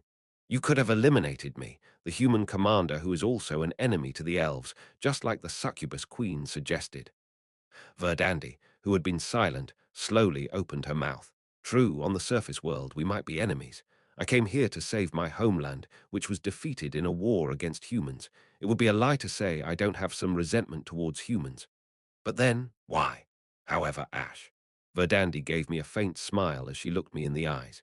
You are a good person, and you raise someone who knows the meaning of righteousness. In this hellish dungeon, and on the front lines fending off monsters on the surface, you raise someone who still harbors humanity that should have been abandoned long ago.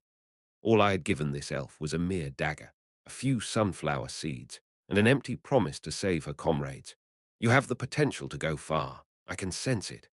Verdandi already trusted me. Whether that was due to the harsh environment of the dungeon below this lake, or because she genuinely had a good eye for people, I couldn't tell. Blinded by past grudges and throwing away greater possibilities is something only fools do. A true leader should look beyond that. I have to find the Holy Grail in this dungeon, and ultimately I have to save my kin on the surface and reclaim my homeland. Verdandi slowly bowed her head toward me. I have a gut feeling that you'll be essential for all that lies ahead, Ash. I will never deceive or betray you. I want to walk this path beside you. Even if, in the worst-case scenario, you lose all your comrades. I've spent over 100 years in this hellish place. The reason my comrades and I were able to survive without going insane is one. Verdandi spoke softly. Never lose our humanity. Don't become monsters. Never forget our sense of duty. That's what we've vowed. It's better to die a noble death as a warrior than to survive by betraying one's benefactor. My comrades would think the same. Gazing deeply into Verdandi's resolute eyes, I slowly opened my mouth. I have a way to easily save your comrades and also take down the enemy commander in one fell swoop. Verdandi's eyes widened in shock. What exactly is your plan? We go with what the succubus queen suggested. You hand myself over and get your comrades back. What? But then you would fall under the spell of that succubus. Don't worry about it. I grinned, a smirk settling at the corners of my mouth. I've got an ace up my sleeve. Present time, in the chamber of succubus queen Salome. Thwack, my right straight landed on Salome's jaw, sending her tumbling backward. Clean hit. That one connected well. Although I had never formally studied martial arts, my brief experience with Lucky Strike in the battlefield had honed my instincts. My punch couldn't have been cleaner. Ah, how refreshing. Salome, sprawled disgracefully on the floor, clutched her reddened jaw and her eyes teared up. What the hell is this? Ure a bit slow on the uptake, succubus. I walked toward Salome. Today's your unlucky day. Not sure if she even had a family to set up a memorial for her, but still. Heh ha, don't come any closer. Salome blinked her red eyes and extended her hands once more. Now, sleep. Sleep very deeply. Whoosh, a pink mist swept over me once again. Unfazed, I kept moving forward, ears ringing. It felt like a gust of wind mixed with a dreadful floral scent. If I had a mask, I'd want to wear it, but I could manage without. How? How the hell are you resisting my mind control? A panicked Salome scrambled backward, shouting. Except for the Great King, my hypnosis should affect every being in this lake. How? Sorry, trade secret. I casually advanced another step toward her.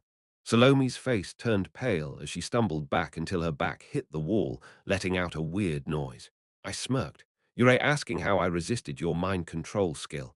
The answer is simple. It's thanks to my passive skill, Unyielding Commander. Unyielding Commander LV3. A skill born from an unyielding spirit that never gives up in any situation. Provides immunity to mental status effects to all allies within a 20 million radius. Immunity to mental status effects. I simply don't get affected. I've thought it was an overpowered skill since I first got it. Early on, it was nearly useless as there weren't enemies that used mental status effects. But from mid-game on, it became incredibly useful. It came true. With this passive skill, I become a hard counter against all enemies that rely on mental attacks. And the unholy legion, especially the upper echelon like the succubi and incubi, only have mental status attacks as their arsenal. Their own combat capabilities are pathetic. Instead, they rely on mind control and hypnosis to turn our heroes against each other, causing team kills. They're quite the detestable bunch. In my 742 games, I had run into these bastards about 200 times. They could be considered one of the biggest obstacles in the mid-game. But what? Oh my god, an X-grade skill. The first passive skill I received was so overpowered. Showing its usefulness only at stage 11 is a bit late, but still. Thank you, Director, for adding such a cheat skill. Now, then. Standing in a place where there was no longer room to retreat, I rolled up my sleeves in front of a trembling Salome. Shall we enjoy some enlightening discipline? At that, Salome covered her body with her arms and let out a shriek. Why, you're going to hit me? Yeah, I am going to hit you. No, wait, you've already hit me. No one has ever hit me, not even my father. Stop saying lines that would only appear in an old-school shoujo manga. I'm going to hit you anyway. The main body of this creature has laughably low stamina. Even my weak physical strength was more than enough to beat her senseless. And while I am at it, I can glean some valuable information. How rewarding is this? Hold on a second. Look at this first. As I raised my fist, Salome quickly reached out to stop me. Whoosh! Suddenly, she lowered the shoulder of her worn-out monk robe, revealing a bit of her skin. And then, oh, ooh, she took a rigid posture like a wooden doll and made that noise. You are, ooh. With her face turning red, Salome kept repeating that rigid motion and strange sound. Not understanding the situation, I finally asked, "What are you doing right now? This is seduction." "Seduction?" "Yes," said Oo. Ooh. After a brief silence, I reached out with my hands filled with anger and grabbed Salome by the collar. I couldn't help but shout at the startled Salome. "Stop talking nonsense. Are you even a succubus? What kind of seduction is this?" "Eek. You're a disgrace to succubi, you brat. If you're going to do it right. Succubi are supposed to be a fantasy, a fantasy. You ruined it all. But I've never actually seduced anyone in person." "Ha! Everyone just falls into a lewd dream. Who resists mind control? It'll give you a nice dream. You can have a great time with your ideal partner. Just trust me. Everyone's super happy, so just let me mind control you once, okay? My ideal partner." Suddenly, the face of Serenade flashed through my mind. Gasp. No, no, that's just Ash's first love coming to mind first. Don't get caught up in this creature's tricks. Ahem. Noticing my momentary hesitation, an enthusiastic Salome continued to shout. "Not just lewd dreams, okay? I can make you dream of anything. Your unfulfilled dreams, people you wanted to meet. From endless delicacies to unreachable wishes. Everything, you can achieve it all. Wishes, unreachable. Wishes. Brother, suddenly text appeared before my eyes. The unforgettable brief chat lingered in my mind. "Retro addict, you have a wish you want to fulfill, don't you? Not something like money, but a more precious wish. That wish, I'll grant it for you. As long as you hold it in your heart, that dream is not a failure." I also remembered the promise I initially made with that self-proclaimed director. Yes, a wish. I was here to fulfill that. I can do anything. Seriously, I am the succubus queen. In terms of dream powers, I am the strongest in this world. I don't know how you resisted my mind control, but if you just lower your mental barriers for a moment, shut up, monster. My voice was menacing as I cut off Salome's words. "You think I came here just to find self-satisfaction through some trivial dream? What? I came here to conquer." My grip on Salome's collar tightened. "I am here to fight with my life on the line and achieve my wish." Salome looked up at me, her red eyes blinking blankly. "It doesn't matter whether you offer me a sweet daydream or a horrible nightmare." Again, I clenched my fist and raised it. "I'll achieve my wish through my efforts, in my reality." Protecting people and killing monsters, there was no room for trivial dreams on this path toward clearing the game. Indulge in your dreams all you want, monster. Salome, who had been staring at me as if mesmerized, finally spoke slowly. "Ash, you really are ignoring her." I swung my fist down. The plan was to deplete her stamina to a critical state first, then interrogate this monster for information. Just then, thwack. Someone suddenly intervened, blocking my punch. Chapter 276. My fist was stopped by a hand clad in a white glove. That is to say, a hand materialized out of thin air and blocked my punch. Before my startled eyes, other body parts began to form above the hand. Swish, swish, swish, flies and rats, crows and fog. All sorts of grotesque and dark entities suddenly appeared from all directions, coalescing to form a wrist and forearm, then joining together to create an upper and lower body, finally shaping the remaining parts of the figure. Within seconds, a towering man stood before me, dressed in an all-black coat, a matching tricorn hat, and a white crow mask. He looked like a plague doctor from medieval times, with a long-beaked crow mask. His appearance was so distinctive that I instantly recognized who he was. A big shot has arrived. Master of the Plague. Black Plague 1. The wound opener, the embodiment of pain, the screaming pus, and all other kinds of disgusting titles. A named monster. Commander of the Plague Legion. His name was Raven. Whoosh! With a casual wave of his hand, Raven sent me flying back with my fist still extended. An uneasy silence settled between Raven and Meth, Master of the Plague. We stood there, glaring at each other. Salome, who had been alternating her gaze between the two of us with wide eyes, finally squawked. "Hey, Crow, why did you arrive just now? I almost died, you know." "Shut up, wench."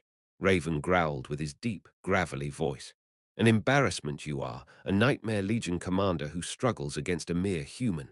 You should be ashamed before your king. Ah, eek, but this guy, my mind control didn't work on him. What? Your mind control? From within his crow mask, a spark lit up in the monster's eyes.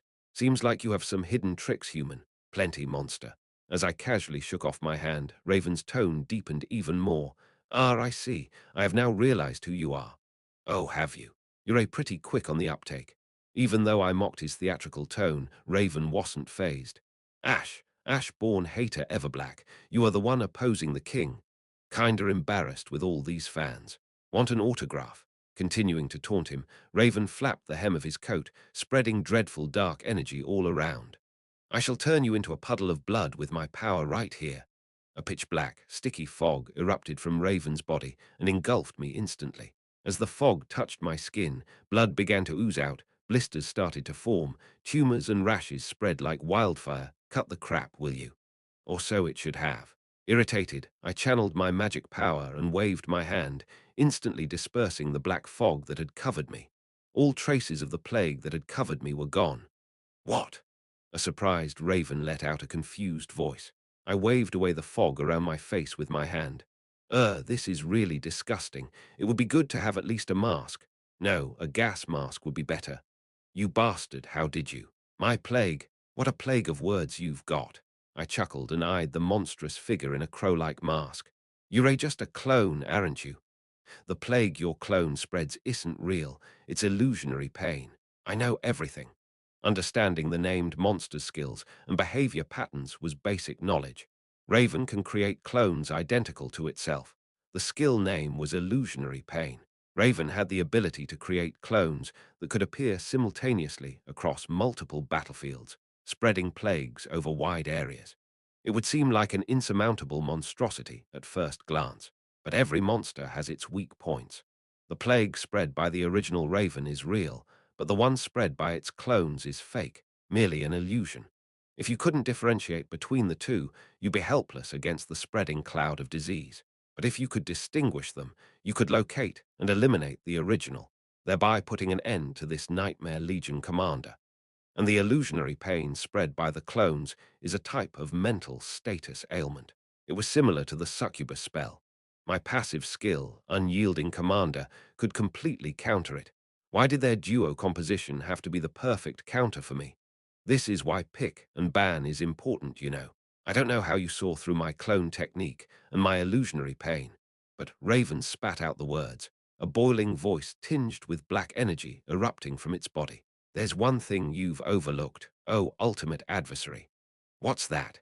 Even with just the physical strength of this clone, I have more than enough to rip you apart and kill you. Raven's enormous figure lumbered closer. That might be true. Even in the game, each clone had quite a bit of health and attack power. They're probably stronger than me right now. But that's for an X-grade weak commander like me. What about an SSR-grade top-tier assassin character? In a flash. As I thought that, Verdandi appeared beside me, emitting a burst of light. Seeing Verdandi suddenly appear, Salome, who had been cornered, dropped her jaw. What? I sealed the passage, how did you get back? Is that all you can say? How did you? I smirked. At the same time, my eyes briefly glanced at the dagger now in Verdandi's hand, previously at my waist. A blink dagger. Though Verdandi is the current owner, I had brought it into this room. Verdandi used the dagger's special ability to teleport beside me. It's an incredibly versatile dagger. Verdandi, how about your comrades? I've successfully rescued everyone. Standing in front of me, dagger aimed at the monsters, Verdandi spoke in a deliberately brusque tone. Thank you, Ash. Truly. Yet there was a faint hint of emotion in her otherwise restrained voice. I chuckled softly. That's good to hear. Everyone has been rescued. Salome then took a swipe at Verdandi. You elf. Are you breaking the alliance with me? Don't talk about alliances, succubus. We were never on the same side to begin with. What? Verdandi spat out fiercely. True, on the surface, humans and elves might be enemies. But if we both face a common enemy known as monsters. Verdandi glanced at me, a subtle smile crossing her lips. Enemies of enemies can become friends. I returned the smile. Raven, who had been silently watching us, slowly lowered his stance. Completely relaxing his battle posture, Raven spoke. I shall retreat. What did you say? In the absence of my original self, this avatar's combat capabilities are limited. Retreat is logical when chances of victory are low. Why, you coward? So you're going to run with your tail between your legs? How shameful. Where's your main body in all of this? Where are your minions? Ignoring Salome's berating, Raven shot me a sidelong glance. We shall meet again, player. Ash. Just like a third-rate villain, spouting clicks before running away. I waved my hand dismissively. I won't go after you. Hurry and scuttle away, you ugly bastard. Thud. No sooner had I finished speaking than Raven punched a hole through the wall, creating a massive exit. Swish. White crow wings sprouted from Raven's back. Grabbing Salome by the scruff of her neck, Raven flapped his wings and flew out of the building. I might have missed the chance to finish off Salome, but there was no way to stop their retreat after Raven's avatar appeared here in the first place. I had already accomplished my original mission here, no need to overdo it. Why, I'll see, Ash. Dangling from Raven's fingertips in a hideous pose, Salome squawked. I will imprison you in my dream, just you wait. Do you actually aspire to be a third-rate villain or what? You will kneel before me, call me Master Salome, and submit. Just you watch. The figures of Raven and Salome grew distant. I clicked my tongue. Tried 100, 1,000 times, like my passive skill is going anywhere. I watched the increasingly distant figures of the two Nightmare Legion commanders and bit my lip. Encounters with them were becoming far more frequent than before. It wasn't just the boss stages. I might have to deal with them everywhere from now on. The real battle with them had begun. Since the elevator was shut down, Verdandi and I descended to the first floor through the hole in the wall. The building had quite high ceilings, so it was a bit of a drop, but Verdandi easily carried me down. In the hall of the first floor, the rescued NPC prisoners sat with blank faces, wrapped in blankets and robes. My party members were giving them water and rations. Hey, guys! Verdandi ran toward a group of green-haired elves who were sitting with wan faces. It was the NPC party, the Holy Grail Seekers. Hey, are you guys okay? Snap out of it. It's me, Verdandi. You recognize me, right?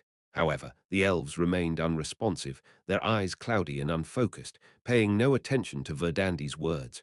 Verdandi's face fell, her expression crestfallen. I softly spoke up from behind her. It'll be okay. Ha! They've been trapped in the succubus dream for a long time. Given enough time, they'll recover. In the game, heroes who had fallen under the mind control of the unholy legion often suffered from aftereffects. However, they all recovered over time. They would need time, too. Time to adjust to the shock of being thrown from a sweet dream into a harsh reality. Verdandi clenched her mouth shut. I handed her a pouch I'd brought with me. Here, Verdandi. Ha! Sunflower seeds. Ever since I mentioned I was looking for them, they keep coming in. Verdandi took the pouch hastily with both hands. I gave her a slight smile. Share them with your comrades. Don't hold back, all of it. Slowly, Verdandi took out sunflower seeds from the pouch and fed them one by one to her comrades. The previously dazed elves gradually began munching on the sunflower seeds. Did the sunflower seeds hold some sort of memory for them? Tears began to fall, one by one, from their dried eyes. Life slowly started to return to the eyes of the hazy elves. Ha ha, wow, seriously. Watching this, Verdandi wiped the corners of her eyes and also popped a sunflower seed into her mouth. You all look so dumbfounded. Then, like a hamster or like a child savoring a piece of candy, she began to nibble on the sunflower seeds slowly. As I stood back and silently watched, in our homeland, in Yggdrasil, which used to be the capital of the Elf Kingdom, sunflowers bloomed everywhere. Godhand, who had stepped up behind me, softly began to speak. It was the continent's largest habitat for sunflowers. Now it's all burned down. The children would snack on sunflower seeds, and the adults would make alcohol with sunflower honey.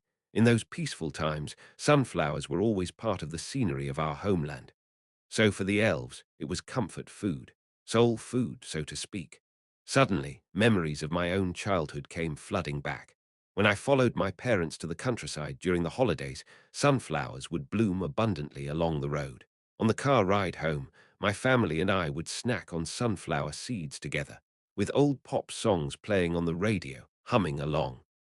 It's a landscape of memories that can never be revisited. I wondered if those elves were each seeing a similar landscape in their minds. Watching the Holy Grail seekers, laughing and crying while eating sunflower seeds, I turned away. The trio from the Shadow Squad awkwardly watching their senior elves caught my eye. Now, you guys, too. I took out another pouch of sunflower seeds from my pocket. You've worked hard. Have some snacks. Buddybag and Burnout, and even Godhand, looked hesitant, but the Shadow Squad awkwardly smiled and began eating the sunflower seeds. According to what I had heard from Godhand, both Bodybag and Burnout were born after the destruction of the Elf Kingdom. Yet this is delicious. Takes me back, Bodybag said, grinning cheekily. Nod, nod. Burnout seemed to agree, nodding her head emphatically. Even if the form was a bit different, they too must have their own memories associated with sunflower seeds. Just like everyone around the world has memories tied to their own soul food, regardless of race or environment. With a slight smile, I popped a seed into my mouth. It tasted a bit different from Earth's, but it wasn't bad. Chapter 277. Among the rescued NPCs, there was another familiar face. Your Highness!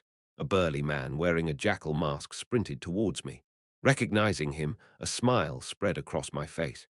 Jackal, the NPC boss of Zone 5 Dungeon Flaming Colosseum. It was Jackal, the gladiator king I had encountered before Stage 5. You're alive. Had your Highness not come to rescue me, it'd be stuck here until death. I owe everything to you. As soon as he reached me, Jackal prostrated himself on the ground. Please accept me, your Highness. I covered my mouth and chuckled. Seeing his attitude, a mix of respect and cheekiness, was a welcome sight. We exchanged pleasantries and caught up on recent events. After suffering a defeat against Selendian's Vampire Legion and trying to rebuild his forces in the ruins of the Colosseum, he was attacked by Lunyard's Werewolf Legion and brought here. I guess he only got beat up by Nightmare Legion commanders. In other words, even after facing only Nightmare Legion commanders, the fact that he was still in one piece testified to his resilience. As I tried to comfort him in this manner, Jackal immediately corrected me. No, it was a reality check. A reality check. Let's just say I may be stronger than most of the average boss-level monsters around here, but I'm not on the level of Nightmare Legion commanders. Jackal shook his hands, as if to say he'd been utterly defeated, especially now that my main base, the Colosseum, is completely destroyed. It looks like it's time for me to become an ordinary adventurer again. His base was destroyed, his forces lost, and naturally, the boss-level modifications had worn off too. Jackal, now reduced to a slightly stronger-than-average NPC adventurer, continued to grumble. To him, I offered a broad smile. At least you're alive to tell the tale. Absolutely. Rolling in shit is better than dying, although this place feels like hell. I gestured with my chin at his jovial remarks. Jackal, if you've got nothing else to do, how about helping me out for a bit? Jackal jumped up in excitement and exclaimed, Of course, your Highness. Whatever you command. My life is already yours. I returned to the base camp.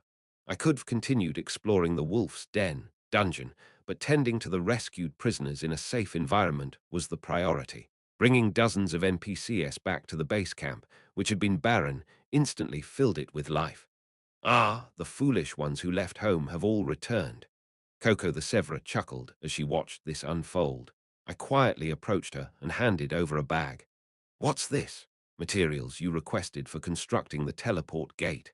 Not only had I rescued the prisoners, but I had also gathered the materials needed for the teleport gate.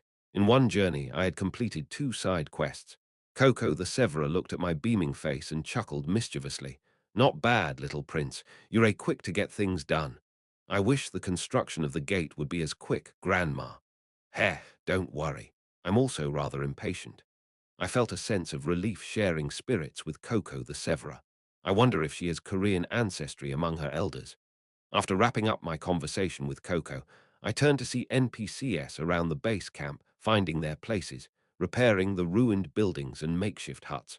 Both the Penal Squad and Shadow Squad were assisting with the work. Quillan, Godhand, and both Verdandi and Jackal were gathered, engaging in a hearty discussion. Come to think of it, Jackal has a strange connection with our party members, too. Jackal was of the Beastman race, and had once been an intelligence agent for what could be considered the predecessor of Aegis Special Forces. He had relationships with both the Penal Squad and Shadow Squad. The struggles of different races living in the human world could only be understood among themselves. Leaving them to their conversation, I took a step back. Ah, so stiff. As I stepped out of the base camp and stretched, catching my breath, Ash. A refreshing female voice called out to me. Turning around, I saw a woman with white hair, wearing tattered robes, slowly approaching. You seem to have handled things smoothly. A broad smile adorned her gentle face. I returned the smile. Nameless. It was Nameless, the dungeon merchant NPC. The swaying Nameless looked at the other NPCs within the base camp and seemed to nod as if relieved. It's fortunate that everyone seems safe. Considering they were held captive by those monsters for so long, they looked surprisingly well.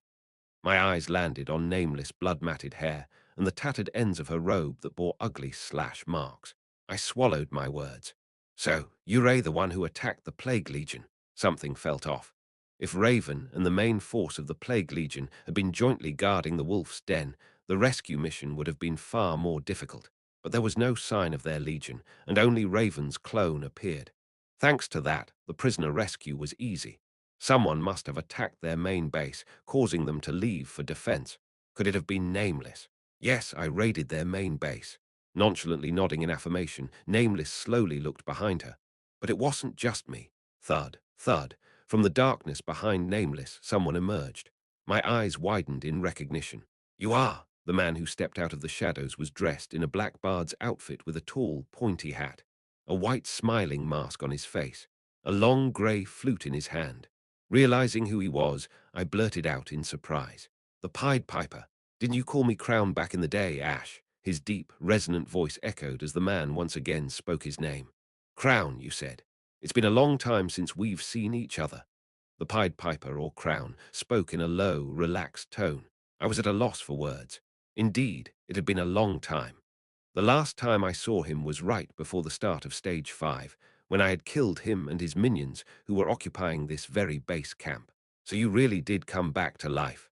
I told you, didn't I? Death is not permitted for the subjects of the Lake Kingdom. A sardonic chuckle trickled from behind his mask. The only thing we can do is crawl like bugs forever in this darkness, unable to die. But it seems you've been doing more than just crawling. I saw the bare skin of Crown, not covered by his clothes. His entire body was covered in sores and rashes, as though he was wearing a corporeal form of the plague. You attacked the Plague Legion too. Unexpected. All this time, I thought you were part of the Nightmare Legion. That intrusion during Stage 2, and then trying to kill us at the base camp, given that it was a 100% hostile NPC faction, I assumed he was with the Nightmare Legion. Was I wrong? Me, with those monsters? Crown's eyes flickered ominously from behind the mask. Watch your words, player. I'm a native of the Lake Kingdom, the last court musician, jester, and mage. His hand gripping the flute clenched tightly. What I desire is for my kingdom to regain its light. For that, I could willingly join hands with those nightmare bastards if need be, and if required, I could fight against them as well. Crown growled and turned his gaze away, looking at Nameless who stood there expressionlessly. This time, by pure coincidence, our objectives overlapped. That's why we attacked the Plague Legion together, and it seems that inadvertently benefited you too. Hearing this, I shrugged. In other words, this time we happened to be the enemy of each other's enemy. I tried to sound as amicable as possible, looking directly at Crown. Can't we maintain that going forward, Crown? There's no reason for enemies of a common enemy to clash, is there? I was sincere. I didn't want to continue feuding with Crown and his undying subordinates. They weren't exactly my favorite people, but what's the point of fighting foes that won't die? Even more so if Crown isn't part of the Nightmare Legion. However, enemy of an enemy, you say. I suppose that's one way to describe our relationship. Crown muttered, his eyes coldly fixed on me. But let me advise you, Ash. The enemy of your enemy is never your ally. This time, I happen to assist you, but next time I might seize the chance to kill you again. So persuasion's out of the question, a total hostile NPC. With a disgusted grimace, I noticed Crown intently watching me as he pulled his hat down. Be that as it may, you've made it deep into the Lake Kingdom, Ash. Yes, and I plan to go even deeper, to the deepest part, heading toward the King's Castle in the Lake Kingdom, where the final stage is, toward clearing the game, toward its ending. I will tirelessly venture deeper into this darkness. However, the inner depths of the Lake Kingdom are a different kind of hell from what you've experienced so far. Crown retreated, his body decaying due to the plague. Blood oozed from his rotting flesh, but he seemed to pay it no mind. I won't bother telling you to be cautious. That stage is long past. So why are you dragging this conversation on? What do you want to say? If you're planning on going any further, you'd better be prepared. Prepared for what? To kill you again. Although taunted, Crown spoke calmly. Be prepared to become a monster yourself. The fate of adventurers who delve too deep is always one of two things. Crown started walking back into the darkness, his form wobbling. Either die as a human or survive as a monster. This is sincere advice, young prince, and also my final warning. It's not too late for you. Forget the darkness at the bottom of this lake and enjoy your blessed life above ground. Crown disappeared back into the darkness. I watched him leave, quietly pondering his words.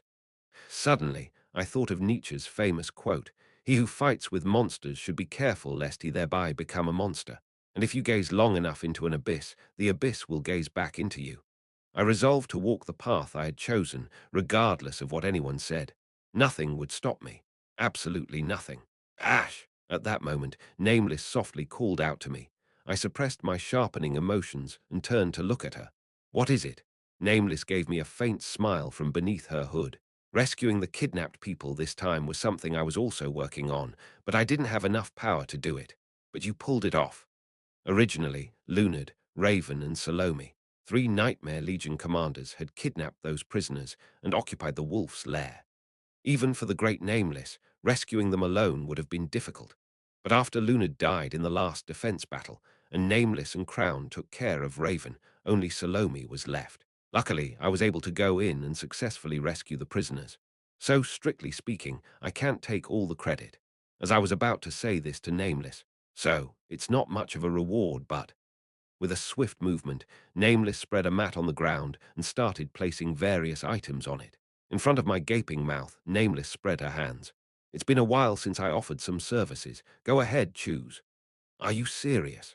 Dungeon Merchant NPC Nameless giving out rare items for free, Part 2. All kinds of dazzling golden equipment sparkled on the mat. In the face of such compassionate service for a youngster, I couldn't help but shed a tear. This is true old people spirit. Chapter 278, Lake Kingdom's Innermost Depths. At the very center of those depths stood a towering spire, a palace shrouded in a black mist that poured down like a waterfall. King's Castle. Step by step, Crown had walked to this place, staggering as he moved. His body, ravaged by plague, had already met death once, and he had opened his eyes and knew somewhere deep in this place. Guiding his recently revived body, he headed into the king's castle to meet the king. Having passed the guards and with great difficulty made it to the throne room, the demon king seated on the throne warmly called out his name. "Crown, you're a bit late." The demon king had already been receiving other guests, Raven and Salome, the lord of the plague and a temptress. The moment they saw Crown, they ground their teeth. "You scum! You damn court jester! Your Majesty, it was him. He colluded with the humans and attacked us. That's why we're in this predicament." When the two Nightmare Legion commanders lashed out in fury, the demon king raised a hand to calm them down. "Easy now, calm down. I have no intention of blaming Crown. It was for good reason. I was the one who commanded Crown to attack you." "What?" Raven and Salome were taken aback by the unexpected revelation. Crown walked past the two monsters and stood next to the king. From behind his mask, his eyes, filled with a cold sneer, looked down on the creatures. "Let me say it once more. Crown attacked you on my orders. This man represents all humans in Lake Kingdom and also serves as your overseer." The Demon King chuckled. Raven took a step forward, not understanding. "Mighty King of Kings, I'm not quite following your grand intentions." Why did you order this jester to attack us, your loyal subordinates?" "I rather want to ask you, Raven. Let's clarify the sequence of events." The Demon King slowly leaned forward in his throne. "Why did you abduct adventurers?" Salome's shoulders slightly shivered, but Raven replied calmly, unfazed. "To find and kill a player on the human side named Ash." "Aha, so you abducted random adventurers to kill Ash." The Demon King swayed his index finger from side to side, chuckling. No, no, that wasn't your only objective, was it? You experimented, didn't you, to refine dreams of humans? Salome's shoulders began to tremble like winter shrubs. Though Raven couldn't sweat, he felt as though his palms had become clammy. You abducted adventurers, used Salome's ability to trap them in dreams, and then chose the most horrifying thing from those dreams to manifest it in reality. They were exposed. The clandestine plot they had been carrying out. Snap! The Demon King flicked his fingers. The wall behind the throne began to separate, revealing a vast space behind it. Only I have the right to refine nightmares into monsters. The wall finally parted completely. Inside, countless human-shaped figures were piled up. Wrapped in shadows from head to toe, they were as motionless as larvae swaddled in cocoons an infinite number of people. From the heads of these humans, black droplets were extracted one by one, floating into the air. These droplets gathered in a massive glass sphere hanging from the ceiling. The collected black droplets rippled as they fell into a magical device positioned below the glass sphere. The geometrically shaped magical device emitted a blue light as it purified the black droplets, just like brewing high-quality coffee beans over an extended period. Finally, a purified black droplet rolled out from the end of the mechanical device. By now, it was no longer a droplet, but had transformed into a grotesque monster. Heh heh heh. The Demon King flicked his hand again, savoring the horrifying cry of the newly born monster as if it were the aroma of well-brewed coffee. Snap! Grumble! The wall behind the throne closed. Crown silently watched the wall close, gazing at his fellow men piled up inside with an emotionless look hidden behind his mask. I've colonized this lake kingdom, collecting nightmares from its residents. From those, I've chosen the most horrifying ones and granted them new life with my power. The Demon King turned his gaze to the two generals standing before him. Both of you also underwent this purification process and gained new flesh. Thanks to that, you've gotten a second chance at the lives you had already failed. Monsters that had invaded to annihilate humanity were repelled and killed. Even though they were repelled, the fear they instilled remained etched in the brains, genes, and souls of the people of Lake Kingdom. The Demon King forcibly extracted those memories and brought them back to life. Neither Salome nor Raven was an exception. They were once monsters who had been repelled and killed, and here they were given a second chance. Salome and Raven found themselves kneeling, their heads lowered. The Demon King clicked his tongue at the two of them. You surely knew, my loyal subordinates, this operation is permitted to me alone. Your Majesty. Salome scrambled forward on her knees, crying out in desperation. I've done nothing wrong. It was Lunard, that wolf bastard. And Raven, this crow bastard. They lured me into this. Raven just silently observed the chattering Salome. Salome then flopped onto the ground, making the most pitiful face she could muster. Really, believe me, I'm just a simple and frugal succubus who's happy with whatever nightmare scraps your Majesty leaves. You know that? Salome, Salome, my cute and pitiable succubus. The Demon King, who had been holding back a smile, nodded his head. Indeed, you don't have the capability to concoct such a scheme. Exactly, exactly. Salome is a foolish succubus. If I have any fault, it's just that my ears are too thin. Your Majesty, please forgive me. The Demon King turned his head away from Salome and looked at Raven. Raven, speak if you have something to say. Your Majesty. Raven calmly opened his mouth. It's undoubtedly true that I have infringed upon your royal prerogative. However, please know that it was all done out of loyalty to you. Oh, care to elaborate on this loyalty? You have ruled the Lake Kingdom for over 500 years, refining monsters from nightmares. Raven subtly lifted his eyes to meet the Demon King's gaze. But despite gathering countless nightmares, have you not still failed to find the someone you so desperately seek? The Demon King's aura changed. Up until now, his aura had been playful and soft. But now, in an instant, it became menacing, as if the edge of a blade was glowing. A startled Salome mouthed to Raven, "What are you doing? Are you insane? Why provoke him further?" But Raven continued to stare at the Demon King, unfazed. In the Demon King's face, shrouded in dark shadows, his eyes narrowed. "Raven, you are always too perceptive. I don't know what you mean by always, but in any case, I sought alternative methods for your sake. Alternative methods, like digging through the dreams of adventurers. Exactly. If the one you seek is not in the nightmares of the Lake Kingdom's residents, then perhaps they're in someone else's nightmares." Ha! With a brief laugh, the Demon King leaned back in his throne. You've dug yourself a good escape hole, Raven. It's a valid excuse. It was nothing more than sincere loyalty to your majesty. Whatever your reasons, do not infringe upon my authority again.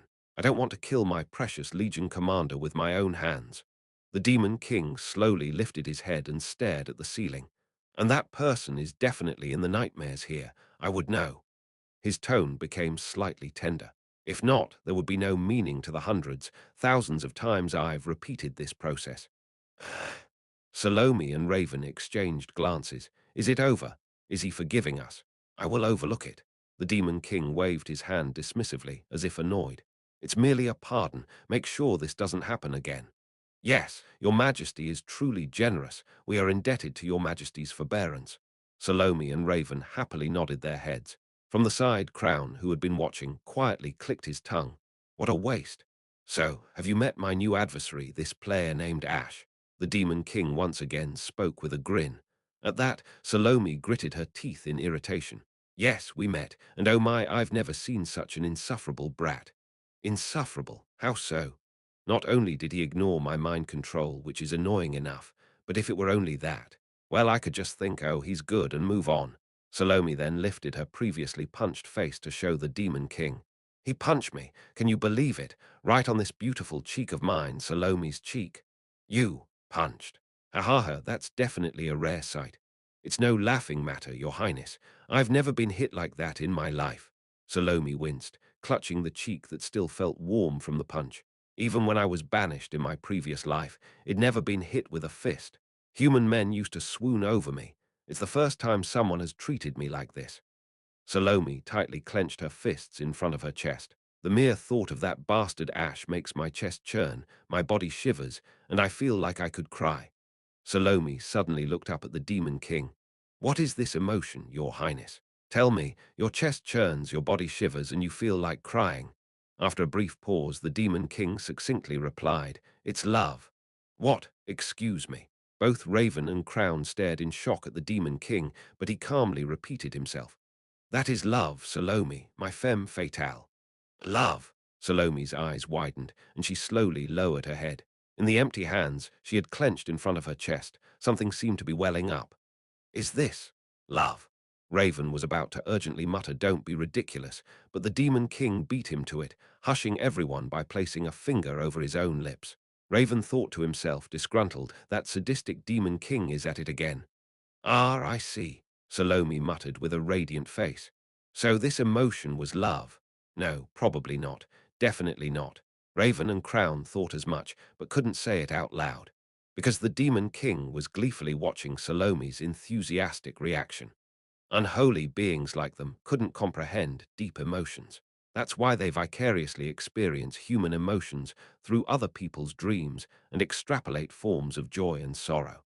They crave emotions and absorb the dreams and life force of others to satisfy it, yet they only lick the surface, never touching the essence.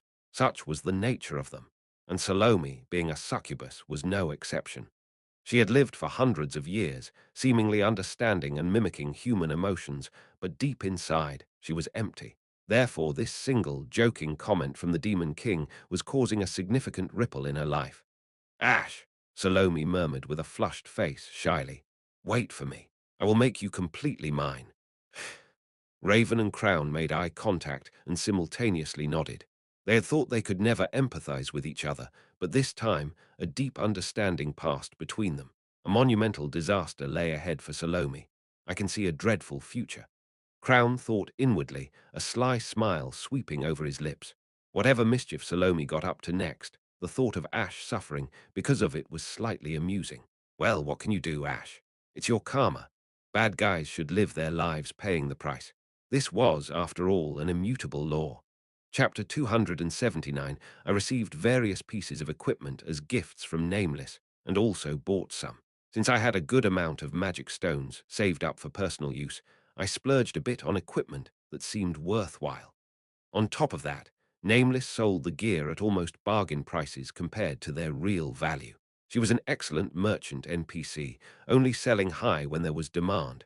I needed some stuff anyway. Our equipment had taken a significant beating in the last battle.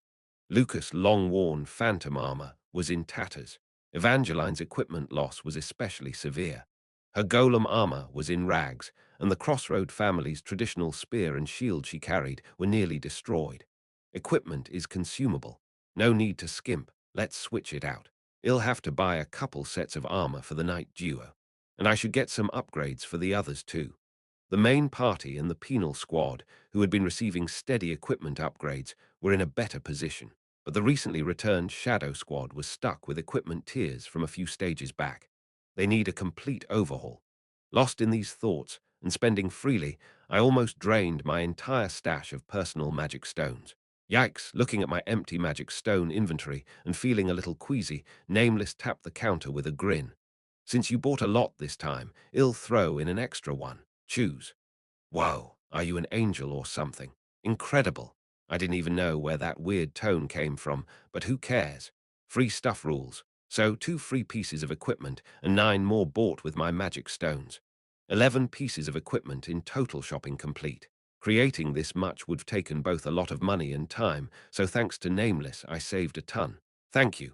What's there to thank? Watching you and your comrades grow is my joy. Nameless smiled brightly. Stop it, will you? You're going to grow wings and fly away. Having completed my shopping spree, it was time to wrap up this free exploration and return to Crossroad. As we discussed beforehand, we will stay here. At Kuelan's words, the penal squad nodded. I smiled and nodded back. They would remain at the base camp and prepare for the construction of the forward base. Once the teleport gate commissioned from Coco the Severer was complete, they would assist in building the forward base. As their senior, I will lead well. Your Highness. Jackal grinned and did a buddy hug with Kuelan. Maybe it's because they're both muscle-packed beastmen, but they seem to get along rather quickly. I had requested Jackal to help with the security of this base camp and the upcoming construction of the forward base. Having lived for hundreds of years in the Lake Kingdom, he had experience and would be a great help. Your Highness. Then Godhand cautiously stepped forward. Well, stay here as well. Ha! Verdandi's party is not yet fully recovered, and this base camp is not entirely stable either. Godhand glanced around at the various NPCs in the base camp. We would like to help the people here. Please allow us to stay. Verdandi, are you guys really going to help us, even though we're not of the same race? Your Majesty, you helped us even though we belong to different races, did you not? Godhand faintly smiled. There's no rule that says you need a reason to help another person. I only reached out to you because I needed something. It felt awkward hearing such a heartfelt expression of goodwill. I licked my lips uncomfortably. We were just past stage 10, the boss stage. There was quite a bit of time until the next stage. If they wanted to help stabilize the base camp while they were here, I had no reason to refuse. However, but can Lily handle this? Ah! Only then did Godhand remember Lily, who was waiting at the crossroad. His face paled. I clicked my tongue. You don't seem like a bad guy, but you sure know how to ruin your love life. She shall understand, if it's Lily. No way she'd understand, man. Could you please choose your words carefully? Do you think she'll listen to me? The image of Lily annihilating a boss monster with a massive fire spell flashed through our minds. Godhand and I simultaneously shivered in terror. Anyway, that's how it ended up. 5 from the penal squad and 3 from the shadow squad stayed at the base camp, while Junior and I returned. Come back often, and if anything happens, use this to come right back. Got it? As I stepped into the teleport gate, I said so. My party members, Jackal, Verdandi, Coco the Severer, and even Nameless, waved goodbye to me. Why are they looking at me like they're sending off their firstborn after a holiday? Sunflower seeds were delicious. I suddenly missed the meat pie from your castle, chef, and fresh fruit and honey. They're even hinting at what they want to eat next. Hey, do you think I'll bring it just because you mention it? Sunflower seeds, meat pie, fruits, and honey. Is that all? Is that the end of Zap? As soon as we returned to Crossroad, I sent Junior off to rest. I headed straight to the blacksmith's. So that's what happened at the base camp. After I filled Calliope in on the events, the dwarven old lady began packing her things. I should head back too. A blacksmith is essential for the smooth operation of a base camp. As she spoke, the other blacksmiths immediately tensed up and clung to Calliope's arms and legs. No, master. Where are you going? You haven't finished teaching us your secret techniques. I still can't get the dwarven steel-making method. Don't go before you've completed the mold training. You can't leave until you've taught us everything. These thick-headed human fools. They want to suck me dry. The blacksmiths were causing an uproar. I watched the chaos with a satisfied smile. Good job, blacksmiths. Hold onto her tight and don't let go. Your Majesty.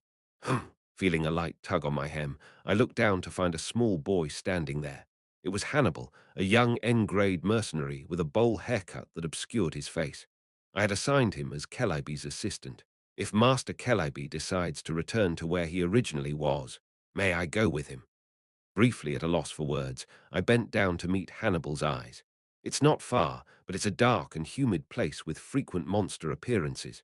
You'll be risking your life. Still want to go, Hannibal?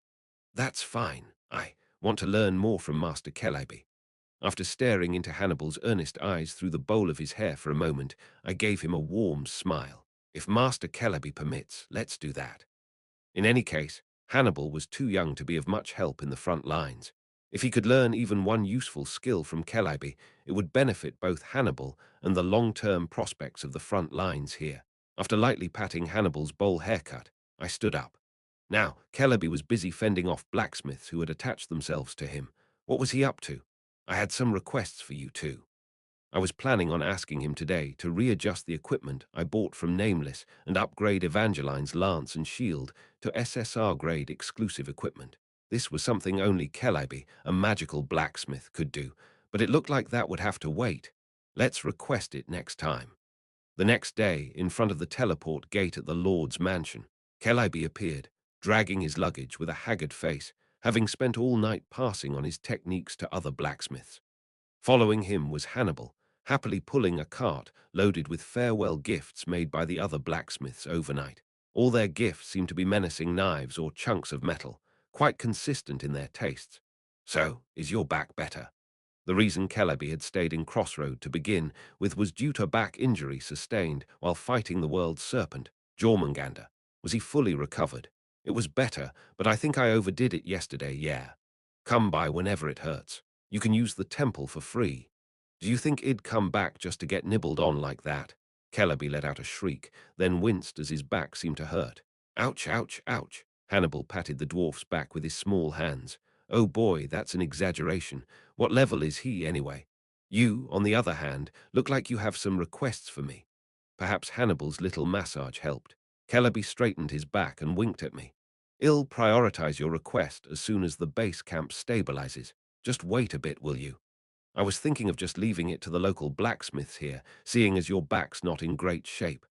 My back is one thing, but your matters are my matters. Just try giving it to someone else. I'll come back and smash everything. Calliope swung the hammer in his hand menacingly. If he comes back to Crossroad again, he might never return to his base camp. Hannibal gently nudged Calliope, who was spitting fire from his mouth, into the teleportation gate. With a flash, they disappeared. I watched the dwarf blacksmith and his assistant vanish, waving my hand in farewell. After they were gone, I turned my head to look beside me. Lily, startled Lily, who was silently wheeling her wheelchair toward the teleport gate, shivered at my call. With my arms crossed, I grinned at her. What are you doing? Grumpy, very grumpy. Lily, who had been sweating nervously, rolled her eyes to look at me. Well, between the base camp repairs and building the forward bases, wouldn't it help to have someone experienced in alchemy around? A bundle of alchemy-related supplies was hanging behind her wheelchair. I let out a soft sigh. It was Lily, who usually disliked dungeons, voluntarily asking to be dispatched. Is this the power of love? No, it's not like that. Isn't it too late to deny now? Humming an impromptu song, I shrugged my shoulders. Yeah, as if you guys are some legendary couple. Why would I block your love life? Go, have a good time. It's not like that. Lily yelled as she wheeled herself into the teleport gate and disappeared in a flash. I chuckled and gave a thumbs up. As long as you're happy, it's all okay. After the penal squad, the shadow squad, Calliope, Hannibal, and even Lily had left, Crossroad had become noticeably quiet. I stared at the empty hero formation window and felt oddly empty. Time to get to work. Repairs for the damaged walls and defensive equipment from the last defense, compensation for the deceased, new equipment orders, new mercenary hires, and stock checks for building forward bases. There was endless work to do. I immersed myself in administrative tasks for the first time in a while. A week had passed since the end of the defense battle. The weather had turned quite chilly, and while I was sipping hot coffee and starting my morning work, your lordship, director and assistant to the Lord Ada, came running to report. Sir Lucas has regained consciousness. I immediately left my seat and rushed out of the mansion.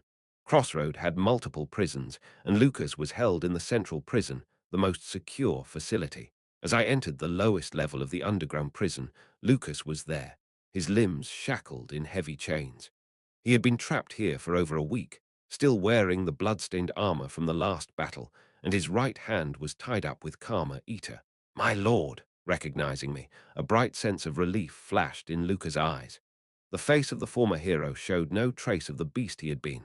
It was his usual, golden retriever-like, innocently kind face. Standing in front of the prison, I gave a brief order to the guards. "Open it." "Yes, sir." Krieg, the prison door opened. I stepped in briskly and approached Lucas. His face brightened further as he looked at me and opened his mouth to speak. "Lord, thank goodness you're safe. The last battle concluded without any major whack." Without listening, I swung my hand with all my might and slapped Lucas across the face. His cheek flushed a bright red. Drops of blood trickled down from his split lip. "WH." Slowly turning his stunned face back toward me, Lucas looked at me in disbelief. "My lord." "Hey." I abruptly grabbed him by the collar. "I told you not to use beastification, didn't I?" Grinding my teeth, I spat out. "Do human words sound like dog shit to you, you fucking mutt?" Chapter 280 Beastification occurs in three major stages. First stage, animalistic strength begins to take root in the human body. This is a relatively benign stage where one uses the beast's power as a tool while remaining human. Second stage, animal instincts start to overtake rational thought. One loses language skills and starts to act half like a beast. Although a shred of human identity remains, the boundary becomes blurred. Third stage, one becomes a complete beast. Losing all human reason and normal thought, one turns into a monster thirsting for violence. If you reach the third stage, you can never return to being human. And Lucas had come close to the brink of the second stage this time. Just half a step further, and he would have been no different from the werewolf legion we had just slain. If that had happened, I might have had to kill Lucas with my own hands. Do you know how many days it took for Karma Eater to stabilize your beastly tendencies this time? His face, flushed red from the slap, was downcast, still chained as he was. Lucas was swallowing my abuse with a defeated, dog-like attitude. "A week, a whole week. Do you realize how far gone you were?" "I am sorry, my lord." "Sorry. You think sorry solves everything, you fuck?" I growled as I rolled up my sleeves. "What was the order I gave you this time? Tell me." "Speak." "To defend the southern walls. You transferred command authority to me. And what did you do? I left the walls to charge into enemy lines. And I used beastification. And I lost my reason. By the end of the battle, I had no memory of what happened." Whack! I slapped Lucas opposite cheek. Lucas gritted his teeth, enduring the pain. "There are three reasons you're getting hit by me right now. First, you ignored my order not to use beastification. I am sorry, my lord. Second, you disregarded your command authority and fought like a mad dog in the middle of enemy lines. Do you know what the third reason is? I don't know. It's because you don't value yourself at all, you fucking idiot." Whack! I slapped the same cheek again. This time blood spurted from his nose, dribbling down, turning into a beast, charging alone into enemy lines. Both are suicidal acts. All you're doing is chewing away at your own life and making yourself fodder. Why the hell are you doing this? Do you have some trivial sense of heroism? Do you feel some kind of catharsis by risking your life and sacrificing yourself each time we win a battle? Ha! If you understood the weight of the role you hold in this battlefront, you can't be like this. Why the hell don't you listen, you fuck? Lucas, who had been silently absorbing my words, finally opened his mouth. "But my lord, you also." "What?" "You're the supreme commander, and yet, you're on the front lines too. Even you, my lord, always risk your life in battles. Every time, every single time. Always." My words briefly trailed off, and I found myself speaking almost absurdly. "Hey, I am. I am. Is it really okay for me to?" I opened my mouth, but the words just wouldn't come out. Stammering, I finally shut my mouth. Suddenly, I remembered something Evangeline once told me. "You really don't take care of yourself, senior." I've felt it for a long time, but you have very little instinct for self-preservation. It's entirely unusual for a frontline commander to fight on the front lines himself. You're too willing to throw yourself into battle, as if your life doesn't matter. Maybe she was right. I might still be treating this battlefield as though it were part of a game. That's why I am risking even my own life like a chess piece. Perhaps Lucas was just mimicking me. Who knows? Ah, I finally realized it.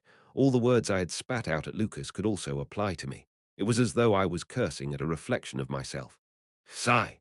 I clenched my forehead and let out a long sigh. Pushing my disheveled hair back, I coldly said, "Beastification is permanently sealed. Never use it again." Raising my finger, I warned him by pushing it close to his bleeding nose. "If I catch you using it one more time, I'll kill you for true insubordination." "Got it? Yes, my lord." Looking at Lucas, whose lips and nose were covered in blood, a wave of guilt washed over me. But if I hadn't gone to these lengths, he would never have stopped using beastification. I had to be firm. Pot calling the kettle black, huh? A sardonic smile crept upon my face as I confronted my own contradictions. I sighed again and gestured to the guards who had come in. They began to unlock the chains binding Lucas. Staggering, Lucas was set free, and I nodded for him to leave. "You've been through a lot. Go get treated at the temple and rest." "Yes, my lord." With a bow, Lucas exited the dungeon, his head lowered as he limped away. Phew! I looked at the spots of Lucas' blood on the floor before also stepping out of the dungeon. Ada was waiting for me at the entrance. He handed me a towel, and I hastily wiped off my blood-stained hands. I wish people wouldn't risk their lives. Watching Lucas' receding figure as he was taken to the temple, I mumbled, and Ada smiled gently. "But the battles we've been in required risking our lives, didn't they?" "I know. Still, I wish they didn't have to. If someone feels their life is in danger, I'd prefer they retreat." Staring at the blood stains on the towel, I muttered, "I wish my comrades wouldn't get hurt. I wish nobody would die." "I get it. It's like the whining of a child. Nonsense, really, but still."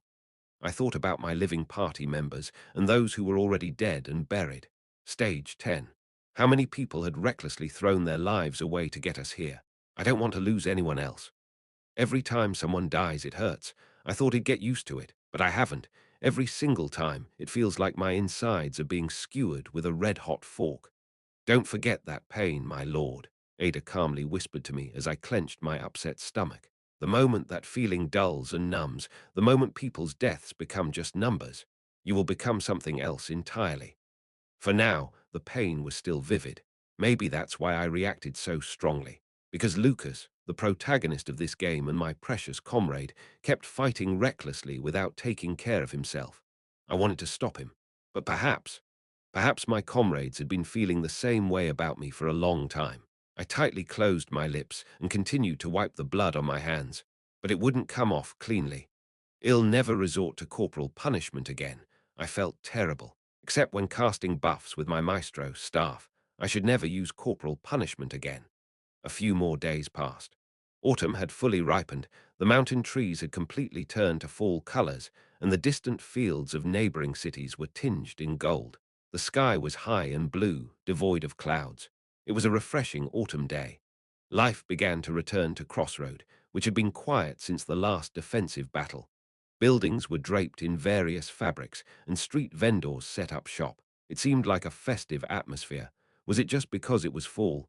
An autumn festival. It turned out there was an upcoming festival. Yes, it's time to harvest the year's crops, isn't it? It's a national day of celebration. Though our city is not much into farming. Everyone needs to eat and have fun after working hard all year. In the Lord's office, Evangeline explained in her bubbly voice. I made a noise of acknowledgement. So it was like a harvest moon festival or Thanksgiving. Harvest festivals seem to be a universal culture, no matter the world. Come to think of it, there was an autumn festival event in the game every year. It was just a brief mention that boosted mercenaries' morale by +5 or so, barely noticeable. But experiencing it firsthand felt like a major event. What's the vibe of Crossroads Autumn Festival? Oh, what can a rural festival offer? Vendors sell skewers, and every household brings out homemade liquor to share. Evangeline shrugged. There's usually a simple martial arts tournament. A what now? A martial arts tournament. And maybe a dance festival. What kind of festival? A dance festival. At that, Evangeline energetically waved her hands. Kid, it's not as grand as you might be thinking. It's really just a tiny rural area. Um, Even so, upon hearing those words, a flash of inspiration swept through my mind as a city lord. Festival, martial arts tournament, dance festival. Isn't this a tourist attraction? If I just slap on festival or event tags and promote it well, tourists will flock like hyenas. The Crossroad Tourist City plan, which I had put on hold, came to mind. It'd been itching to build a luxury hotel with a casino.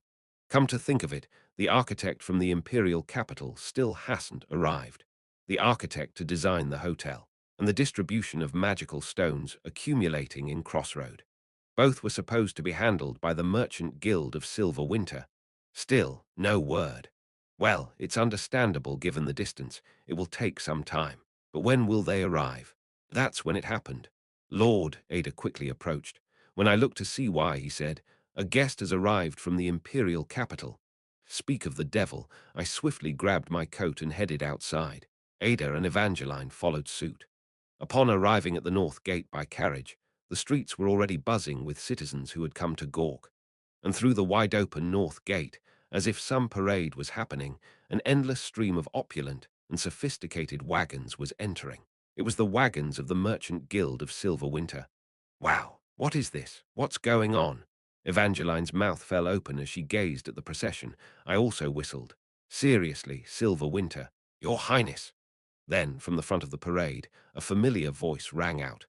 Looking in that direction, a woman with vivid aqua-colored hair, billowing in the wind and dressed in an elegant suit, came into view. Under the bright autumn sun, her silver eyes were striking. She was energetically waving her arm at me. Her slender and pale arm shimmered against the backdrop of the blue sky like a painting. I warmly smiled and uttered her name. Serenade, the owner of the Merchant Guild of Silver Winter, my business and dance partner who had weathered hardships with me in the imperial capital. Serenade Winter had arrived in Crossroad.